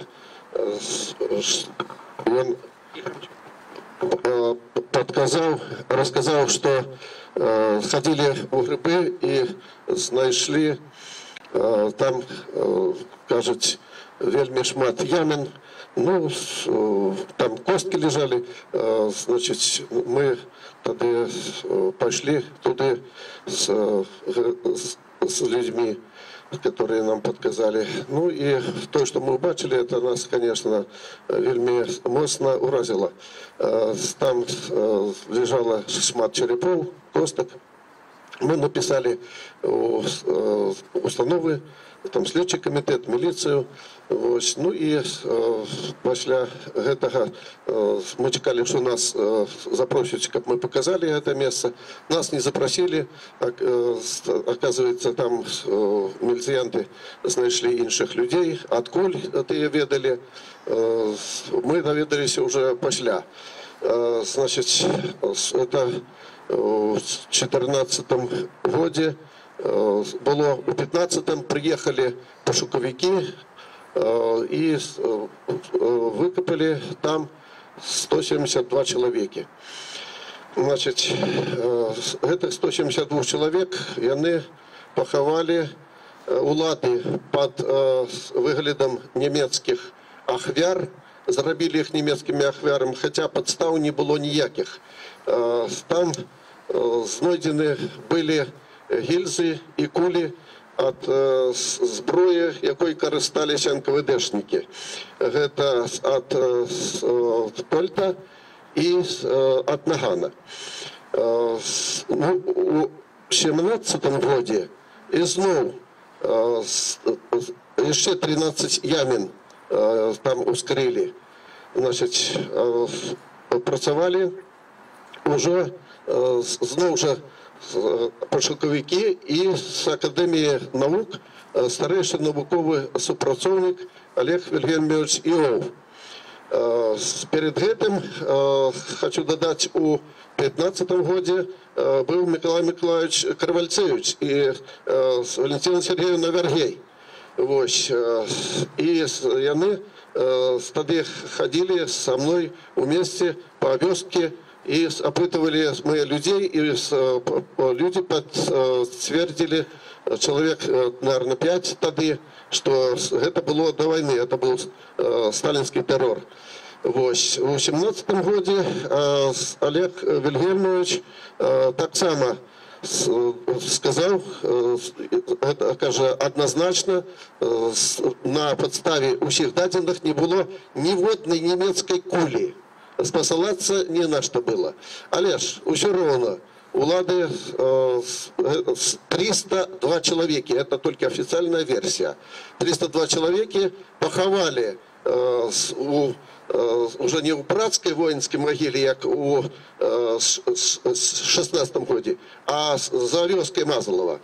Ну и на шильде там было написано зараз, там такая шильда, что тут лежат люди, просто знойденные у хайсах.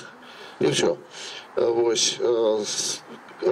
Это несколько, уже прошло 4 суды, присутствовали местные жихары на суде, которые доказывали, что это отбывались расстрелы подчас сталинского террора 37-40 год.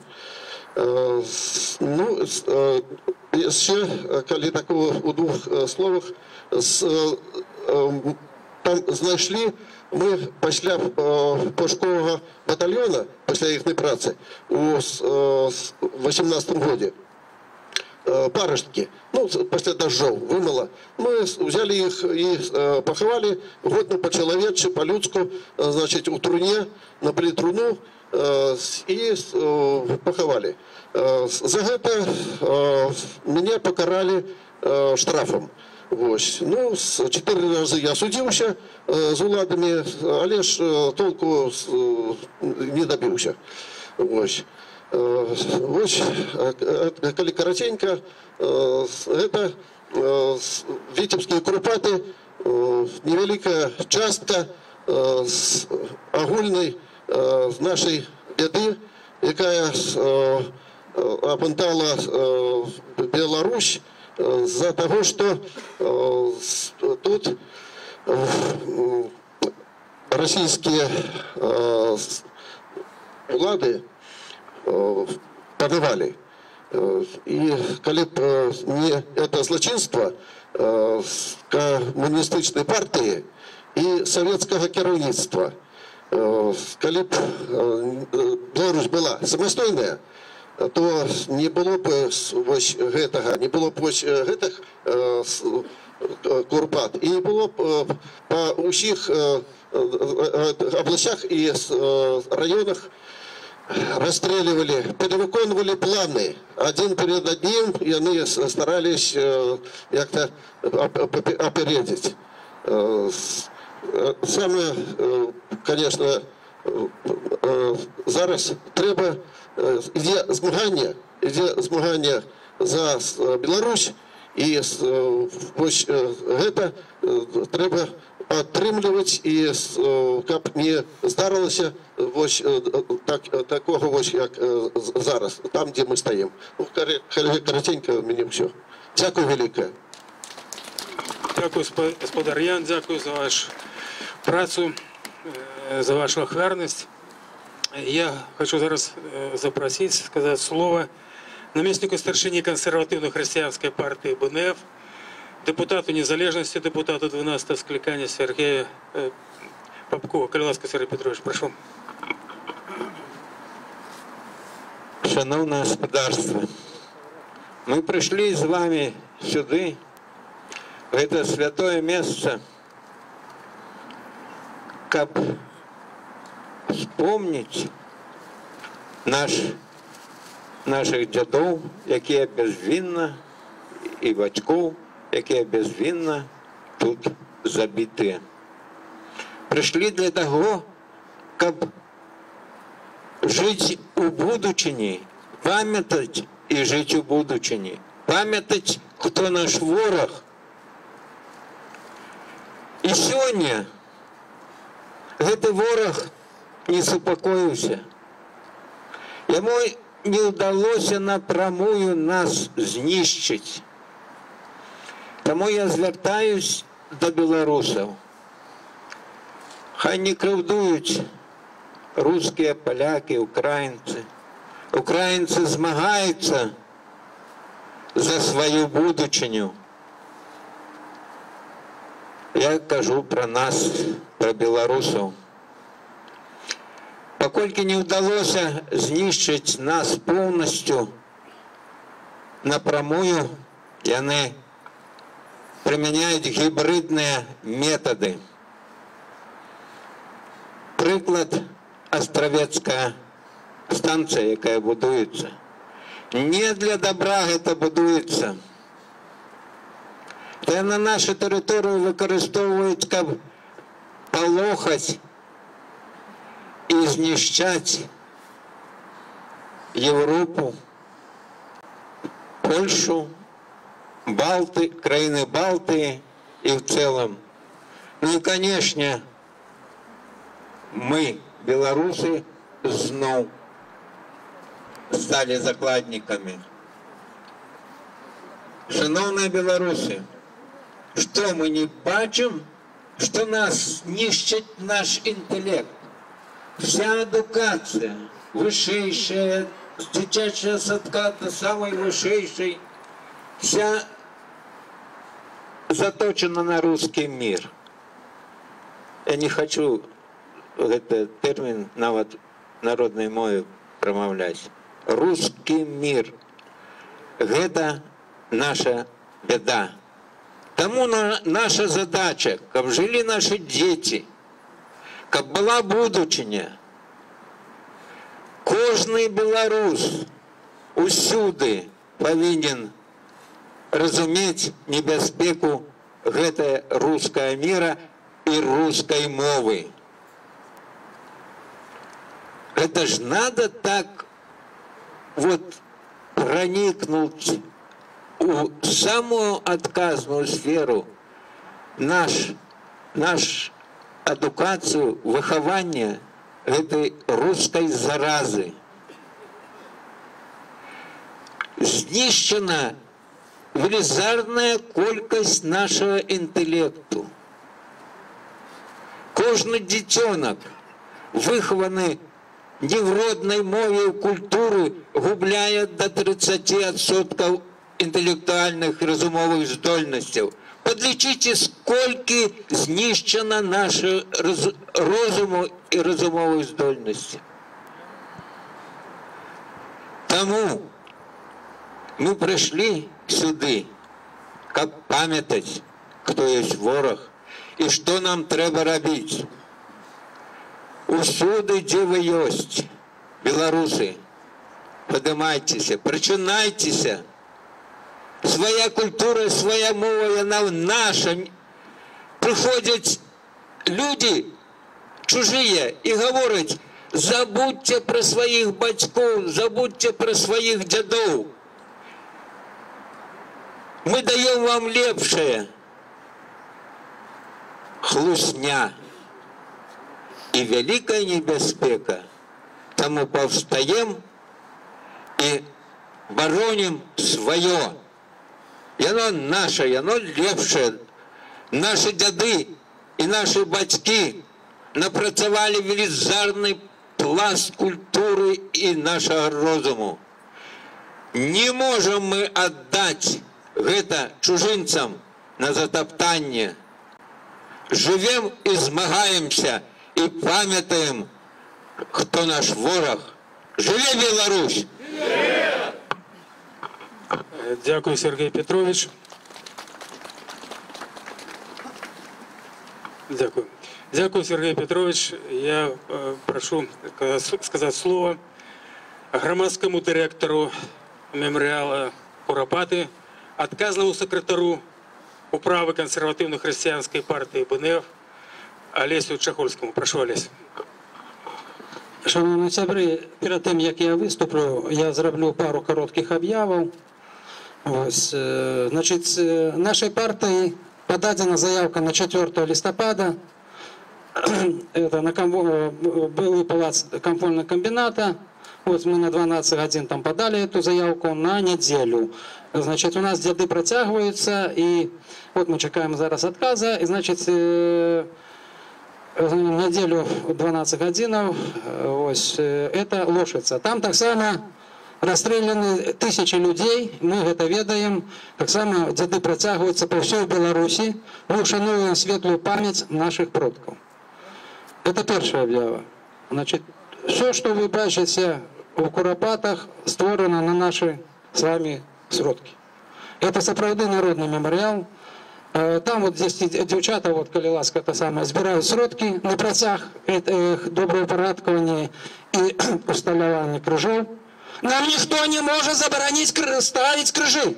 Это народный мемориал. И мы ставили и будем ставить. Ніякое нам членство тут не указ. Это наши могилы, это наши святыни. Хай яны гэта ведаюць. Вот таким чином мы с вами протягнем вечный наш помник. Это поколение за поколением будут нести сюда крыжи и ставить. Теперь хотелось бы коротко расповести то, что тут отбывается. Зіновій Станіславович Пазняк вельми докладно визначив усі події, весь ланцюг, як это все стваралося. И вот тая зараза тоже, которая стоит, поедим, и чужеродная пухлина в этом мемориале, это план, спущенный с Москвы. Это система, чтобы все мы тут зразумели, это не просто и не выпадковость. Яны распрацавалі гэты план. Пасля гэта усталявання гэтай чужароднай пухліны менавіта тут. Яны запланавалі перадаць. Мы можем догадываться, не здогадываться, якости там своей так само установе. Весь это мемориал, частку мемориала, куды сапраўды яны уже будут тут инструкции нам свои и так далее. Вось так само, у чым это небяспека. Але самое страшное тое, что яны запланавалі после того, як яны вырашылі, что это будет уже ихное. Мы маем эту информацию. Я хочу попередить громадство, что в любой момент мы мусим стать на оборону крыжов. Некоторые спробы тут, як быццам бы тут зламалася нешта, потом их спілавалі, і это самое. Небяспека ёсць, чтобы вы все зразумели, для знішчэння крыжоў. Яны могуць знішчыць крыжы. Могуць вот это мемориал знішчыць. Мы попередживаем чиновенство, мы попередживаем уладу. Вы будете нести персональную отказность. И вы будете нести не только перед Богом. Часть злочинства давности немая. Наближается момент, когда развалится эта Российская империя и ликвидуется тут этот режим оккупационный. Он неумольно все это наближается. Я хочу сказать это силовикам, которые тут стоят. Когда вы выполняете загады, то думайте, что будет после? Вот там те два, но это будет. Ликвидуется и будут суды, будут следства, белорусская прокуратура, белорусский следчий комитет будет проводить это все проверки. Нема давности добавлены. Думают, некоторые пойдут на пенсию, типа пошли на пенсию. Мы ничего не забылись, что они робили 20 годов назад. Никто не забылся. Ни те судовые справы, ни те протоколы, мы про это не забыли. Это все будет обновлено, и будет поднято. И еще. Так само распаўсюджена такая речь, что быццам бы там у войску российском, там у милиции, полиции, или как это там называется, там заробки больше. И вот нашим тут службовцам так само это про идеологию доводится. Ну вот русский мир, там хорошо, это сам. Поверьте мне, тут стоят офицеры, прапорщики, которые служили и в забое, и ведают, что это такое. Есть у российцев примука. Здраду приймають, здрадников вешают. Это в том сенсе, что поедете вы в Сирию, Ливию, поедете в Забво с китайцами воевать. Не будете вы, и чиновники так само. Придет русский чиновник, русский офицер, русский солдат. А вы все поедете, вы поедете. Вон туды, чему таракань нихнул. И вот там ты вот этот молодой человек, который стоит с этой камерой, ты там зразумеешь, что такое Россия. Вот те офицеры, которые были до того, я не ведаю, что такое. Вы думаете, что вы застанетесь тут? Нет, не застанетесь. И поэтому мы кажем, придет час, и у вас будет выбор, стать с народом или супроть народу. Но после того, как переможен народ, то, ведаете, или вы пойдете супроть народу, поверьте, что будут суды. Будет суд и будет приговор. Вот такая вырок. Поэтому это не просто, я говорю зараз это слово, потому что над нами великая небеспека. Мы не можем ходить разявивши рты и слухать. Это даже не 90-е годы. Вельми великая небеспека войны. Россия – это война, мы все повинны разуметь. И могут в эту войну и супроть Украины, и супроть всего света утягнуть нас, белорусов. А это нам треба. Что нам треба помирать за их миллиарды, за их яхты Абрамовича или за яхты Путина? Для чего нам это потребно? Мы живем на своей земле и повинны быть господарами на своей земле. И уладковывать свою землю. Хай они разбираются в своей тьму таракани, в этой империи. И хай не лезут сюда.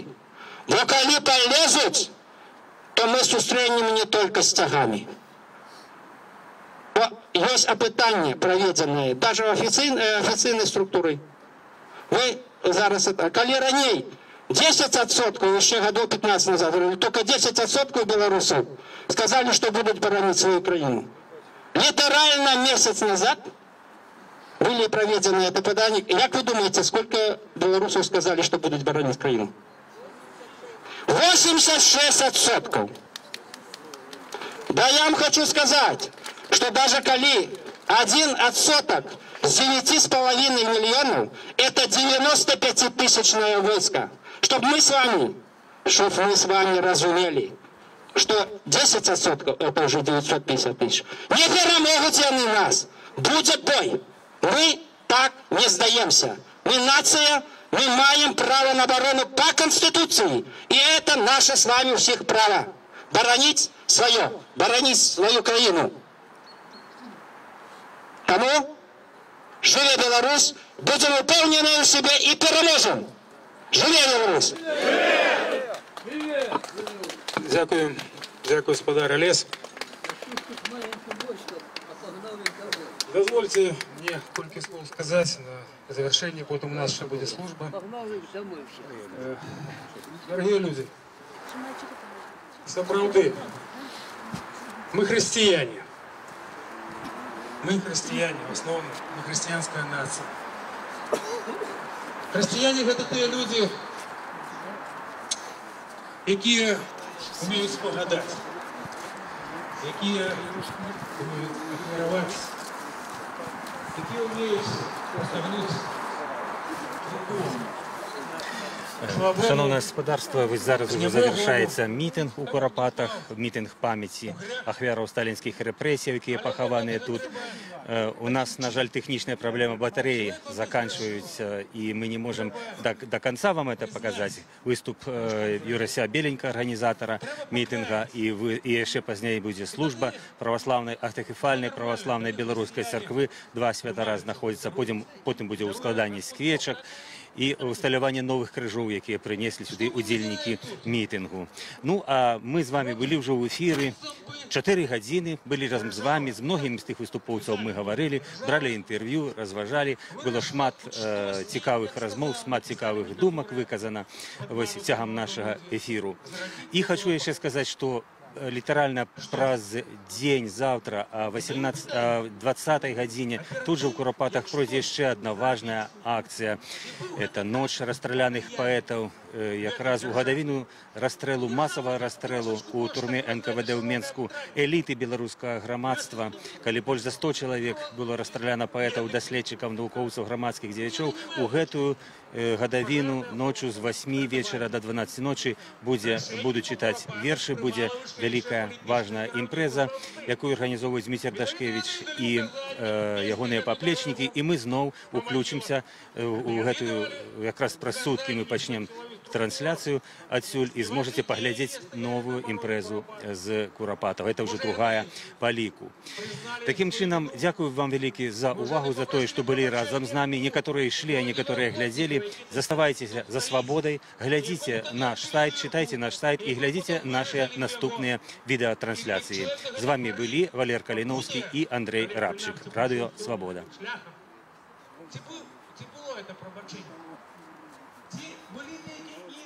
Дзеянні з боку гэтага палітычнага кіраўніцтва, яко б сведчыла пра гэта пакаянне.